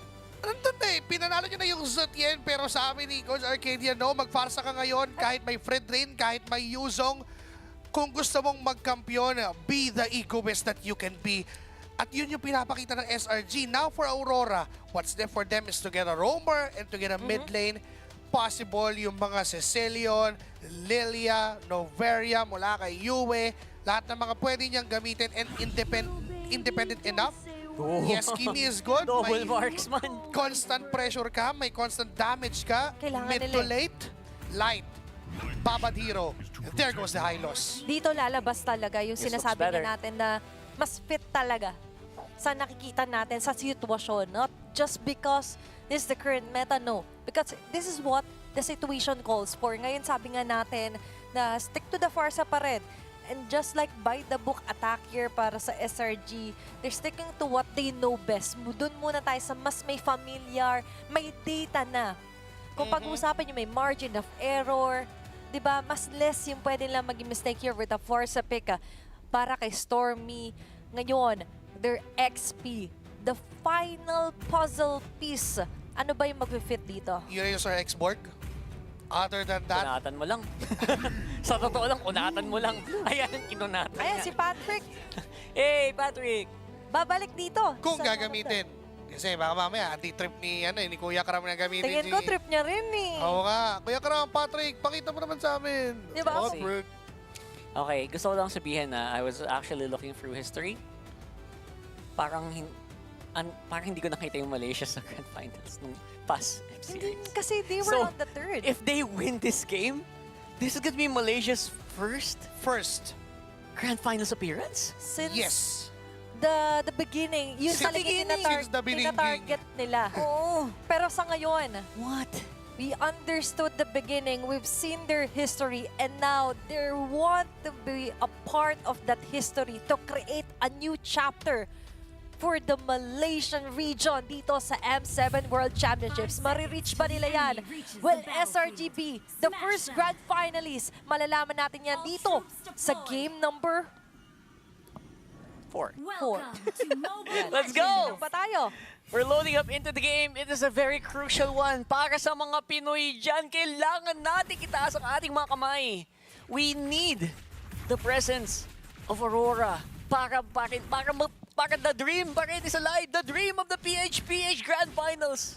SRG ba ang magiging guilty na makasalanan para mawalan ng PH na Grand Finals? Malalaman natin yan ngayon. Yes, ginamit po ni Kram yung Patrick skin. Masaya tayo nakikita yan. Pero masaya tayo din nakikita. Kaso nga lang, di na masaya to. Revitalize yung nagamit ni Light. So, buhay pa naman. Napuwersa nga lang yung spell. Pero this is somewhat better than what we saw Very game good number pressure. 3. Yeah, absolutely. Better start, no first bloods. Yun Yes. yung pinaka-minata ko. Uy, wala the first blood. Very good. Not yet. Again, try to get some good leverage. Gagamitin din yung explosions to get some damage in. Stormy mapapa-atras. And again, all eyes on the prize para kay Doming kahit kailangan niyang mas magandang early game kumpara kanina. Kasi kanina parang talagang sinut down siya ni Innocent lane-wise. Hinahabol sa Tori, no? Lahat-lahat. Yung poke, sinasalo niya. And again, they chose to get this Granger again kahit pa natalo na to nung Harith match-up nung game number 3. So, nakipag-ego drafting na ang Aurora. They want this revenge not just for themselves, not just for their twin brothers from Aurora Turkey, not just from Team Liquid Philippines, but to find their own glory at the Grand Finals of M7. Yeah, the M-Series trophy, that might be, isang mabigat na pasanin din para sa SRG. Again, the pressure is on. Pride of the country na yan. Naku po, si Doming kahit nabibait yata doon sa taas. And that might be first blood going over to si Kais. Pero may trade naman sana doon sa baba. Nandiyan na yung Yuzong ni Edward na pinuna na lang ni Stormy. At mawawala agad. But Demon kahit ma-secure the turtle. Kahit papano ay may nakuha. But that is still a losing trade. If you're Aurora Gaming Philippines, look at si Kais. Kinuha na lang din yung purple buff. Clearly a win for SRG. A series of unfortunate events para dito sa Aurora Gaming PH. Feels like yung mga resources dito ni Demon Kite ay dinadahan-dahan na din nitong si Skies. And aware siya, di ba? Alam niya na kumbaga may lisensya siya para gawin yan. And now, sinakyan na with the grab, wala nang takas pa ang Yuzhong ni Edward. Pati yung feathered airstrike, sinalo niya ng buong buo. And that was a really good engagement na ginawa ng SRG. They are pinning down Mr. Consistent. Yung impact na ginawa ni Edward during the game number 1 was immediately shut down by SRG. At ngayon, hindi natin mahanap yung impact na yon. They have to reset. Kailangan nilang mag-regroup. Kailangan nilang mag-revisit ng kanilang mga goals. But no! At that flicker from Yums, hindi tumama. Mountain Soccer, lahat ay binigay. And Edward is still alive, but no, sir. In no time, ay papatayin din. That's 4 members from SRG. Full-on dive kay Edward. Legend Zero, I can't believe it. They're spending so many resources para lang mapatumba itong Yuzhong na to. Wala na purify si Innocent. The dive ngayon, and this is still, that's the same dive na ginawa ng SRG. Down bottom lane, they just replicated. Binalik lang nila yung pabor. And mas mabilis, they also took down the turret doon sa baba. So kailangan ding palit-pantayan ng Aurora yung push na yon. Yep. So far, so good, di ba? Doming Kite is getting all the gold that he needs dito sa laning phase. Kahit pa paano ay better early game to than what we saw nung game number 3. So, let's put our hopes back doon sa mga damage dealers natin. Yue, the double marksman set up. Edward is still facing trouble. Wala dito kay Stormy Flicker. Onting crossover. Teka lang. Umaasim tayo mga kaibigan. Looking at the turtle. Susubok na makuha. Ni Innocent pa. Nakakuha ng turtle na yon. Sumakay ngayon. Etong si Kram. Appraiser's Wrath enough to take down Yums. Nandun pa si Light sa likod. Nanggugula lang. Dire-diretso. Mamamatay siya. Yes sir. Pero yung mga bala ni Yue at ni Doming Kite ay sasalahin din ng SRG. Nag-dragon pa si Edward. Wala na siyang inabutan. Enough na yata para mag-zone away para makuha yung turret dun sa top lane. Ayan. Kunin mo lahat ng plato. Lahat ng ginto. Doming Kite. Keep the dream alive. And medyo clutch. Nakakuha naman. Pero nag-time out yung ginto doon sa tore. Literal na gold heist yung nangyari. Race against the clock. Ilang segundo natira pero still that is a lead for Doming Kite. 945 gold against Innocent. Okay na. Okay yan. Okay na. Okay na pero kulang pa. Malayo na pero malayo na. Oo, malayo pa. Ngayon may Sigma doon na magmumula kay Yum. Sino pa para patay sa Doming Kite naman ay yes sir! Mawawala yung Granger. No more danger. Kaya ang Selangor Red Giants tuloy lang sa kanilang ikot sa mapa. Si Innocent ay libre, pero nandyan si Yue at si Light para pigilan yung plano si Kais. Hinahabol na naman si Edward. Another death ban, no sir, 0-3-0. Si Legend Zero. At hindi pa natin maramdaman kailan siya papalag. Teka lang, masyadong nagmamadali yung SRG. Alam yata nila na pag late game, medyo malulugi na sila. Ngayon yung feather strike ay ginamit din. Napasakit ng damage. Sinasalo ni Edward. Lilipad lang tong si Stormy. Nagamit na yung Glorious Pathway. 21 seconds. Bago magkaroon ng next objective, magka-cooldown yung feathered airstrike. Pero hindi naman ang plano. Hindi naman agad doon pupunta. Ikot lang sa mapa. And even si Kram, all the way from bottom, since na-push na yung turret, freely na siyang nagro-roam around. That's basically yung advantage yung makuha mo pag nakakuha kayo or pag naka-takedown kayo ng tore ng inyong mga kalaban, bukas na bukas ang mapa. Luckily naman para sa Aurora, di ba? Kompleto pa naman yung middle turret. They will still have a little bit of protection doon sa purple nila. Pero yung orange buff area na yan, for sure, exposed na exposed, yes. Prone to invade. May turtle, pero nandun si Kram. Hindi madire-diretso ni Demon Kite yung plano niya. Way beyond. Nandyan din si Innocent, trying to poke some damage. Light, forcing himself in front of SRG. Demon Kite papasok sa turtle pit. Si Kram tuloy lang sa pag-poke. Pagpunta, pag-dish out ng damage, pwedeng mayat-maya mag-spread. Nag-dragon na si Edward. Hinanap niya si Sikais. Hindi na makalapit. Hinaharangan lang. Retribution mula kay Demon Kite. Atrasan ang Aurora. Okay na yun. We got what we wanted. That's right. Aurora Gaming still getting all the gold they can get. And at this point, make sure lang na pantay ba lang yung gold income, di ba? Huwag ka lang malulugi. You should be fine. Ngayon, kailangan i-clear yung mga minions and again, protect the buff. Kailangan hindi ma-behind si Demon Kite ng sobra-sobra para naman maganda ang laban natin Coming this one, Stormy's the target! Traction pulse, tapos yung kotong mula kay Line Enough! Para patayin si Stormy, nandiyan na yung spread mula kay Cram. Wala siyang magiging next na target. Nandiyan yung taunt mula kay Demon Kite. Tuloy lang sa pag-angas doon sa harap ng laban. And this time, Orange Bomb, sila ngayon ang papasok. Magta-try na mag-invade si Kaiz. Wala na siyang magawa kundi tignan na lang at subukan na steal pa. At makukuha niya, yes sir! Kaso nga lang ang naipit. Etong si Yums, Jet Condotion mo din na siya makakataka sa mga bala ni Demon Kite. And this is clearly how Aurora wanted to play this game. Yun ang laning phase, yun ang early game na inaasam-asam talaga ng lahat ng nanonood for sure dito na is supporting Aurora Gaming PH. Item-wise, ayan na, third item na, hinaabol na agad niya yung piercer niya for doming. Mas maaga to kaysa kanina.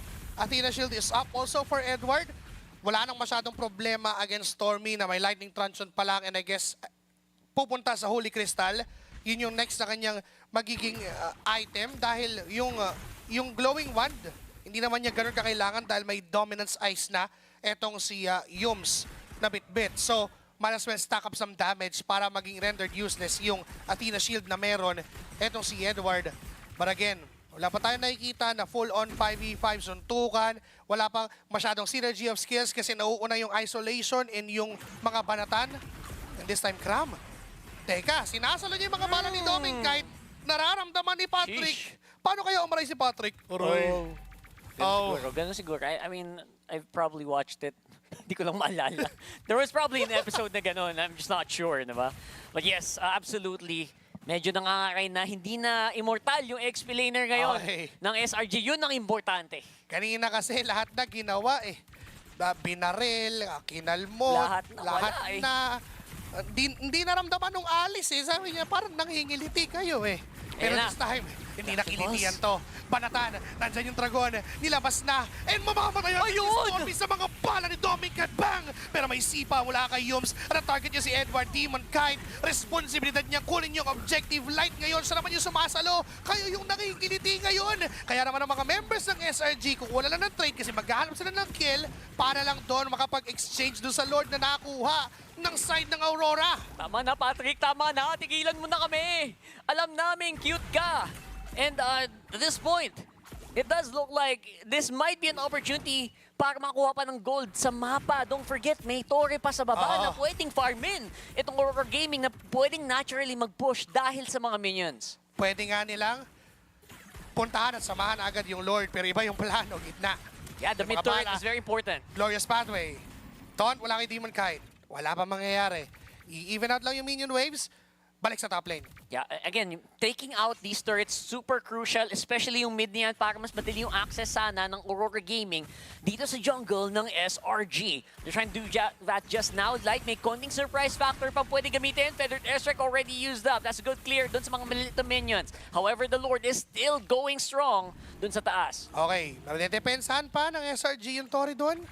Pero next na target ng Aurora, yung gitnang bahagi ng mapa, nandyan na yung Dragon. Pinakita na ni Edward, lumabas para makapag-zone. Pero Torre lang din pala ang gusto.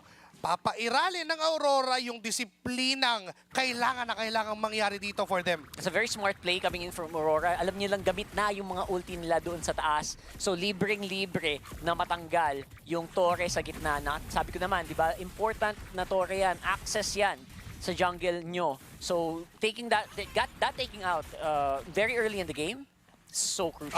Sobrang early access nun sa jungle camp.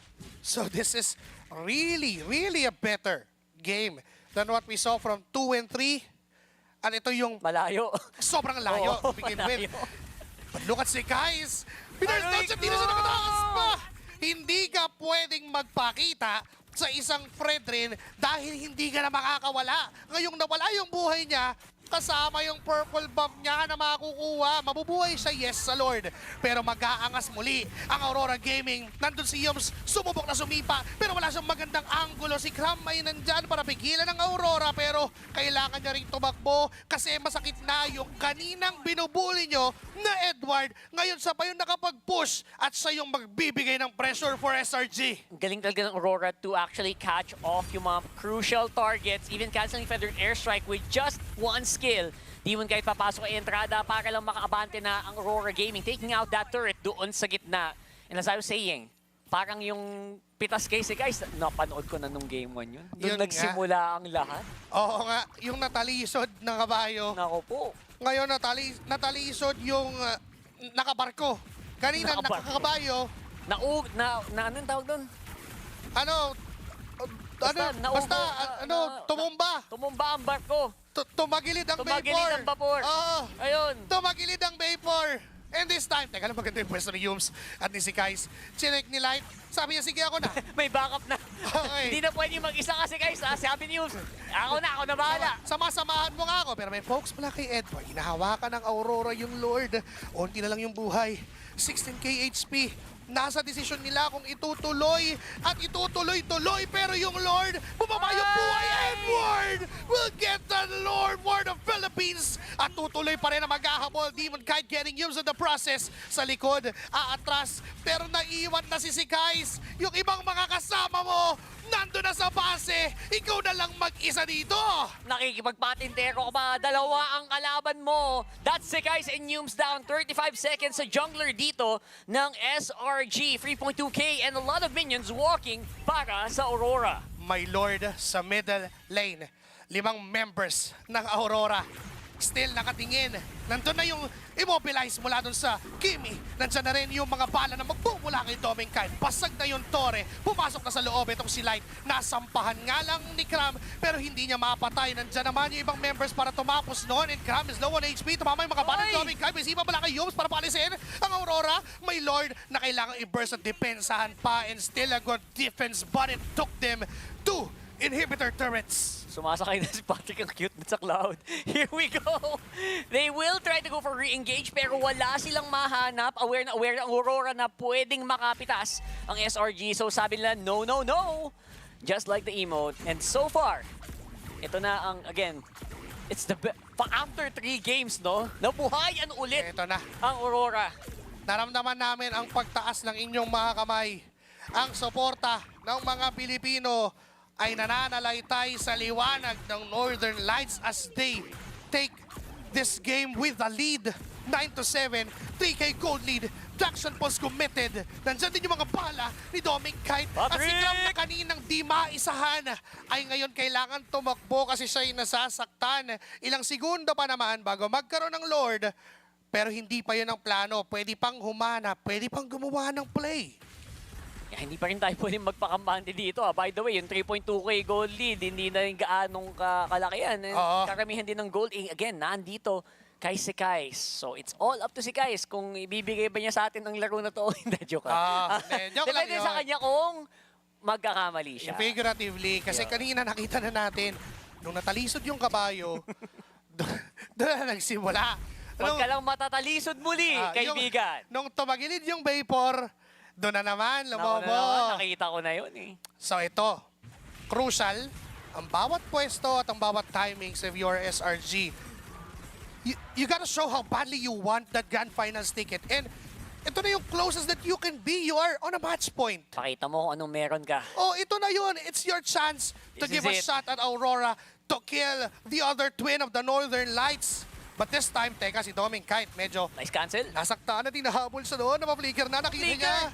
Nasa Yums nandun ngayon yung Black Dragon form. Gagamitin lang as a warning shot. Sige, subukan nyo. Okay, hindi nyo sinubukan, di ba? Si Lord Fight. And again, alam nyo, nakakapagtaka din, di ba? Feeling mo, bakit sobrang pressure nung SRG dun sa ba? Hindi, kailangan nila i-pressure din yung babang yan. Kasi pag na-flow yan na maganda ng Aurora, hindi nila malalaban yung Lord. Now that they actually use the resources para i-pressure yung babang yon, free-flowing yung waves, and now it might be an even fight. Pwedeng ilaban ng matindi. Look at Light. Kokotongan! Kokotongan si Stormy! Abutan pa, flicker! Lipad! Kaya mong lumipad! Alright, lilipad-lipad. Takore. Okay. Wrong. Okay. Okay, here we go, Cram! Patrick! Patrick! Magkamakulit! Tigil-tigilan mo yan. Manguli ka ng jellyfish. Naku. Teka lang. Malayo pa naman si Stormy. Pero look at the position of si Kais. Masyado pang malayo. Manggagaling siya doon sa gilid. Nandun si Yue. Nahabol ni Yums. Info. 11k, 10k. Black Dragon 4. Maabot ba? Nandyan yung Mountain Sucker. No, sir! Kay Demon Kite mapupunta yung Lord. Lalaban ba ang Aurora? Yes, sir. Nandyan si Cram na sasanip dito kay Demon Kite. Pero papatayin mismo. Si Edward sa likod doon. May ipit para makapag-zone ngayon. Nahabol ang Aurora Gaming Philippines. Pero teka lang, kalmado muna. Hintayin natin yung Lord. Here's gonna be 35 seconds by Edward and 30 for Cram. Dalawang XP tanggal. 4v4 with a Lord in the mid. Nakatingin ng Aurora sa base ng SRG. Oop, kitang-kita. With the Lord on the mid lane. Nice try, Yums. Trying to go for a backdoor play. Nakita ni Yue, Traction Pulse. Zaman Force. Iba-burst ng SRG, yung Lord. Nakakailang. Feathered Airstrike, ginamit na rin. Mountain Shocker, tumama, Yums. Magiging target, hindi siya nakasipa. Napigilan siya ni Light, kaya siya'y tutumba sa kamay ni Demon Kite. Ngayon, yung 4 na miyembro o yung isa na namatay kanina na buhay na maguli. Even Edward, at kakalma muna ang Aurora Gaming Philippines. The clutches tan yun Napakaganda. Muntik nang may masipa, pero just like that, it's gonna be Aurora pushing forward dito sa baba. Another Feathered Airstrike to clear the minion waves. Nakakadepensa, buhay pa ang SRG. Pero Aurora Gaming Philippines, wala nang makaabot kay Doming Kite. Even si Yue, ginagalawan si Yums. Even si Light, alam niya kung kailan niya kukutongan dun si Yums. Yeah, it's all about the timings. Yung timing kung kailan mo gagamitin yung stun as a high loss. Actually, mahirap yun Hindi mo pwedeng basta-bastang gamitin. Hindi mo naman pwedeng hindi din gamitin. So, honestly, Light is still keeping the front line in check. Sobrang important niya para din hindi makapag-free hit lang si Sekai. So, yung pag nawala yung high loss na to, actually crucial din yun. Yun na yung signal. Oo. And syempre, may Yuzhong pa rin naman. And obviously, mahirap din harapan ng isang Frederick. Pero still, it is a very delicate balance na kinkeep dito ng Aurora. Kailangan lahat ng galaw. Perfecto. Seamless. Walang overextension, walang overcommitment. 50 seconds bago magka-Lord. If you're Aurora Gaming Philippines, you don't wanna force a fight. Kasi lamang na kayo to begin with. Yung mapa na lang, control mo na lang. Diba? Huwag mo na i-50-50 pa. Makikipaglaban ka, hindi naman sure, diba? So ano na lang parang basic housekeeping na, sige, cover natin to. Waves lang. Tapos body-body yan. Walang pwedeng mag-isa. Wala. Technically wala. Kahit si Yue, si Doming, si Edward, kahit mag-isa si Edward, hindi na pwede. Hindi na pwede. Magkasama sila ni Doming dun sa baba. Kasi kaya siyang bigyan kaya siyang patayin May damage output ng SRG. And yun yung kaba-factor pa na kaya nilang bitbitin Nandyan si Stormy. Ang hirap din naman niya aputin kung hindi magko-commit si Edward ng Black Dragon form.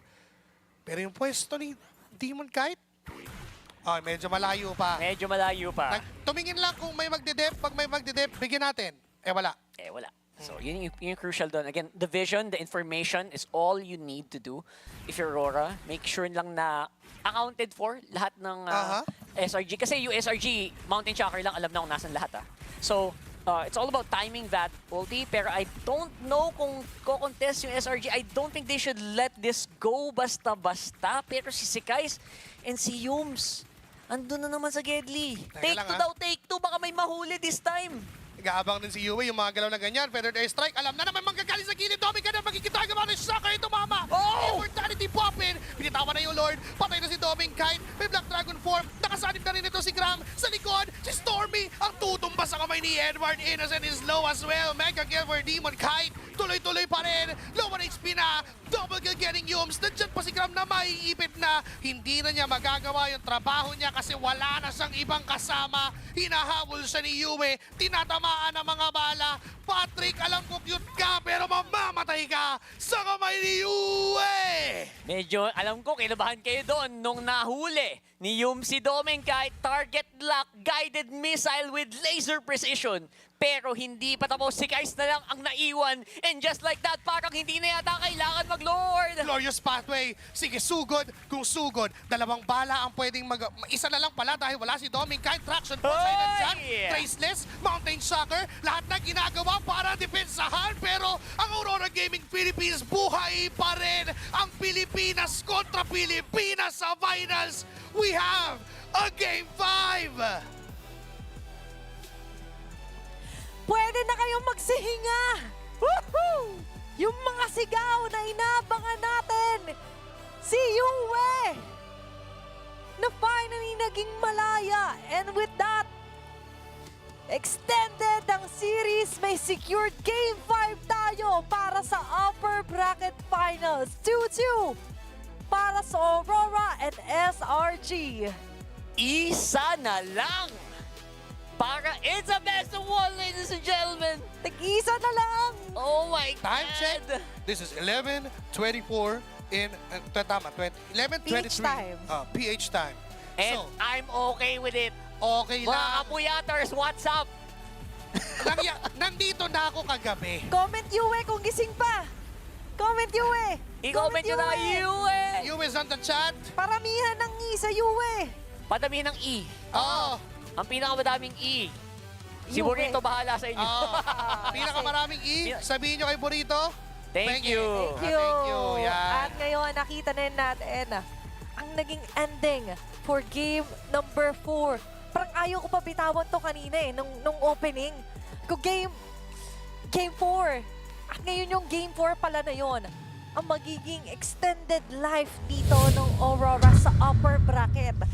Abot kamay, oo, nakataas din yung kamay ko. Ako yata yung tinutukoy ni Joshi Cakes kanina nung mga clutch na. Yung natakot, nagulat, nag-lock silang lahat kay Doming kahit lahat ng emosyon nag-flashback sa mata ko eh. You know what? We have to commend Yums, Sekais, Stormy on that. Napakagandang pick-off nun. Sipa, namatay agad yung Granger. Totoo? Pero that's just the Granger. Eto lang meron pa. Gusto kong i-comment si Edward. Dahil siya yung totoong bida na binugbog nung una. Puro bukol. Yung Yuzhong. Babangon ako at tuturugin kayo yung eksena niya dun eh. Ang dating niya doon, Eduardo Dalisay. Eduardo Dalisay, the immortal one. Ay, nagbago na rin eh, di ba? Na naging tanggol version na rin siya doon. Iba eh. Alam mo yon, for an XP laner na namatay ng 3 beses during the early, Basag yung tore ng 3 minutes, 4 minutes. Mainit sa'yo yung 4 na tao, handang mag-commit ng lahat-lahat para sa'yo. Piniplikiran ka ng Barca. Oo, lahat ginagawa. Yun pa lang ay isa ng, ibig sabihin lang, inirerespeto nila yung threat na kayang gawin ni Edward, but it is Edward. Pero may isa tayong kasama, may Yumi rule eh. Pagdating sa Yuzong, kung naaalala nyo, na for the first 5 minutes, kapag na-0-2 mo something yung Yuzong, wala nang angatan, no? Sobrang hirap. And there are very few, at isa pa doon si Sanford na nakapagpabaliktad. At ngayon, counted na rin si Edward doon sa sitwasyon na kahit ginawa niya pang 0-3. Yung Yuzong na yon, sinadya niya talaga for the storyline. Huge commendation to make sure na hindi mo ma-maintain yung pagka-behind ng Yuzhong. Ang crucial nun kasi, alam mo, nung na-focus din kasi si Edward, sino yung nag-drive doon para sa Aurora? Si Doming. Yung lumamang kasi na-trade para sa kanya. Yes, there was just too much attention on the XP lane. Nabasagan na siya ng Torren. Or even the second tower, di ba, nakuha din actually sa kanya doon nila Sekais. But what happened was that, sige, antayin nyo lang, it's your turn for now, pero nag-type my turn. Pero hindi niya na kailangan Tagalogin kasi nagtataglish naman si Edward. And that was it.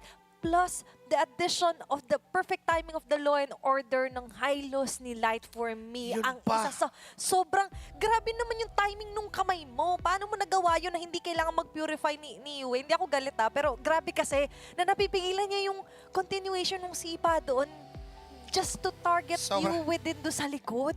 Parang ano yun eh, sobrang naglinya yung mga stars, lahat. Yung, binago na kasi yung high loss. Hindi na yun yung pagpindot mo, stun agad. Hindi. Pagpindot mo, bibilis ka, tapos ipe-press the attack mo muna bago makastan. Yes. Diba? So yung timing na yun, medyo pinahirap lang, but still Light did that. Although, ang daling sabihin eh, na stun mo yung Cho para di makasipa. Pero hindi siya ganun kadaling gawin. Napindot stun. Oo, na doon sa ganun kalasing extensive na nangyaring clash. Kasi kung hindi nagawa ni Light yun, mamamatay si Yue doon, makakabawi yung SRG. Yari talaga. Oo, di ba? And that is how you anticipate. Grabe yung forecast dun ni Light with the high lows. And this is also the reason why, ito yung sinasabi mga na mag-fit for the composition. Starting with the draft. Pero this is Mr. Consistent for game number 4 MVP. Na bumangon at nandurog talaga. Kung bibigyan kayo ng pagkakataon na bigyan ng movie title yung dinanas doon ni Edward, pwede niyong i-komento yan. Ang comment ko dyan, ang pagbawi lugi ng api. Sa akin, ang pagkising ng dragon na 3 beses pinatay sa bottom lane. Na may tatong sisil. Diba, ginalit nyo eh. Kalmado pa nung una si Mr. Consistent, pero ngayon, very consistent na just doing the smart and then slowly regaining their momentum for game number 4. Disrupting. Anong nire-ride nyo yung momentum from game 2? It's very good momentum. Balik natin sa best of 1. Burahin natin yung unang 4 na laban. Love the reset. Do or die para dito sa upper bracket. Wala pa naman technically ma-eliminate. Pero guys, yung at stake kasi dito, it's their life at the line to move an inch closer na doon sa grand final spot for the M7. Now we're down to the last game. That will tell us whoever will touch that at mag-aantay, mag-aabang dun sa magiging puksaan sa lower bracket. Magkaiba yung weight ng what's at stake dito eh. For SRG, they wanted to sabihin na natin i-improve yung nangyaring run nila all the way back from M1 and M6. For Aurora Gaming Philippines, they want to defy everything, everyone. They have to find their own glory and build that on the M7 Grand Finals. Yes. And looking at these highlights, this is clearly not what I expect. Kasi momentum-wise, it's SRG having it, winning the past 2 matches, game number 2 and game number 3. Parang sobrang easy na para sa inyo na kunin yung 3rd point. Yeah. Pero nagising bigla yung Aurora na parang alam nila kung ano yung what's at stake, alam nila yung bigat ng gusto nilang mangyari dito, and they played very well dito sa game number 4. Aside from Aurora playing well, actually yung isa sa mga points ko dito, dalawang Lord, yung last 2 Lord na dumaan, ayan yung pwesto nila si Kais. Hindi sila nagko-contest. I think pumasok na yung kaba nila or excessive playmaking. Overthinking.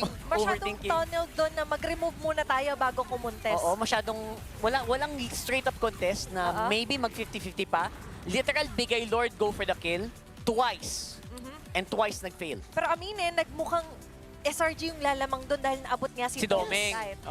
Pero what they failed to notice was that heroes thrive katulad nitong mga Yuzong and the Frederick kapag ka nagdedelikado yung buhay nila. They like living their life on the edge. Nakita mo yung taunt after taunt na meron na sa Fredrin plus sa Dragon Tail hitting them in row here para sa Aurora. This is the beauty of a double marksman setup. Ayun ba? Removing just 1 is not that enough. Kasi nung nawala si Domeng kahit, yes, sabihin na natin, di makakapag-push yan. Malaking DPS ang nawala. Malaking damage yung nawala. Sa Aurora. Considering na yung Sky Piercer niya, nababasan pa, yung dire-diretsong, yung DPS talaga, yung damage per second, clearly, nangalahati kung tutusin. Kasi nasa kanya yung Piercer eh. Lagpas kalahati. So, ang natira na lang, si Yue. But unfortunately for SRG, they've exhausted their resources just to take down a single target. That was too much, no? Na, oo, nalagasan nyo. Pero, anong kapalit? At what cost? May problema pa kayo. Si Edward nga, naging problema pa hanggang dulo kasi yung malayang farsa sana, hindi naging malayang lumipad dahil sa ginagawa ni Edward. Nakantahan mo pa nga eh. Oy, di ba? Pag yung mga Yuzong, mga ganyang klaseng hero, pag nakita ng parsang nag-ulti yan, akala mo kabayong may tapalodo. Ayun nga, favorite. Diba? Parang Red Bull eh. Parang nagkaroon ng wings bigla dun sa Edward. Gives you wings talaga na rumekta. Imbes na ikaw yung walang wings by wings. Ikaw yung lumipad papunta doon. And you're right, Edward. E-Factor, kaya deserve yung game for MVP dito sa game na to. Yeah, 100%. I guess that's just consistency. Kasi ang consistency, hindi lang yung palagi, alam mo yung, you always think na kailangan ka palaging mataas. Pero consistency is also doing well pag ikay nasa baba. Tama. Yung abilidad mo na pag-angat mula sa isang masamang sitwasyon, that's also what builds champions eh. Yung mga champion naman, hindi yung palaging malakas eh. Yes. Yung mga nag-champion din dito, yung kayang lumaban kahit na yung buong mundo na ang kalaban mo. At katulad nito for our community shoutout, buo pa rin ang loob.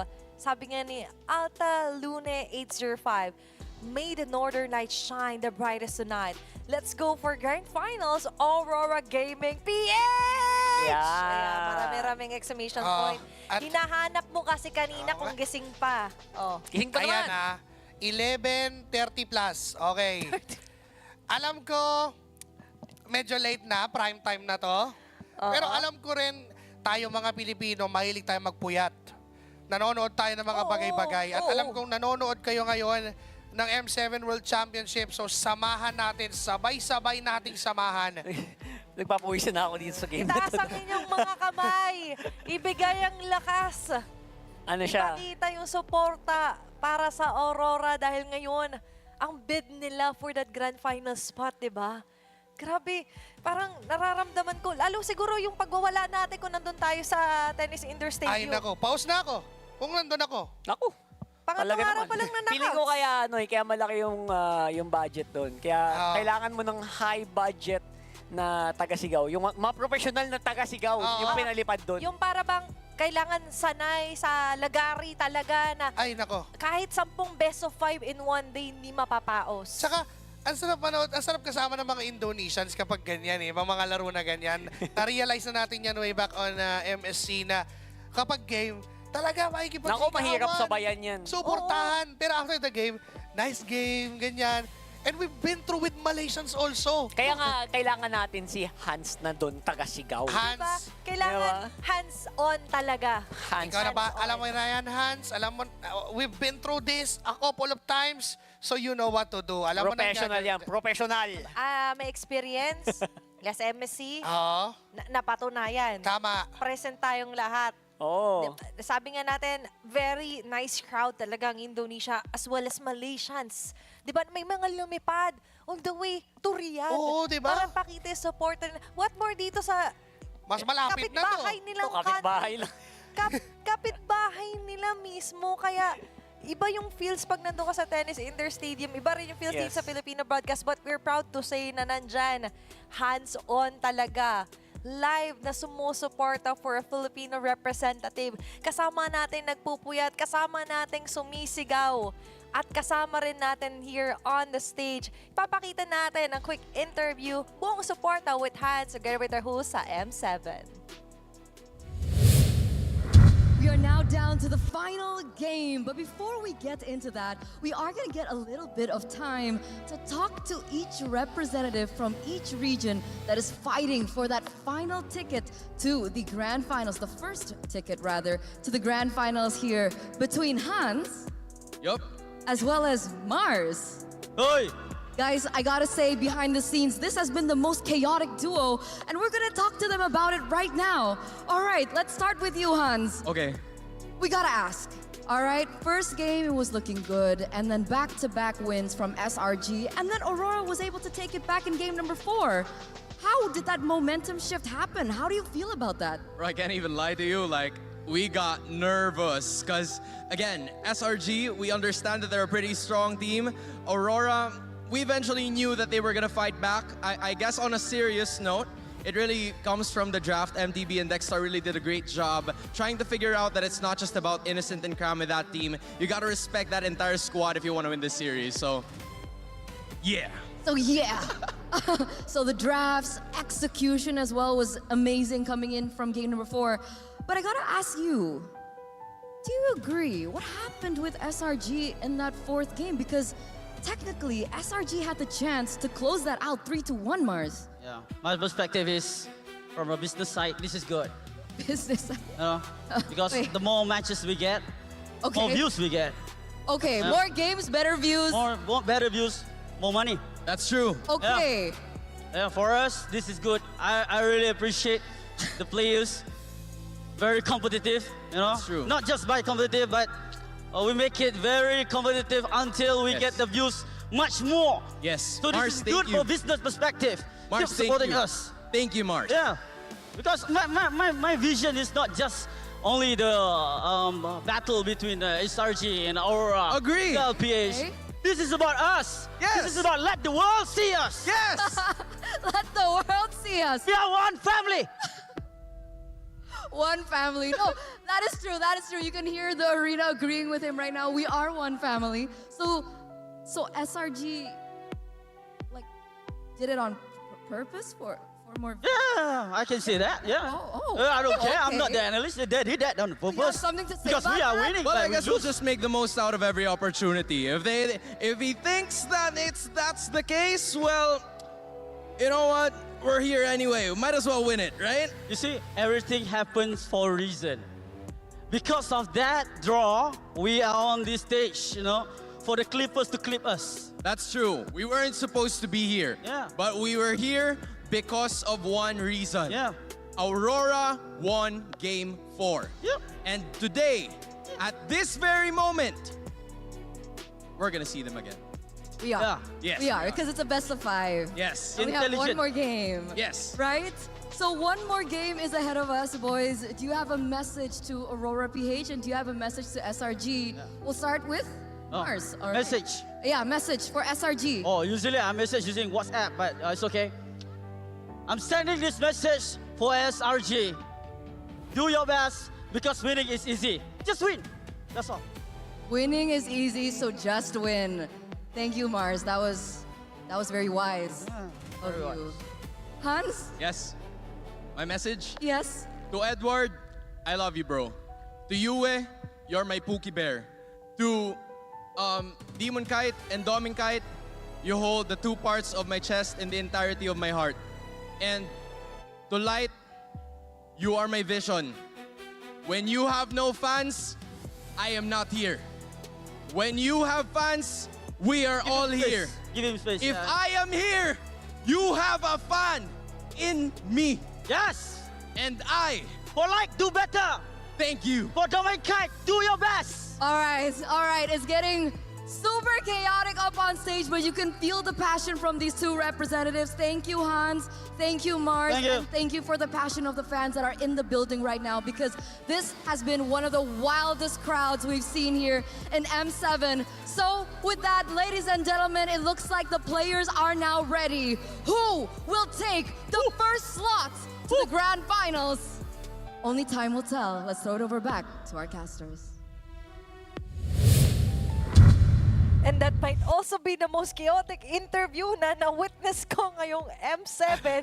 Dineg nila yung 3 Musketeers na nagsuporta for Team Evil doon, kung naalala nyo. Yung tropa. Para kay Mars, ang lapit mo, gusto ko pagkatao mo. Okay? Mars, if you're going to watch this or any Clippers out there, we want to be friends with you. Yes. You have the energy that we're looking for. I want you to meet QWERTY. Yes. QWERTY is a very huge fan. He is passion. Yes. He is passionate. Okay. Passionate. And ngayon, balik tanaw tayo sa ating naging interview nung kapon dito kay Coach Panda with the Filipino broadcast. Sabi niya, Kite and Light, you are at the stage where we have always wanted to be. We're so happy for you, not only because you're representing yourselves, but they're also representing our dreams that we built together since we started at Season 9. Just give everything in that stage, keep pushing forward, and make it count. Ito yung mga nakilala nila along the way that built them who they are right now, the superstars of Aurora. They're not just carrying yung dreams nila, sabi nga ni Coach Panda, na matagal nila nakasama. Yung dreams din ng kanilang mga former teammates and coaches. This was way, way back. Idamay mo na yung pangarap din namin. Oh, RSG pa sila noon. They were able to get an MSC trophy. They were labeled as King Slayers. And now yun yung binibitbit eh. They were once known for the fundamentals, the textbook gameplays. And now, with Coach MTB and Coach Dexter, with the influence of Aurora, parang nag-align, nag-combine. Yun yung nakikita natin ngayon kapag malinis yung nangyayari na galaw ng Aurora, kapag dumadaan sa textbook, fundamentals, draft-wise, nagagalawan nila yung mga plano ng draft, sobrang easy din nung panalo. Yeah, I feel like when you get into who they were as a team before, ito na yun eh. Yes. Diba, season 9 pa lang, nagsimula na yung King Slayer Dynasty. Kailangan mo minsan mag-step back. Yung kailangan mo na ibalik. Take a look at where you are right now. This stage was once what you dream. Sabi nga ni Coach Pande, ito yung pangarap lang natin dati. Now you're standing at that very stage that you were wishing for. At ito yung time na mapakita talaga na this is what we're built of. Ito yung ginrind namin for so many years. Simula pa ng dreams nila before at ngayon. Ang RSG? M7, 1 game away for the grand final spot. One game away. 1 game na lang sila Grabe. pareho dito. Wala akong masabi kasi sobrang, that's the dream talaga. Kasi naalala ko dati, like when Coach Panda and the rest of them, they were just having fun eh. Yes. Di ba? Like, gumagawa pa tayo ng mga music video natin and everything. It feels like such a long time ago. Pero yeah, 2019? Oo. 2022, nung nag-MSC sila, di ba? Yeah. Pero they started way back before. Way back pa na parang dumating na sa point, diba, parang na-problema pa sa device before, wala magamit, si Demon Kite, na tumulong talaga din si Coach Panda. Pero ito ang ilan sa mga na-appreciate natin. Community shout out, si Raw Reyes. Sabi niya, never sleep on the Rora PH team. They might stay quiet, but their playstyle is full of surprises. They are the definition of a dark horse, and playing against them is a dangerous game. Actually, he said it all. English eh. Bukod sa may mga onti lang naintindihan, joke lang. Sabi niya lang dito na we saw that during game number 1. Yung aggression, dominance, yung angas, yung backshot ni Demon Kite. Game number 2, they fell short. Mahirap yung naging tinakbo nung Fanny. Game number 3, nahirapan din yung Leomord. And now for the Fredrin, binalik lang yung angas. And let's just go back ng isang araw sa sinabi ni Flap TZ kahapon. What traits ang mga kailangan para maging kampiyon? Una, confidence. Pangalawa, courage. And pangatlo, trust. Oh. And all of those ang pinakakailangan. We saw the confidence. We saw the courage.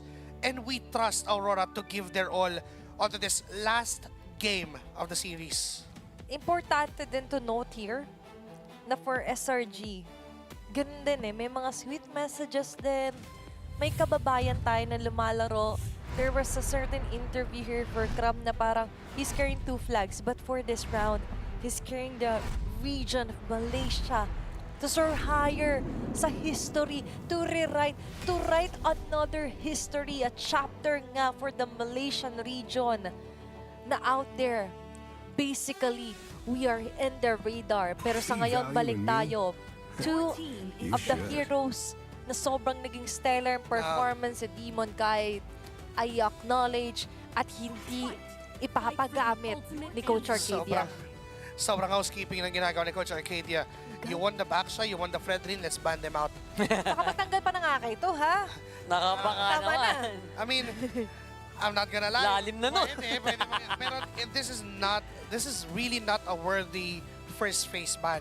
So don't do it, Coach Arcadia, if you want to win it. And there is the Zoshin and Eve, they can go for the trade-off. May Claude din. And yun yung plano ni Coach Master the Basics. Sige, pili ka. Claude. And the best choice dun sa Claude, Zoshin, Eve would be Claude. Kasi, alam nga namang mag-Zoshin Eve ang Aurora. Hindi naman mangyayari yun. Tama naman, di ba? Posible naman yun. Nakita naman natin ngayon. Zoshin Room. Na by the way, Flying Cloud. may ginagawa namin niya sa RG. Ay, sino yan? Sino nag-Zoshin Room? Ako naman. Okay, sige, pwede naman. May ano naman, disclaimer. Pag 5-man kayo, allowed. Napanalo naman namin, ha? Okay. Buti sinabi mo napanalo mo. Ginats nakita nun agad. Naniniwala naman ako eh. Naniniwala Wala ka naman kailangan kumbinsihin dito. Hindi naman pang upper bracket finals yung labanan namin doon. Tama naman, RG lang. Oo. Now, Claude or Eve? Pili. Pinipilit nyo kasi. Ito na naman tayo eh. Pili, Coach Arcadia. 5 games Soraban ba to? Yep. Hindi pinalagpas. Okay, good. Either way, nagbabago yata yung pwesto. Kapaliktaran, no? Sa Claude. Now, Eve. Wait, let's open. May Farsa din. Eve, Yuzong. Kalea Farsa. Kalea Yuzong. Kasi yung Eve, pakipag-trade off ko ulit sa Farsa, may Valentina pa naman.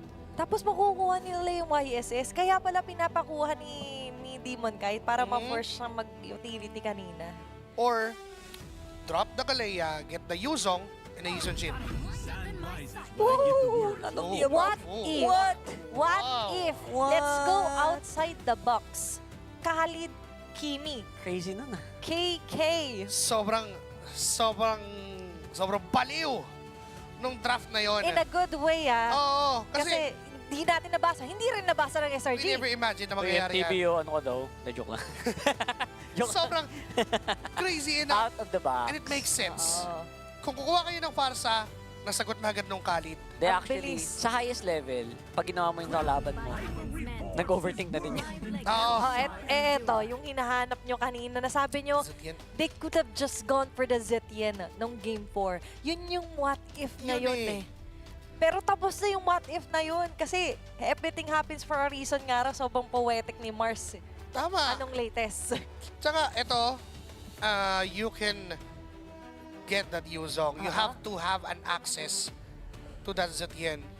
Kasi, hindi, ano lang eh, magugustuhan lang ni Stormy kung wala talagang aabot sa kanya at all. Oh, sila yung kumuha dito ng Wow. Harriet.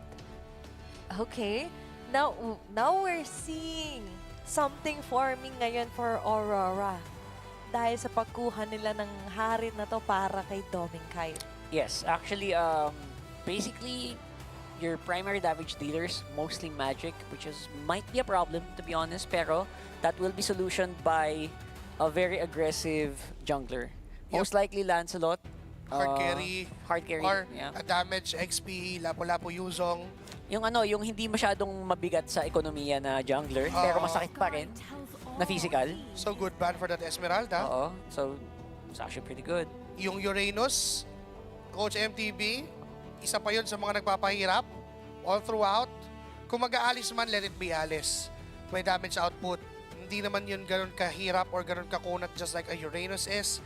And sobrang DOT ng Kimi and ng Harit. Hindi super burst naman ang Harit. So, you have to deal with the massive regeneration of that Uranus. So, might as well ban that out. Ban Yura, ban lahat ng makunat. Or get that. Pero, naghahanap tayo dito ng hero for Edward na like the Yuzo, like the Lapo. Pero, Arlot. Arlot, diba? Arlot. Coach Arcadia will still remove that Guinevere. Iba talaga yung hugot nila dito sa Guinevere talaga. May greater knowledge sila doon sa May napanood sila. Time traveler siguro dito si Coach Arcadia. Or, baka naman napanood sa scrims. Talaga, may alam sila na probably hindi pa natin alam. Mga ganong bagay. Marami tayong bagay Hindi pa na ilalabas. Na hindi pa nakikita dahil hindi pa na nga nailalabas. At sinabi rin yan na interview ni Coach MTB, di ba? Na when the timing is right, baka may mga heroes pa kami muling maipakita pero hindi nga pinapakita dahil tinatanggal. Ngayon, Alice ban. Okay, so I get the point. It's either Alice or Uranus. Yung maganda dun sa Uranus ban is mas makunat lang naman talaga yung Uranus. Ang maganda naman sa Alice ban, you remove the massive AoE. Hindi, less, babawasan mo yung engage. Mas makunat yung frontline mo pero less engage. Oo. Parang namili na lang si Coach MTV. with the Alice kasi you're not really that sure when he's going to go in tapos biglang Throne of Ruins. Diba? Arlo, ayan. Chinicheer nyo kasi. Chinicheer nyo kasi. Ang galing talaga. These guys know each other very well. I like it. They're used to it na in a world na libre yung Yuzong at yung Uranus, pag-aarlot yan si Edward. Pero 100%, since you are forcing the Uranus, no? Or removing the Alice, ganon, and the Esme, kailangan nyo ng hard engage sa XP that they might need the Yuzong. Lapo. Lapo would have been there para sa SRG. Okay. Mga Povius ay possible. Kailangan nyo ng hard engage. Povius. Baka nga dito sila pwede mag-Terizla. Terizla, yeah, Terizla's fine. Terizla is better. May instant naman sila kung sakaling umabot ng late game eh. Glue is okay. Pero single target nga. Yes, so single target lang yung pitasan nila dyan. Pero lalong humirap nung nakuha yung Lapo eh. Ito yung advantage pag red fork eh.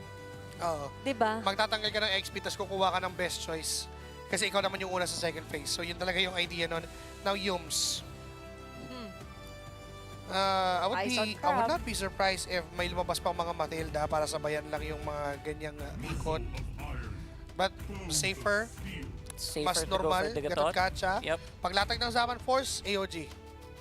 Basic answer. Yan yung hard engage pala nila, kinuha nila sa sa Rome. Ito pala Ay, yung plus, nakalusot. of Okay. course, the CC. Na-acknowledge ng Aurora, sabi nila, sige, let go natin yung Claude, tapos open natin yung certain years on the fighter para sure tayo na sa XP na to pupunta. Because the Claude already is a gold lane hero here para kay Innocent. And the CC is way to go para dito, para kay Crab. Ngayon for Aurora PH, Feeling the ko- final piece. Jungle. Basta wag lang Fanny siguro. Hayabusa.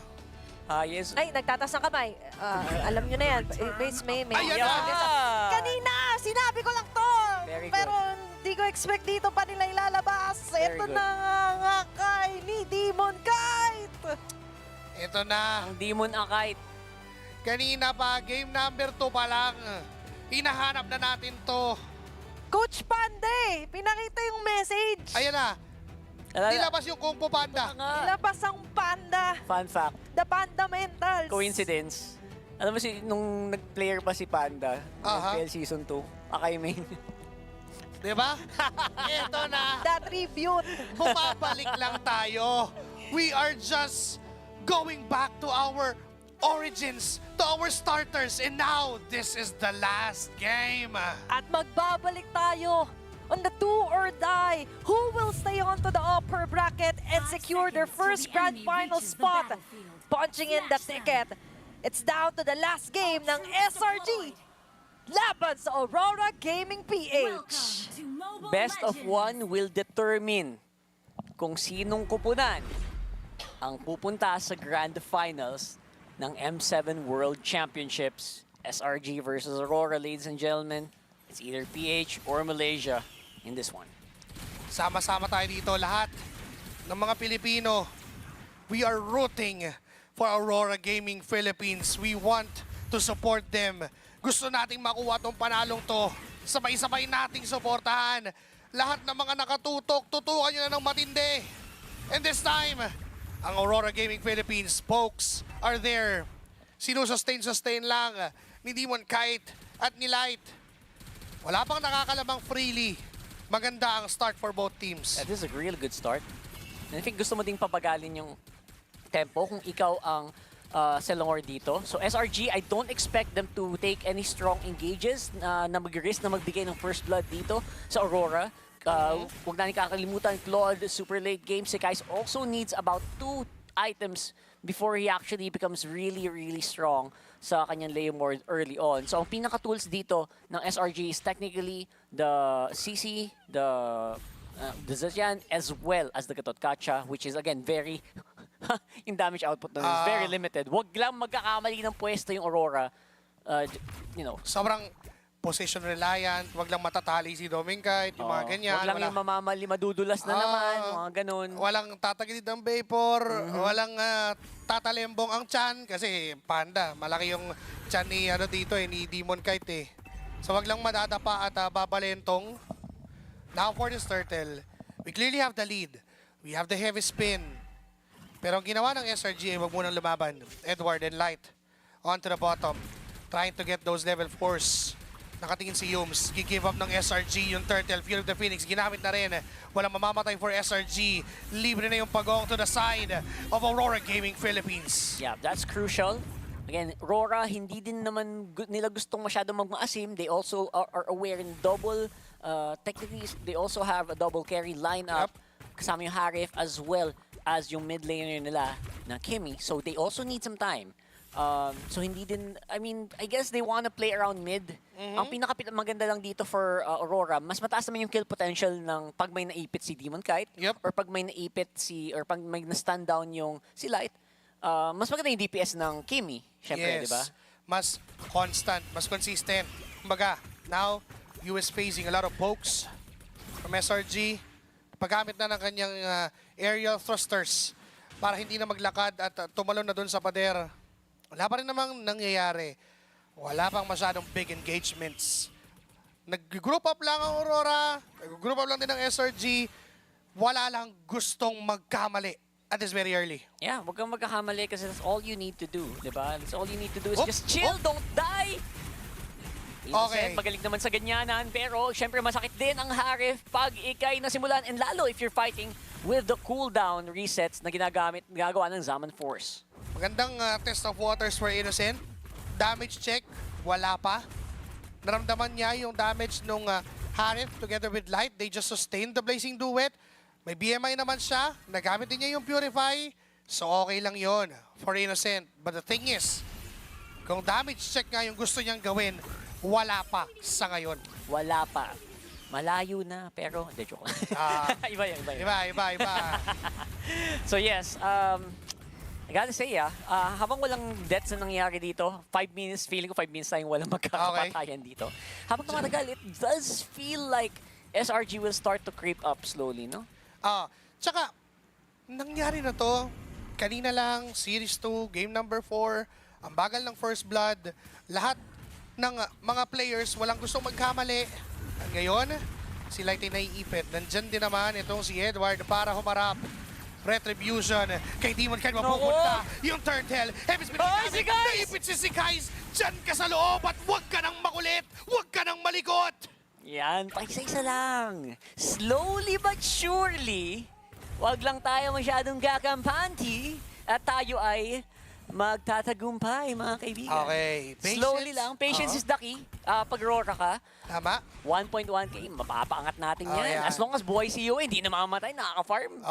Kaso hindi daw yata slowly dahil mamadaling doon sa may bandang top line ni The Time ni Demon Kite. Pero hindi tumama yung thought mula kay Yum. Story lang pala. Hindi pala to engagement para makakuha ng isa. Story lang ang gusto. Pero nakadepensa pa ang SRG. Natrabaho na, no? Natrabaho na dahan-dahan. And the power of the Kimi taking down turrets. For sure, right after the top side, yung gitnang yan, mabubuksan na very, very soon. Opening the portal. Opening the doors to the jungle of SRG. Papasok na tayo sa, ang tawag doon? Sa forest ng mga Giants. Sa jungle camp. 6 minutes in. 1 kill pa lang ang nangyayari. Si Guys pa lang yun. Merong 1v1, Blazing Duet, Zaman Force na gamit, Light ay nandyan. Pwede po dali na ready, Sons of Innocent is gonna go down. Di na nakapagdasal pa tong si Light, mamatay siya doon sa kamay ni Stormy because of the Fury of the Phoenix. Pero yung ginagawa ng Aurora, akala mo walang mangyayari, pero meron pala. Yeah, it's relentless pressure, relentless aggression na talagang hindi mo papahingahin. Yung iyong katunggali, pati ba naman yung roamer nila? Revitalize this, bro! You're going down! And that's another kill for Aurora. Napakagandang abang. Alam nilang kahit papano'y may dadaan. Yes, nagamit man yung heavy spin. Pero pwede namang i-delay yung turtle. Pwede namang wag mo nang pansinin o hayaan na mag-start ang SRG ng objective. Lamang ang Aurora Gaming Philippines. Pero 1.3k lang and we don't wanna settle for just that. Ang gusto natin dito, kunin yung panalo. Gatot Kasha with the engagement. The delay naman, Demon Kite still good with the retribution. Siya pa rin na makakuha lang ngayon na laban pa rin ang Aurora Gaming Philippines sa even na si Yams. Nandiyan naman si Gra para tumulong with the yo-yo blitz. Umunti-unting bumabagsak ang buhay ng mga Aurora pero si Doming Kite sumusubok. Pass! Man ay pumasok ng bravest fighter. Napapa-flicker itong si Stormy. Makakataka siya sa sitwasyon. Doming Kite humahabol pa rin. Nandiyan pa si Live. Nandiyan si Yue. Lahat na hinabol.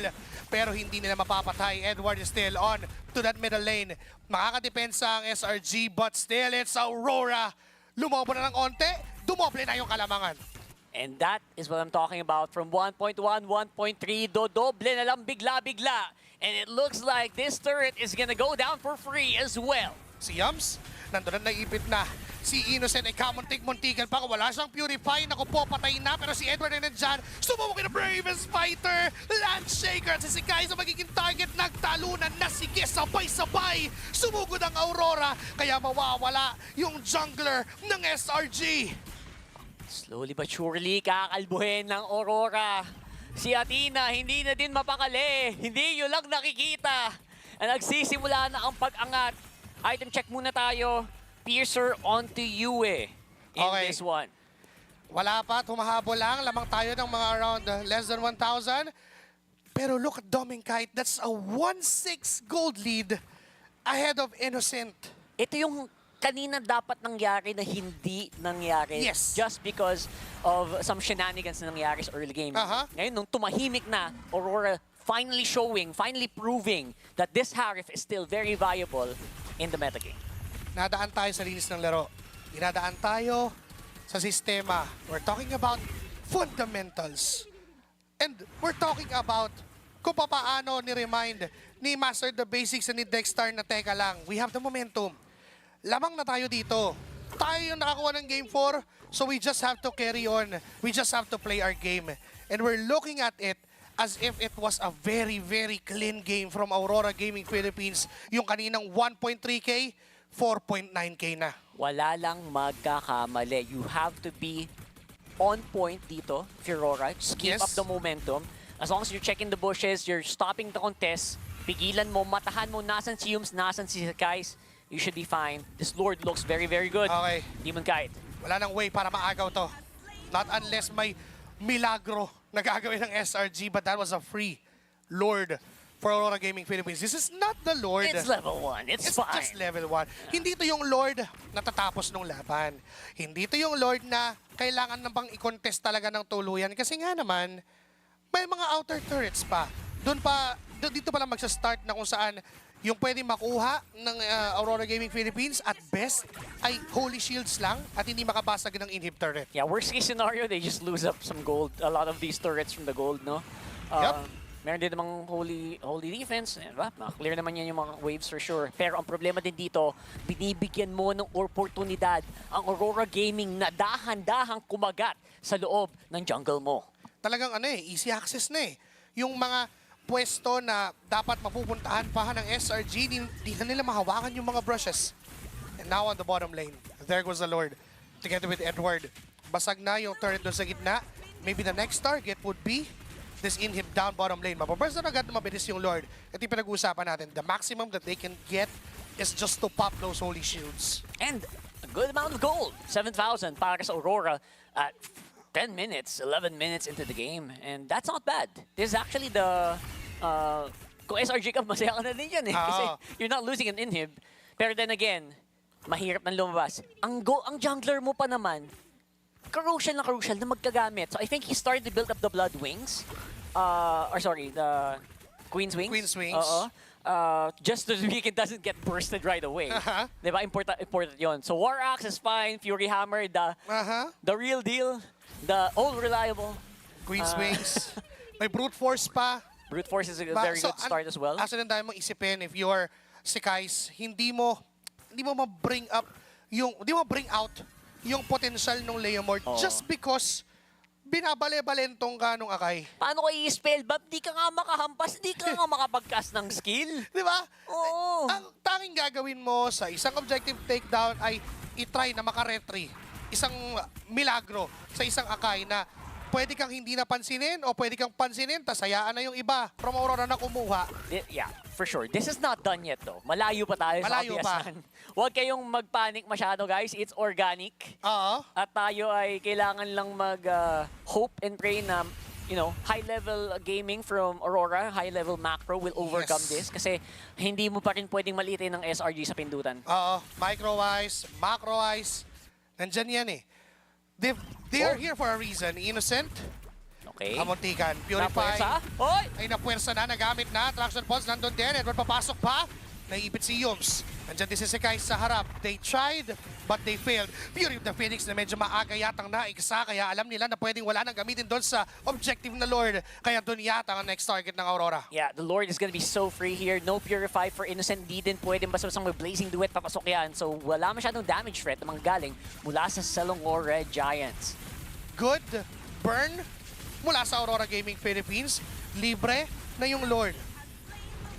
May chance na matapos na tong laban na to.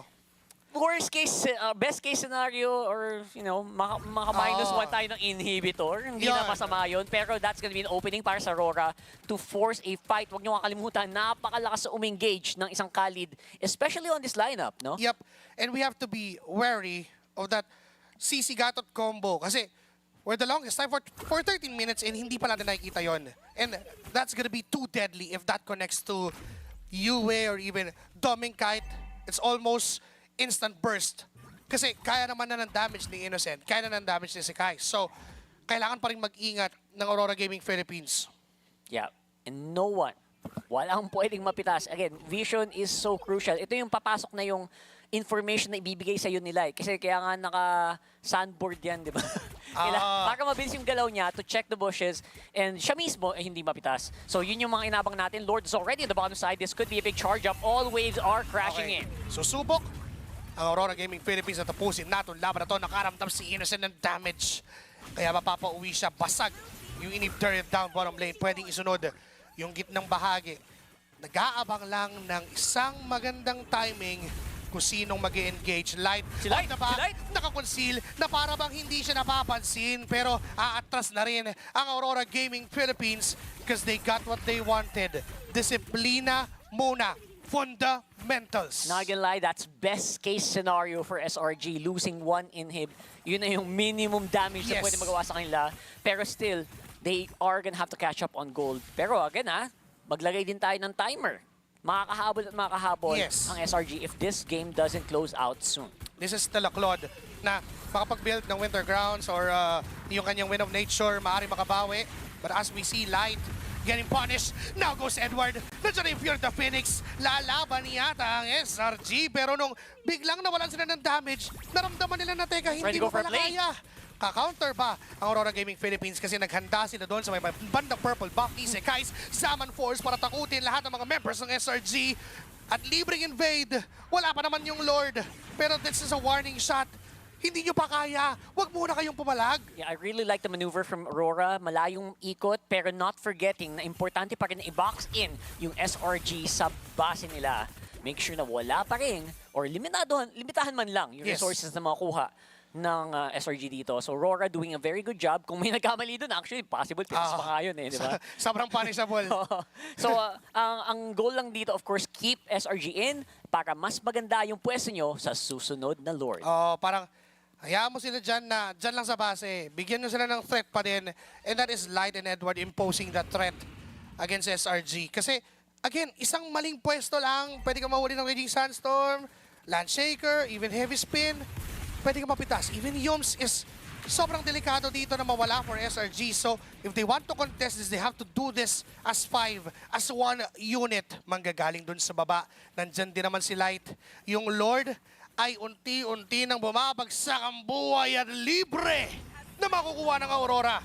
It's a free Lord, 16 minutes in, should have solid enough HP para makabutas pa. So ang importante dito, of course, for Aurora to go topside, control that wave, and make sure na may damage kayo magawa. Hindi talaga pwedeng neutral lang, hindi pwedeng mag-fizzle out lang yung Lord na to na wala kayong nagagawa. You need to make a play happen soon. For SRG, best case scenario, isang inhib lang ulit yung mawala sa kanila.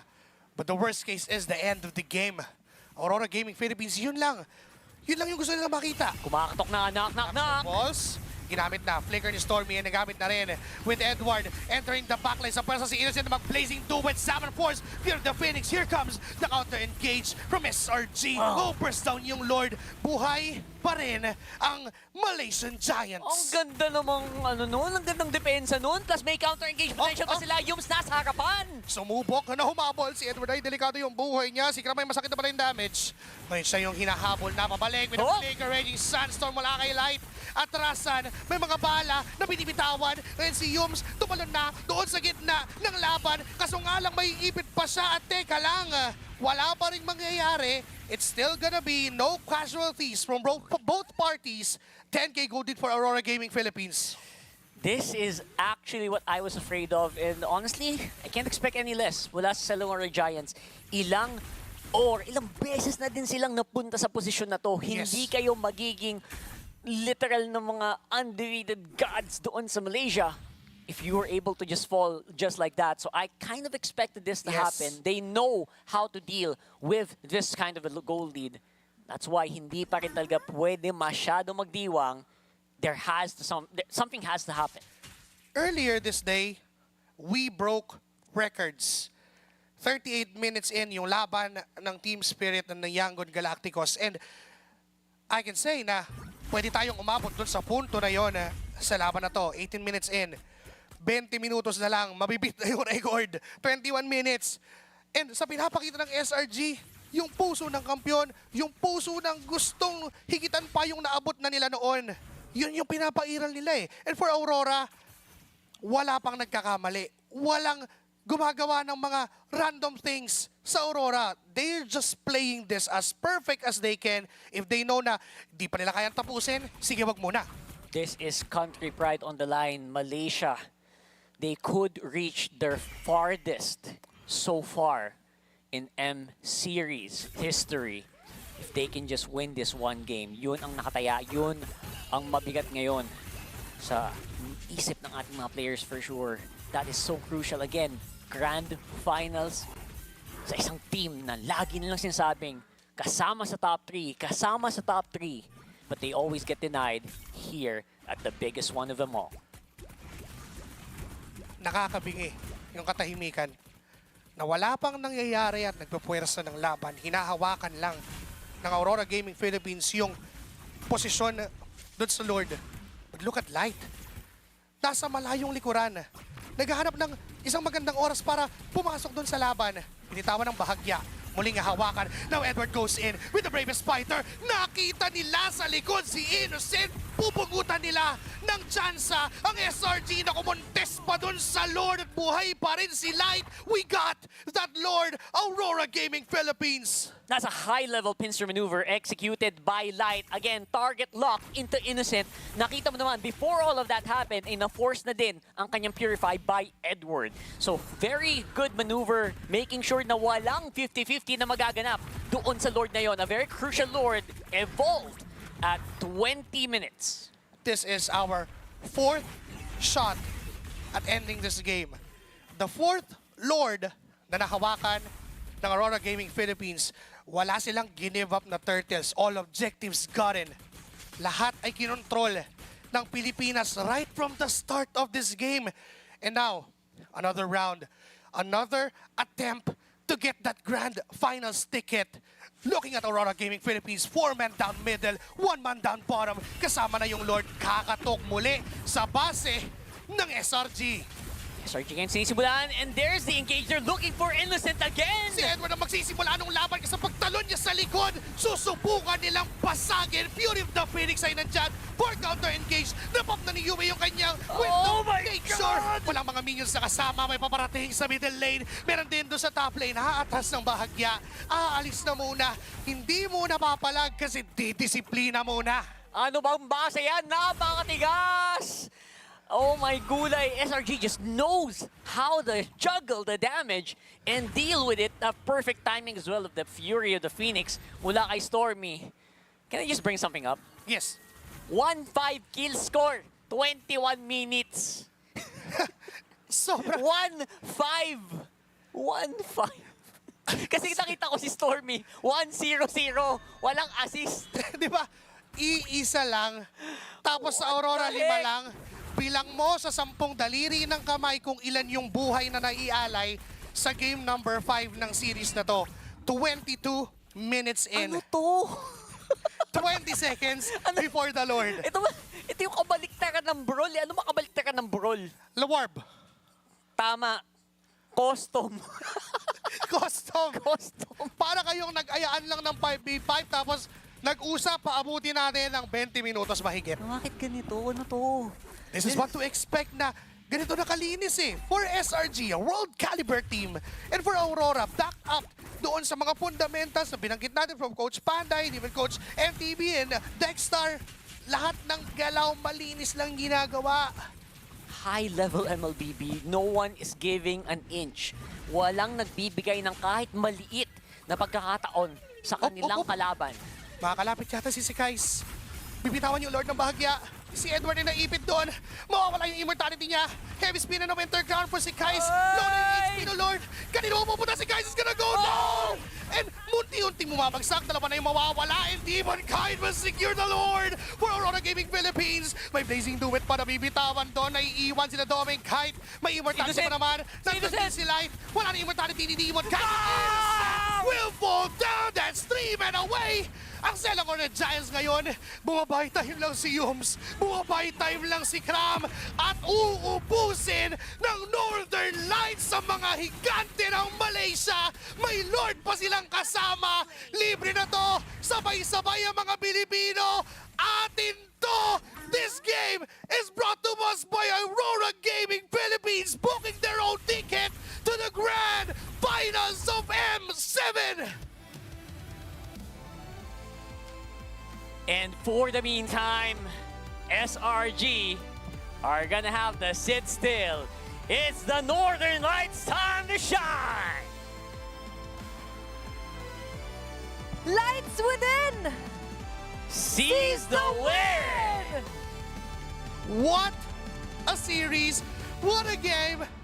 And buhay pa ang PH Dream! The dream is still alive! And pwede pa tayong makita ng high-quality games for sure. Oh my God! Everyone is shaking! Pagkatapos nung laban na yun, extending onto technically day 4 na tayo nung knockouts. Dahil pasado alas 12 na muli matatapos yung serye. Still, hindi pa naman ito yung last na makikita natin ng SRG as they move on to the lower bracket. And Aurora. At ang Aurora, Grand Final! wala mong paglagay yung saya! Yung emotions natin ngayon, yung reaction sila Demon Kite, the dream that they once had is now slowly becoming into reality. Ito na yung realidad. Gising ka po. Gising ka, oo, ikaw na nanonood. Gising tayong lahat. Hindi to basta panaginip lang. We have our first Filipino representative na nandyan sa Grand Finals. Ang dami nangyari. Ang dami nangyari. Events completed. Aurora Turkey, sabi ng Aurora Gaming Philippines, we got you, bro. Napaghiganti namin kayo. Team Liquid Philippines, we got you, bro. We live the PH dream. Kayo nang bahala dyan sa baba. Ubusin nyo silang lahat. At nandito kami ngayon sa Grand Finals na Aurora Gaming Philippines. Oh my G, we almost thought this was game over nung nakakuha ng match point ng SRG, pero nagising yung liwanag. Napalitan yung baterya. Sabi sa'yo, may reserve eh. May reserva pa. Kalimang araw, yung solar, nakakapag-charge yun. May nireserbang lakas yung Panda, yung Akay ni Demon Kite. Ang isa sa crucial na susi para dito sa Aurora Gaming PH. Finally, securing their grand finals appearance. Correct me if I'm wrong. This is the first international appearance on the grand finals ng Aurora and this scale at sa M7 pa. To move forward, makakasama natin ng on stage ang Aurora with our hosts.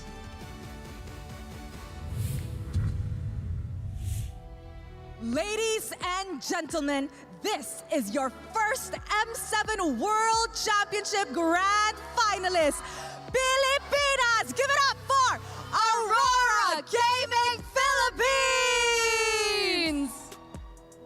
What an intense series. And of course, we have the entire team with us here.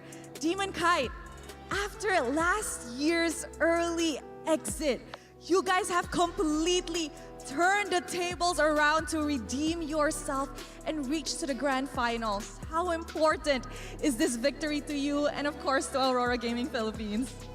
Sobrang importante kasi kumbaga ito yung namin yung revenge namin dun sa last run namin ng M6 So sobrang importante sa team and yun, sobrang saya lang na nakapag-grand finals kami. You said that this win actually means so much to them because it's practically a revenge from their run back in the M6 last year. And of course, they're very much happy on this incredible run to make it to the grand finals, Aetherna. We could tell. Right as the winning moment happened, they were still busy looking at their own gameplay. So even up until this point, even at this winning moment, they're still considering, I think, what's going through, what happened in that earlier game. But now we go to Light. Light, in your first season with the team, you were able to go all the way to the grand finals. And now here, take to M7, another grand finals. Light, could you talk to us about the hurdles or the challenges that you faced that led you to this point right now?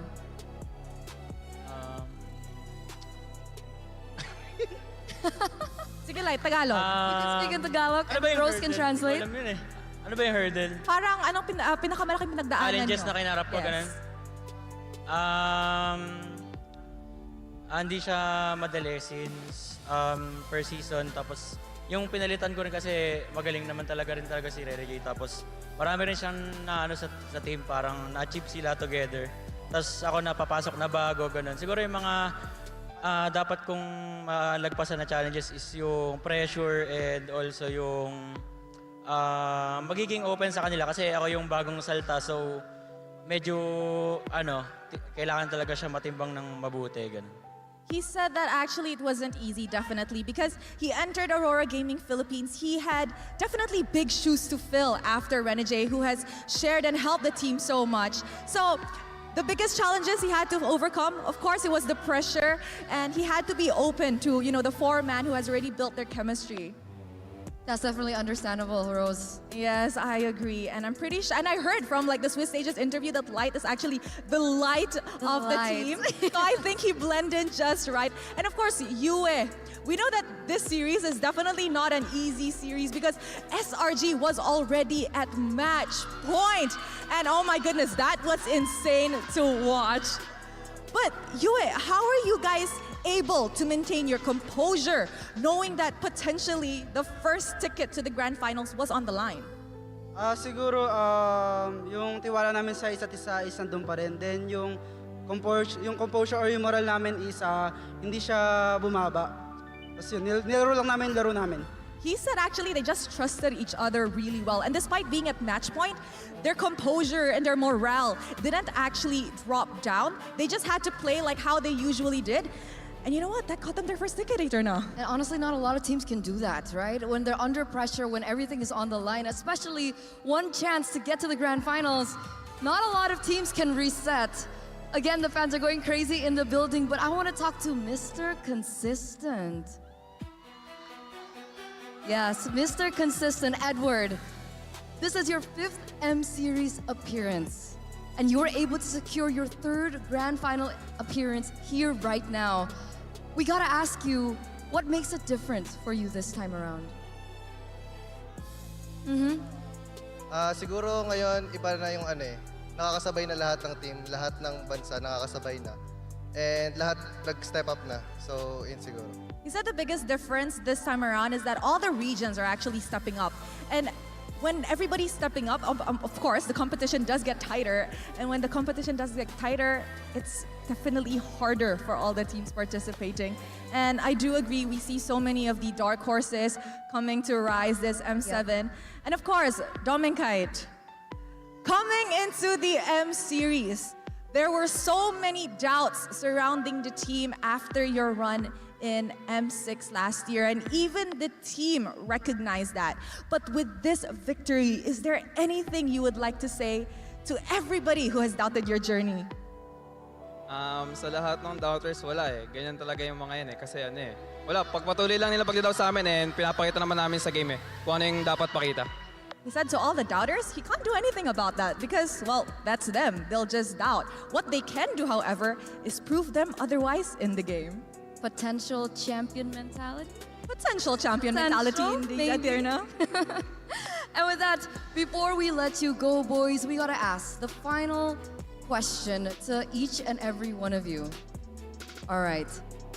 Who do you think you will be facing in the grand finals? Or rather, who would you rather be facing in the grand finals? We still have a few teams left looking for that final slot in the grand finals. We have Alter Ego from Indonesia. We have Team Spirit, EECA, SRG, Aurora Turkey, and of course, TLPH.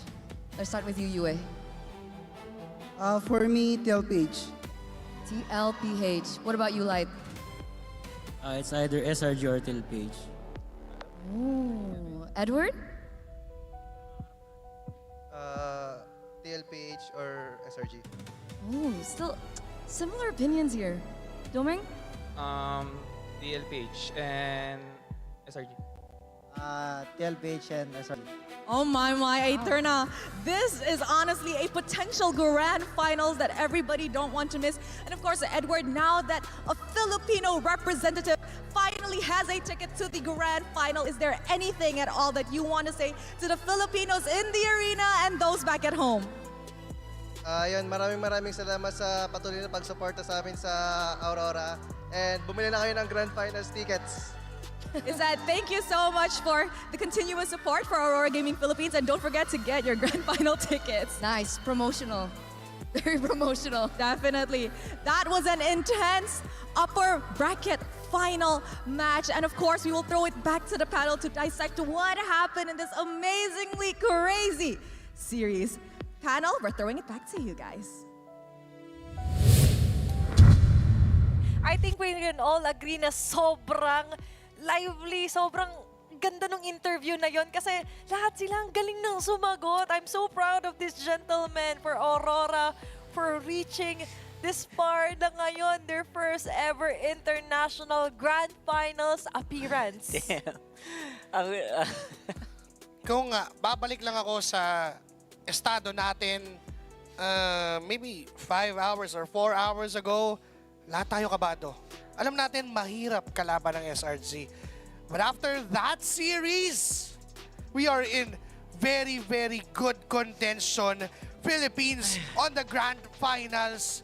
Tapos mayroon pang isa doon sa baba na naghahasik ng lagim. Talaga namang lahat sila MVP worthy. Lahat. Para sa match na yon. Ilagay nyo yung buong team. At para dahil doon, wala kaming post-game analysis. Lahat sila MVP. Halimaw talaga ang Aurora. Diba? Again. Ano bang tinatanong? Anong nangyari dun sa game? Kasi yun yung post-game di ba? Sagot ko, nanalo yung Aurora, grand finals tayo! That's it, pansit! Diba? Ayan. Nakita natin. Anong sagot ni Doming to the doubters? Mag-doubt lang kayo. Ituloy nyo lang yan. Mag-rail lang kayo. Hindi naman namin hawak ang inyong mga buhay. We all have pre-win. Tama. Ang opinion nyo yan. Pero ang kanilang hawak, ang kanilang kapalaran na ngayon, nahawakan din ang Game 5 MVP. It's going to be live with Escali, the 2-1-6. Sobrang nagulat ako nung sabi ni Rocket, wait, 20 minutes, 1-5 yung kill score? Totoo ba itong nakikita natin? Konting rewind pa. Babababang. Drop. First pick. Khalid Kimi. Sinong makakapag-isip nun? Sabi ko nga sa'yo, in a positive way. Beautiful. It was beautiful. Yung out of the box thinking doon. MTB Dexter, sobrang baliw nyo doon sa part na yun. Sabi sa inyo, kami nang bahala sa mga... Mag-focus lang kayo sa game. Who would have thought na ang plan all along is to get this Khalid to give a lot of space? Well, yun na yun. Yun yung script na sinasabi namin mga analysts na mga casters na ang trabaho niyan, ganito, ganyan. Pero the impact of that, and you never saw that coming on the first pick na kukunin agad kasi hindi naman kino-contest ang Khalid at all. Tsaka siya lang yung bukod tangi na nagbigay ng death doon. Tapos okay na yun, yun na yun. Peter! Yeah. For Peter. Siya lang ba? Siya lang. Siya lang batay? Alam ko, di ba yung sa one skill score? Siya lang yun. Siya lang. Peter ka, Kuya Light. Promise. May promise pa. Tingnan, magta 20 minutes, 1-5. Siya lang yung may sagit na, may tantos. Pero lahat sila natantosan ni Light. Yeah, yun ang sigurado. Yeah, ang galing nito. In fairness si Sick Ice tumagal doon. Akala ko may insta-burst. Tinanggap niya lahat ng punishment doon. Pero after he didn't get the red tree, I think that was just it. Bantayan nyo, tingnan nyo. Wala diba? akong May mamamatay. immortality si Yue. Winter Tapos, lahat sila dito parang alay na sinayawan, no? hindi namatay. Okay, confirm lang. Wala namatay kundi si Light. Okay, Kuya Light, Peter ka po. Okay lang. At least grand finals. At least M7 finalist, ikaw. Diba? Ganun lang katindi. Ganun lang yun. Kaming bala, we got you at ngayon. They've got our region raising their hands up high, waving our flag. Yung mga present dyan sa tennis indoor stadium. Sa Sineg, grabe no, nakipuyat, nakisigaw, inubos yung boses. Pangatlong araw pa lang na knockout, so ubusan agad ng boses. You know what? Ubus. We talk about revenge for Aurora Turkey, revenge for TLPH. Pero you know what's best? Ano? Revenge from themselves doon sa run nila last time. Na higitan na nila ng matindi from being early exit doon sa naging run nila ngayon. Nasa grand finals na hanggang dulo ng tournament, hindi sila i-exit. Oh, di ba? Saka, ito yung patunay talaga that everything happens for a reason. It's a redemption season here para sa Aurora Gaming PH. They've suffered numerous heartbreaks from last year alone. Diba? MPL Philippines, onto the Grand Finals, onto TLPH. Sunod-sunod. Sa kanilang naging run ng Swiss stage, that wasn't an easy 3-0. Hindi. Napunta pa sila sa ibang bracket doon. Nag-mid bracket pa sila. Oo. Pero ngayon, high caliber performance, 110. Ending kill score, 23 minutes and 32 seconds. So lang yung ilaban yung SRG doon. I think they did exactly what their lineup was supposed to do naman. What they need to do. Hindi sila namamatay as much as Aurora is trying. They have a very aggressive lineup that is supposed to actually just attack you. It was supposed to. Pero again, di natin nakita yun. Gatot, CC, usually a very strong combination. Diba? Classic na yun eh. Saka gusto ko lang siguro, praises to Doming Kite. Doming Kite dun sa gold lane. Sabi niya, di ba sabi nga natin, nagugulat ako, almost sa first blood niya actually dun si Innocent. Meron pang times na dito sa series na to, si Doming Kite yung Claude, si Innocent yung Harith. Sinusubukan nilang higitan yung bawat isa. There were times na Claude wins over the Harith wins over the Claude. Ngayon. Pero ang fact is, Doming Kite won over Innocent on that lane. Nagbabalik si Doming Nating. Nagbabalik yung Paldomeng na nakilala natin. Way back sa Rebro, Minana, ngayon under Aurora Gaming PH, making everyone proud. Lahat ng kanilang nakadaupang palad, nakasama from former teammates, and now with their current teammates, reaching this far round to M7. Maganda yung pwede maging preparation nila kasi may ilang araw sila. Kumbaga sa anime moment dyan, biglang pumlashback na eh. Bago nila tapusin yung laban, bang, flashback ng buong buhay. Lahat ng mga pinaghirapan, pinagdaanan. Ayan tayo, mabibigyan na naman ng movie title eh. Oo, tapos biglang pagbalik sa realidad, nasa grand finals na sila ng M7. Diba?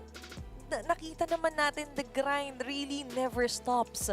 In-acknowledge naman nila kahit yung, sabi di ba ni Edward, kung ano yung huge difference dahil ngayon daw lahat ng country kayang sumabay, lahat malakas. Damang-dama natin yun na even sa lower bracket, alam nating madugo yung magiging lakbayin doon ng mga teams na nandun pa. And with one boss, with SRG, with the Giants falling down, nadagdagan na naman yung mga threat doon sa mga buhay ng nasa lower bracket. Pero masaya tayong mga Pilipino. Meron ng chillin sa Grand Finals. 2 days kayo magpapahinga. Sa watch party, meron ng aabangan agad for the Grand Finals. And for me, mad respect din for SRG guys ha. Kasi kahit ang Aurora Gaming, tinanong, straight up, sino tingin nila mag-Grand Finals? Diba? There was only 2 teams na kanilang sinagot, TLPH and SRG yung isa. So, kahit para sa kanila guys, after this match, hindi nag-i-stop doon na parang kami sobrang lakas na namin, hindi. Na-acknowledge nila na strong contender and the game isn't really over yet. Oo, na-secure nila yung ticket, pero that's 1 inch closer. Gano'ng kalapit, Joshi Kicks, doon sa trophy? Eh, nakuha na yung Grand Finals. Ganyan na! Unti na lang! Unti na lang, di ba? Ganon yung feeling.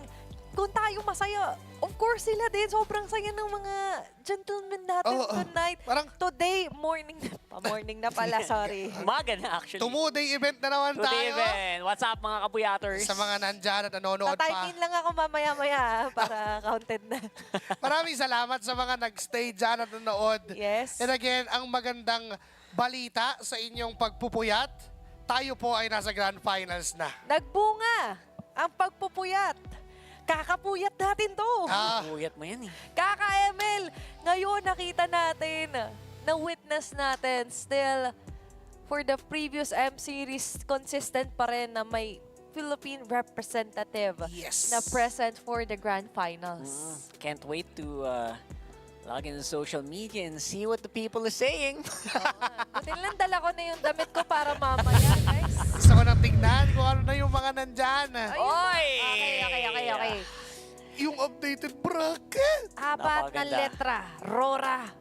dagdagan ko PH para malinaw. para sure namin. 6 na letra, Aurora, PH for the Grand Finals. Ayun, ang lapit na nito sa trophy. Tama nga yung layo nung kamay mo.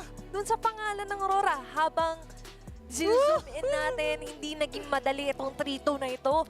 Guys, walang naging madaling game dyan. Pero dito, lalong walang madaling gapang. Okay. Meron pa tayo isang kapwa mga Pinoy. Okay. Nandyan gumagapang pa. Team Liquid Philippines on the second round of the lower bracket. Ilan pa yan? Aurora Turkey. Yung next niyan, mga kalaban nila kung sino mananalo sa Alter Ego and Team Spirit. Yan ang makikita natin bukas. Okay, seating pretty na ang Aurora PH. Okay. Ulitin ko lang para sa match schedule tomorrow or mamaya. Mamayang alas 4 ng hapon. It's Aurora Turkey laban sa TLPH. Pangalawa naman dyan is going to be Alter Ego laban sa Team Spirit. Laglagan po ito sa lower bracket. 2 elimination matches po. Mamaya, simula ng alas 4 ng hapon ang ating matututukan. Grabe, it's been Buti a na wild na-plancha ko na ride. yung damit ko. Na-ready ko Ready ka na ba? Oo. Huwag na kaya ako tumayo dito. Dito na ako matulog. Buti na lang, nakapasok bukas. Nonood lang ako sa bahay. Ako pa rin. Baka sabihin nyo, hindi ako naligo. Maliligo po ako. Mga kaibigan, maliligo po kami. Uuwi po kami, hindi po kami dito matutulog. Kahit pa sobrang comfortable na dito. Lalo yung inuupuan ko. Siyempre. Diba? Kung ako lang naman tatanungin nyo, sobrang feeling paldo ka talaga pag ganito yung upo. Anong oras naman tumatawag pa? Hello? Una na ha, sino yan? Loudspeak kita. Para marinig at makita ka ng mga kasama natin! At makakasama natin ngayon! Grand Finals, Hello guys, rinig ako, rinig. Rinig. Sorry, sinisigawan ka namin. Hello. Una sa lahat, Sumakit ulit yung kanya. Easy lang katina. sorry, kahit ako na, nasabit sa ginawa ko. Una sa lahat, congratulations. Masaya, tagdidiwang ang buong Thank you po, bansa thank you po. para sa inyo. Dahil grand finalist na po, officially ang Aurora PH. Pero Doming Kite, from Season 11 with Next Play Evos to now an M7 Grand Finalist. Pakirate mo naman, gaano ka ka-proud sa sarili mo na ngayon Grand Finalist ka on the M-Series World Stage? Ano po, napakasaya ko po kasi yun nga po. Nung season 11 po, nangangarap lang din po ako i-represent yung Pilipinas, especially nung naglalaro ako noon. Tapos parang sobrang inggit ako that time kasi gusto ko talaga maglaro sa international and buti na lang ngayon tinuloy-tuloy ko yung career ko, parang hindi talaga ako bumitaw and pinursige ko talaga na isa sa mag-represent ng Pilipinas. And yun, napakasaya ko kasi grand finals kami ngayon. And yun, super proud ako sa team ko and sa akin, sa narating ko now. Pero hindi pa tapos. Job is not finished. Wow, okay. We're so proud of you, Doming Kite, and we know na kung kami masaya, mas masaya ka lalo. Totoo yan. Ayun may masasaya din sa likod mo. Mas masaya pa. Hello! Diba? Ang ating mga literal na cheerleader nasa likod mo. Napakasaya nila. Ganyan din kami dito. Nagwawala kami kanina, Wala Doming kaming Kite. boses. Diba, Rockheart? Yes, 100%. So, natalo mo ng SRG, di ba? Ang layo na ng journey mo din so far. Hindi din naging madali. Anong masabi mo na the biggest difference between Aurora ngayon sa Aurora last year? Aurora last year? Siguro po yung Aurora last year siguro parang sa akin po parang hindi pa talaga ako parang hindi po talaga parang prepare sa international. Yun nga po kasi parang